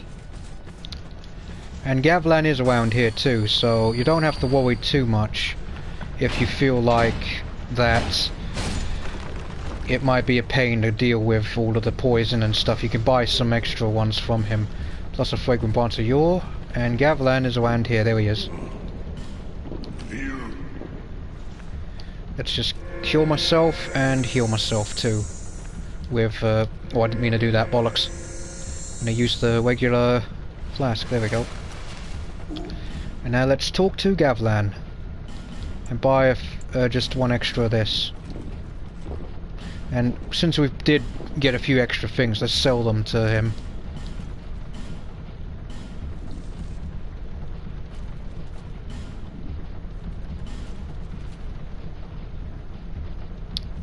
And we won't be needing a token of fidelity, so you can sell it now. Ready. What? Oh, didn't mean to bloody talk to Gavlan again. Ugh. Open up this crate. This has, if I remember correctly, poison resists. Nope, war stone. Never mind. Now the war stone wasn't what we wanted. We wanted the poison stone, and it is down here somewhere. We just have to go digging through it.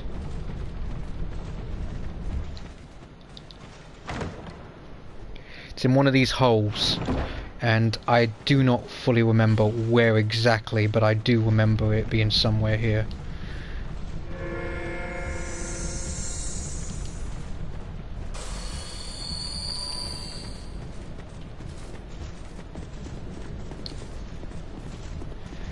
And so we go through here, and now there's going to be a few of the, I'd just say the desert ladies, as it were. I'm not sure what you can call these enemies other than the fire witches or something like that. But these pyromancy ladies are somewhat annoying due to their attacks, but you can make short work of them, much like you can with any other enemy, thanks to your club. The club is life and the club is God. You will destroy everything with it. Until it's nearly broken, then you need to switch to your broken weapons of death.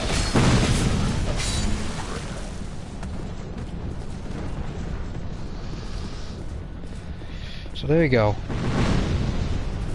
Now, we're going to be going up here, but before that, we're going to pop one of these gems, just in case, because she can one-shot kill you with one of her spells. She does it very often when you get too close. So it's recommended you get at least a bit close. Oof. That was the one spell she did. There you go.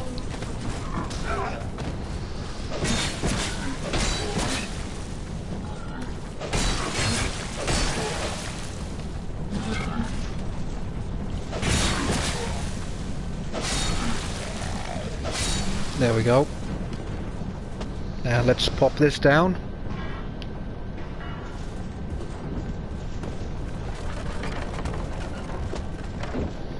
There should be a bonfire just to the right off over it.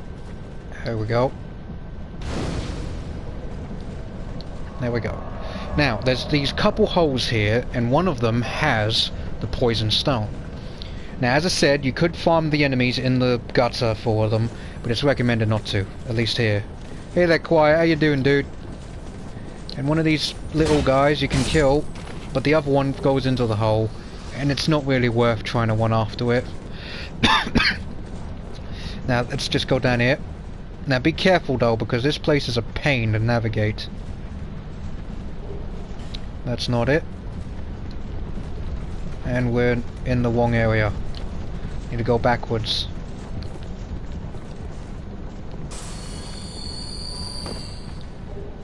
Faded soul.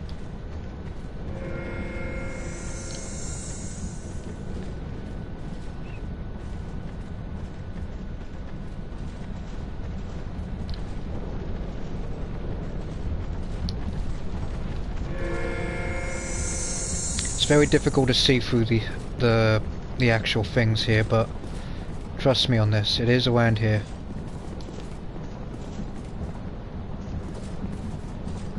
Ah, it might be this hole actually.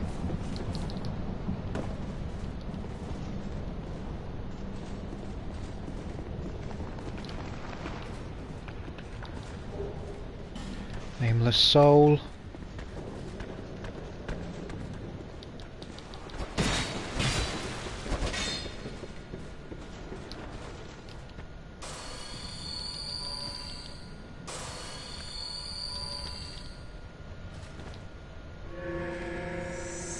Now let's open this up. And here we are. And we got the poison stone. There we go. Now we're done with this specific area. We just have to return back now. This is the hope, just the poison stone. And with the poison stone in hand, we can now infuse the thief sword, and we can infuse the club with the lightning stone that we have. We just have to get the final one, which is in the Lost Bastille. And before we do go to the Lost Bastille, we need to return back to the Forest of the Fallen Giants and make our way to the final part, which is the normal path that you normally take to get to the Lost Bastille. The reason for this is so we can be able to get past a few bits and bobs, and also to open up the way to where we need to go. Fuse the blue eye white dragon. Oh, for God's sake. God damn it, I thought my blue eyes white dragon will destroy all of you, but instead it failed. How could such power be defeated? Anyway. But to everyone, hopefully you're all enjoying. And I know that I'm not the best. And you have seen me die quite a lot, but I know for a fact that you guys could definitely do a lot better. And if you can't, just keep trying. Never give up.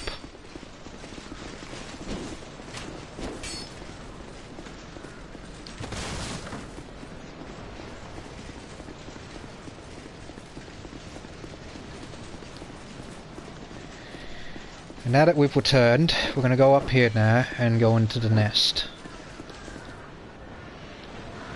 Here we go. And then we'll pop the bonfire that is at the Lost Bastille. As soon as we get there, we'll both get a few other extra items, and then we can do some other stuff. Dying is the best part. Reminds you to dodge more. Well, to be fair, you can't really dodge all attacks, because some things can hitbox you to bullshit. And it happens quite a lot, but it doesn't matter. I mean, as I said, you just learn from your mistakes in this game. And the dull ember is very important, so you can get Macduff off his arse and actually do his job and actually do the actual enchantments to your weapons. So, with this in hand, we can now remove this and keep going on. So, before we go over there, we want to try and get another fragrant branch of yore, plus we want to try and also get rid of every other enemy in here. For some reason you can be damaged, it's a weird glitch, but it happens. But here we are. Now here is going to be difficult because, as I said, there's a pursuer that's going to spawn here. I recommend not bothering to engage with the guy because he's not worth fighting here. It's a very terrible arena to fight him. There we go. Just avoid him if you can. It's not worth fighting him. You do get quite a lot of souls, but it's not worth fighting him at this point. And I completely forgot, like a moron, to put on the wing, the royal wing. Oof, and I chose the wrong point to do this.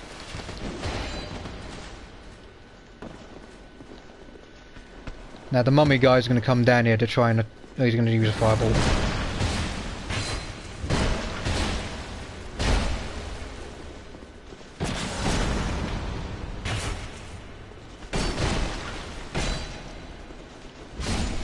There we go. Oh, and he dropped the Twilight Herb. That's very good if you're a spellcaster.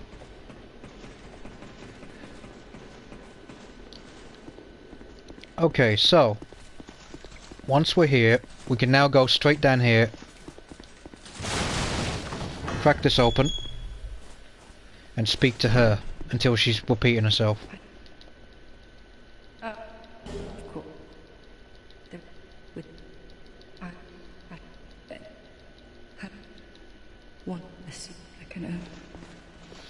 Alrighty, so now she's repeating herself. We'll just open up this box, grab the key. We'll be needing the key. But first, we're going to be going up here to get an extra bit of items. Or an item, should I say. There we go. Now let's roll down here. Now, off to the left is where we need to go. Dead ahead is another place we need to go. But we need to take care of these Himotep looking guys. And he met his death in oblivion. So we got to keep going down. And before we do anything, we're going to turn off to the left. Grab ourselves gold pine resin. And we're not going to try and make sure we can try and piss him off. Yeah, by coming after me. Because you do not want him to hit that entire that barrel there, because you don't want that. So if that happens, you won't be able to get to Macduff early. So here we go. Let's do this. Roll into it slowly.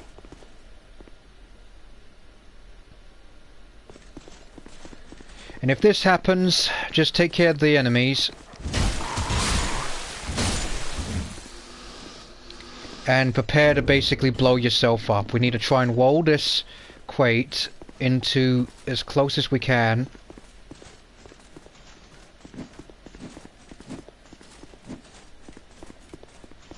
There we go.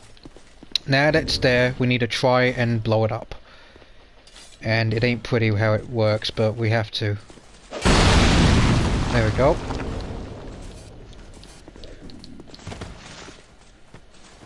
And we'll pop the bonfire. Now before we rest by the bonfire, we need to try and take all the items that Macduff has been storing. And then we'll speak to him.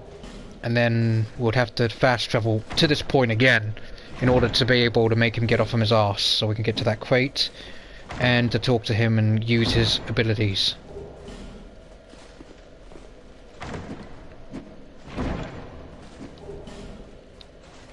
So let's just keep talking to him until he says, give me the flame.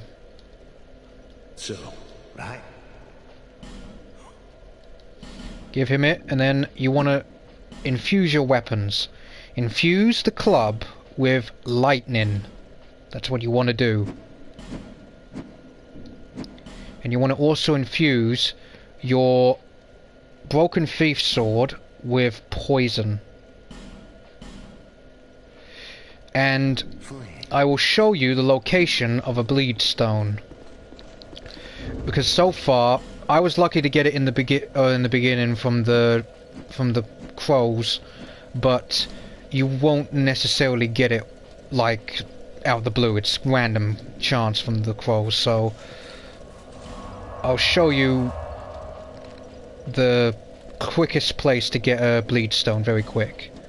Let's just return back to here. We'll just respawn here, and then we'll get Macduff off his arse, so we can run straight to the chest he was on top of to get the item.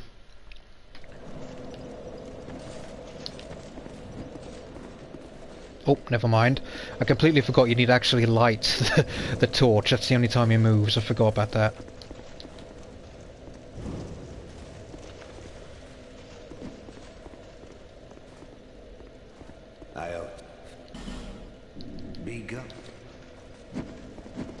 Now if we rest by the bonfire, he'll go to... I completely forgot that you have to light the light there. I completely forgot. There we go. There we go. So I forgot that you had to do that. I'm a bit of a... I forget something sometimes. Forgive me. There we go. So Twinkling Titanite.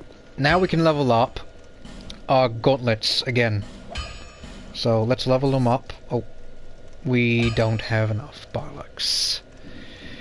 But he should at least have, if I remember correctly, an unlimited supply of the large ones, so we can at least upgrade, buy one more, and then we can upgrade our weapons. So we want to increase our broken thief sword by 3. And we want to increase our broken straight sword up to 3 as well. We want to get them to at least 5. That's what we want to do. And because we're lacking souls, let's pop some of the extras that we have. Here we go. And if you are short for souls, pop the last giant soul. This will give you a definite amount to be able to purchase the upgrades. So here we go. Pop them both to level 5, which they're at now. So that's at level 5. Broken straight sword, you want to upgrade that. And we'll increase the club as well.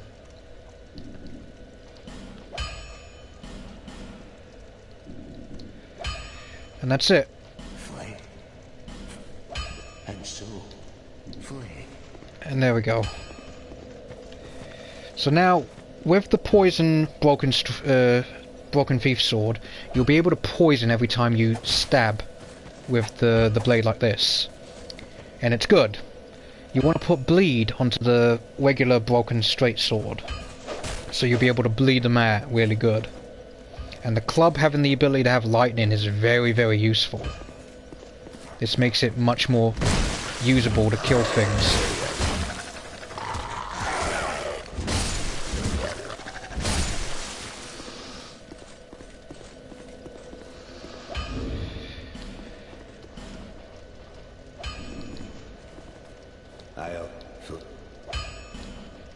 I think it would be actually a good idea if I think about it right now, to just get another, to increase your club to level 5 as well.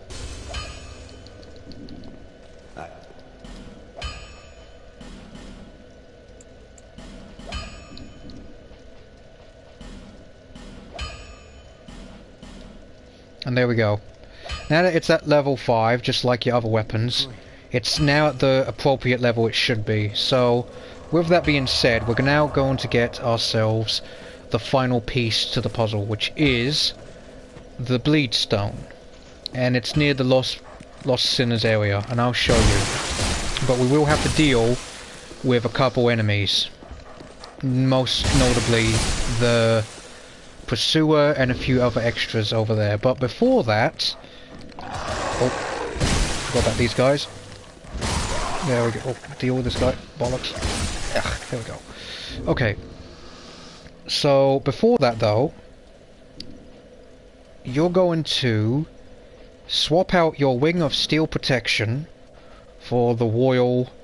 Well, actually, never mind. I'm getting it mixed. I'm mixed up the Royal Soldier Wing with the Dragon Wing. Never mind. I was about to say you're going to swap that out, but never mind. So now that with that being said, we're going to deal with these guys quickly.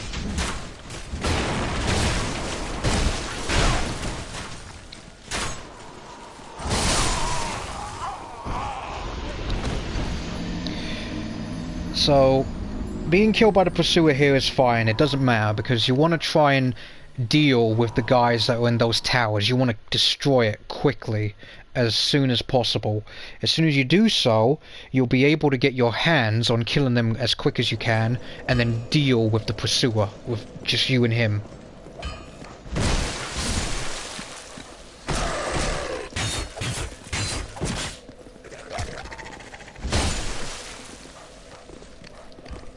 And I'm going to show you the effects of the poison.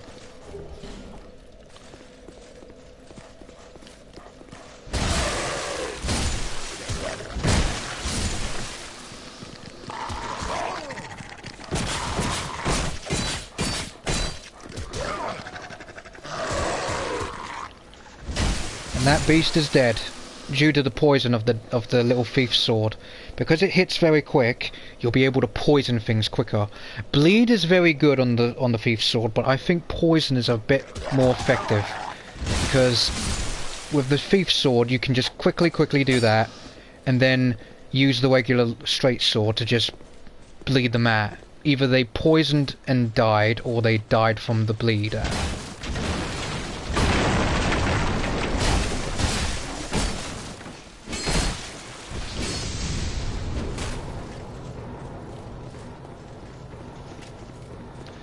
Now I need to heal real quick to try and get this bloke down. Because the Pursuer is not what we want to deal with. We want to deal with these guys quick as we can. Because we need to try and get ourselves the item.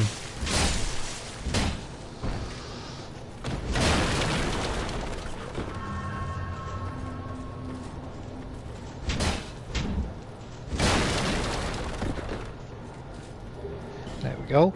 Now there's a hidden item just over here. It's an Estus Flask shard.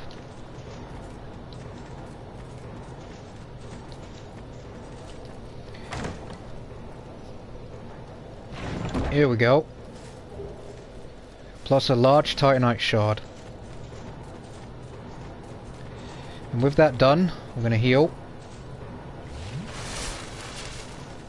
And keep on going.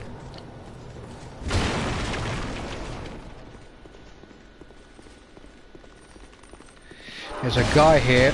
He blows himself up, that one, so be careful. And there's a couple more in this room here, so be careful. He blows himself up, so get out of there quickly.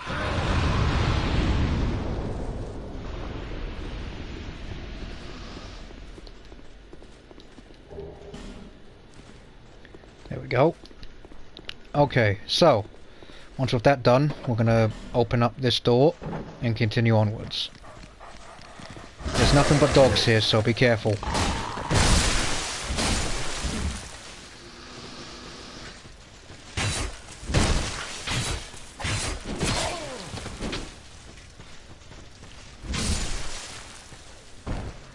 If you hit this, you're going to get the pyromancy kind of outfit, but here's the problem: you're going to have to constantly deal with every time you go here or respawn here the enemies which blow up, which you don't want to deal with. You don't want to deal with it for the armor set. It's not worth it.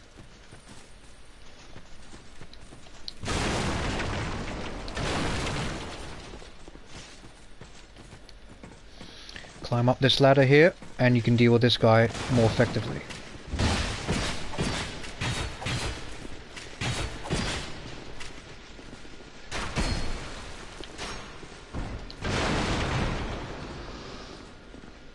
Now this woman here is a bit of a bitch. Let's pop this. And be careful, because there is an enemy that was from the other place that's going to appear here.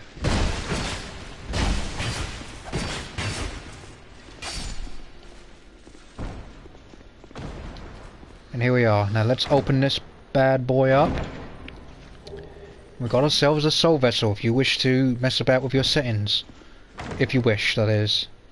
If you made a mistake or anything like that. Bone staff, which you can sell to Gavlan. And there's the enemy.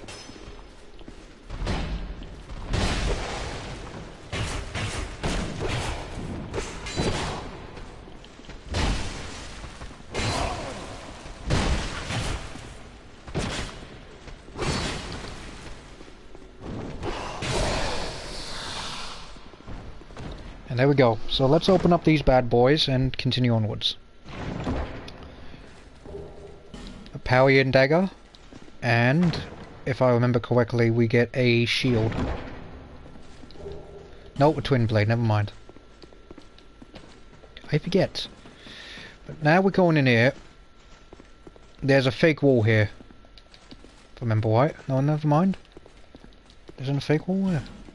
Oh, never mind. There's a fake wall somewhere, and I remember it being around here somewhere.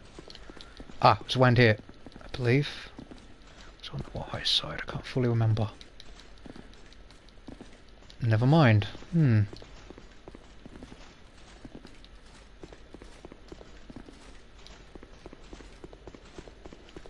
Completely forgot.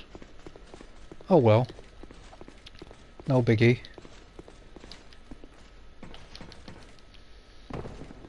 So, never mind what I said. I thought there was a little path one there. There was one that's somewhere. I must have completely forgotten which one it was. Must be a bit later on, like when you go into the three big guys.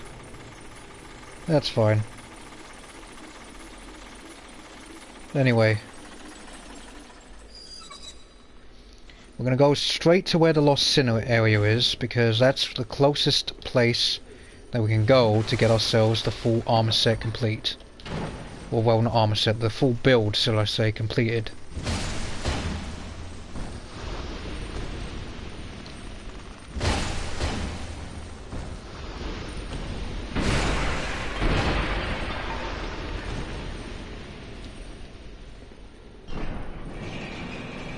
And with the bonus fragrant branch of yours that we have, we'll be able to unpurify a Pacific character here who gives us a lovely little bonfire that we can go to. Wait, where is the fragrant branches of yours in my inventory? Oh, there they are. We got 4 of them.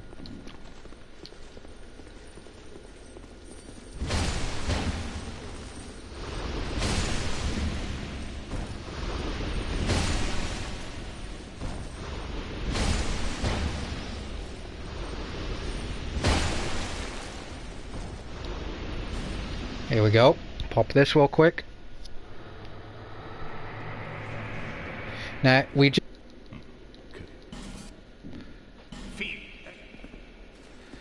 There we go. Pop the bonfire. And let's go...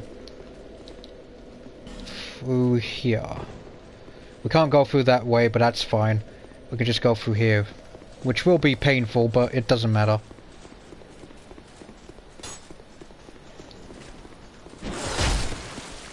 We can just roll past him and keep going. Here we are. Now in Sinner's Wise, we're nearly done. Oh god, it's buffering again on my end. Bugger.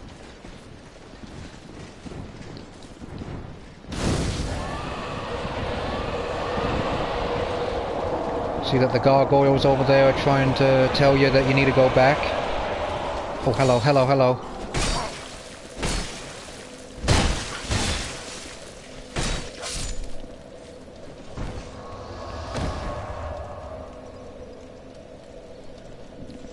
Okay. Alrighty, so just want to come down here and go down here and deal with this dude.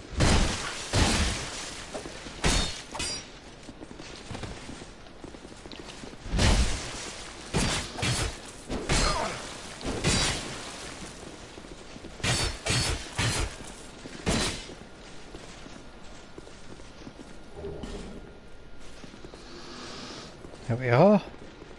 And now here we are with these guys. Remember the combo. 1-2 punch, as it were. Like this. Like that. So... oh, bollocks.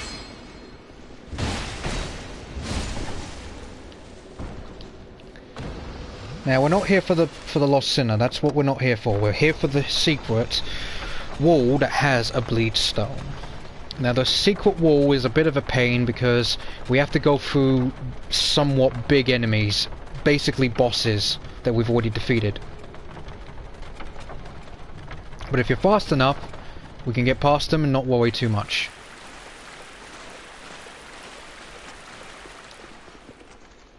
So we've got to get him to come over it.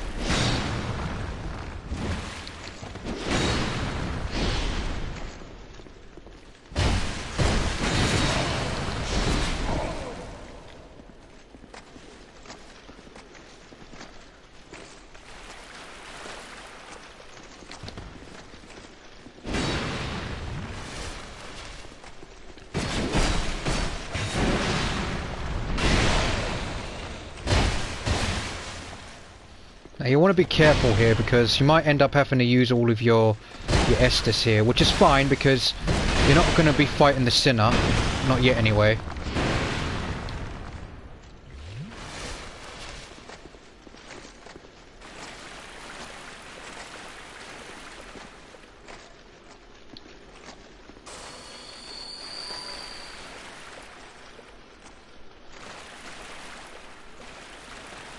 Keeping an eye on him. Oh, he's coming back. He's coming back.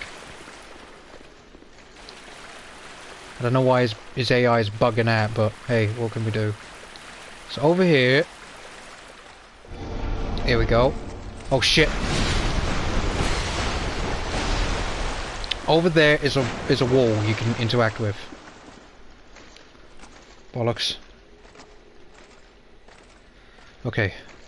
So over here's a wall. And since we've interacted with it, we want to stick to the left. You get the bleed stone. Plus a wing, which is good for spellcasters. Now we're just going to run back over here and use the homeward bone and return back to the bonfire. We now have ourselves the build nearly fully completed. We just have to use that bleed stone and put it on the broken straight sword. So what we'll do is we'll turn back to Macduff's place, purchase the upgrade to have it where we can have more of a enchanted set of weapons, and then we'll go from there. So here we are. Let's infuse the weapon. We'll infuse the regular one with the bleed stone. There we go. With that done, we can now return back to Majula and fully upgrade, or shall I say, put 2 more upgrades to the actual Estus Flask. And then we use whatever's left of the souls we have to pretty much level up. There she is. Upgrade.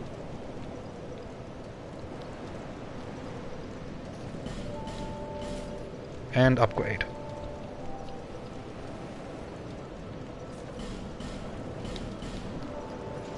And okay. With our weapon set, we're done. All the weapons are now in order. And our armour is nearly fully done. We just need to get the last few bits of armour that we need to use. And the armour is actually sold by him over there.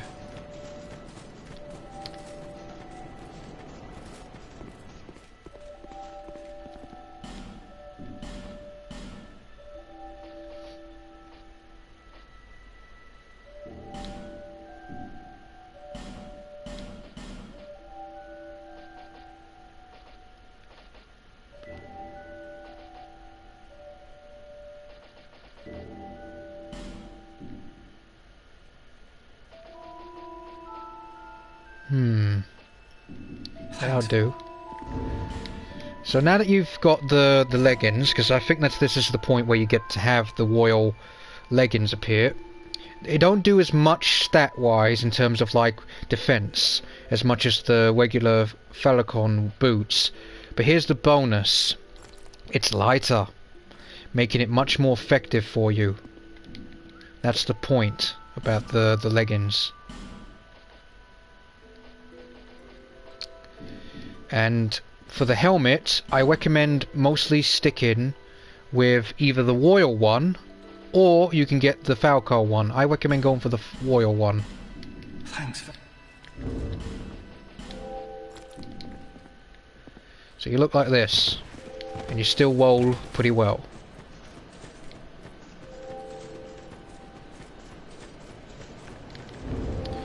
And with one of the soul packets, big ones that is, pop whatever you have. Mostly not the Dragon Rider one, use the Flex Sentry one. To just get 6,000 and go to the Emerald Herald and level up.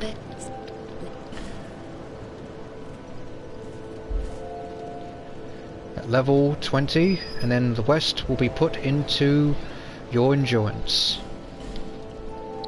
You're now at level 50. And with that being done, we can now invest the rest of our materials that we have, such as our Titanite shards and all that, to the leggings and to the helmet. But we don't have enough money to really do anything, so we need to pop at least one more soul. I recommend the Lord, the Skeleton Lord one.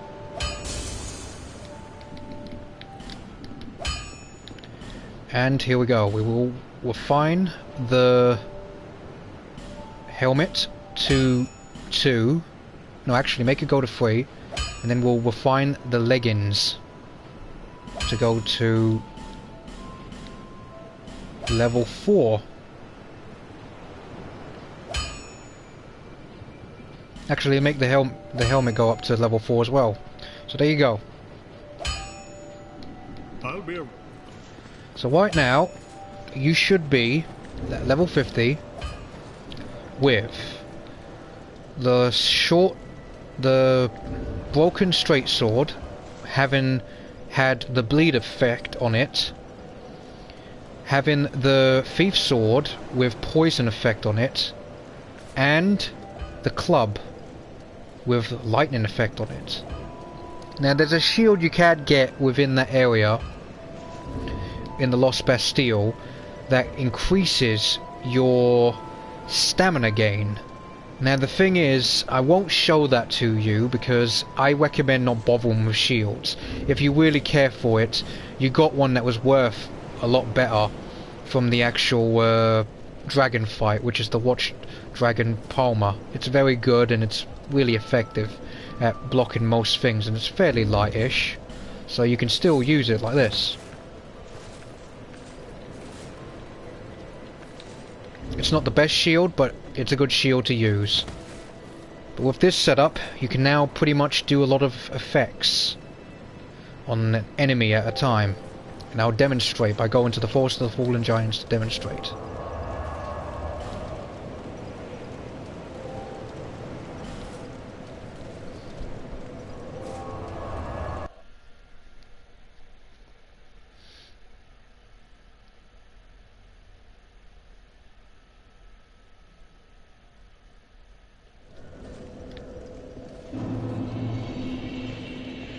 So once we go out here, we'll deal with this guy. 1, 2, 1, 2, 1, 2, 1, 2.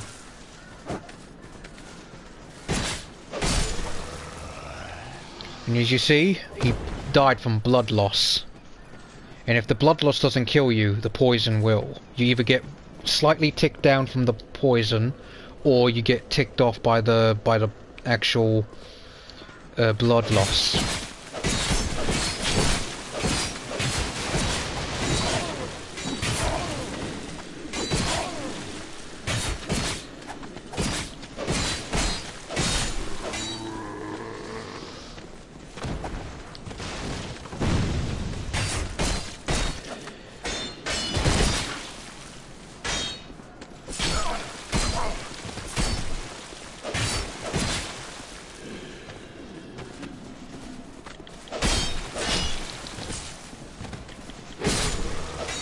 There you go.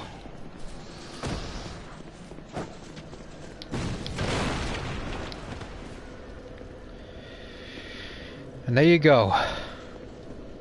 This is my build, guys.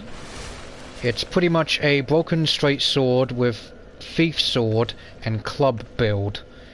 It's mostly reliant on pretty much just your endurance and your vigor. You only have the strength to be able to run around with this fairly medium type of armour. You could use the Drowned Lake armour set, but it's very heavy, and I recommend just using this one because it's much more effective, much more light, and much more better for you. And with the club is mostly your damage dealer. The other weapons are to stagger and to kill enemies at a time, like a few enemies, so you can keep bleeding them and or poisoning them. And the hammer, or the club, is pretty much the damage dealer to bigger enemies, such as the ones with shields and so on. And that wraps up this build. Let's return back to Majula.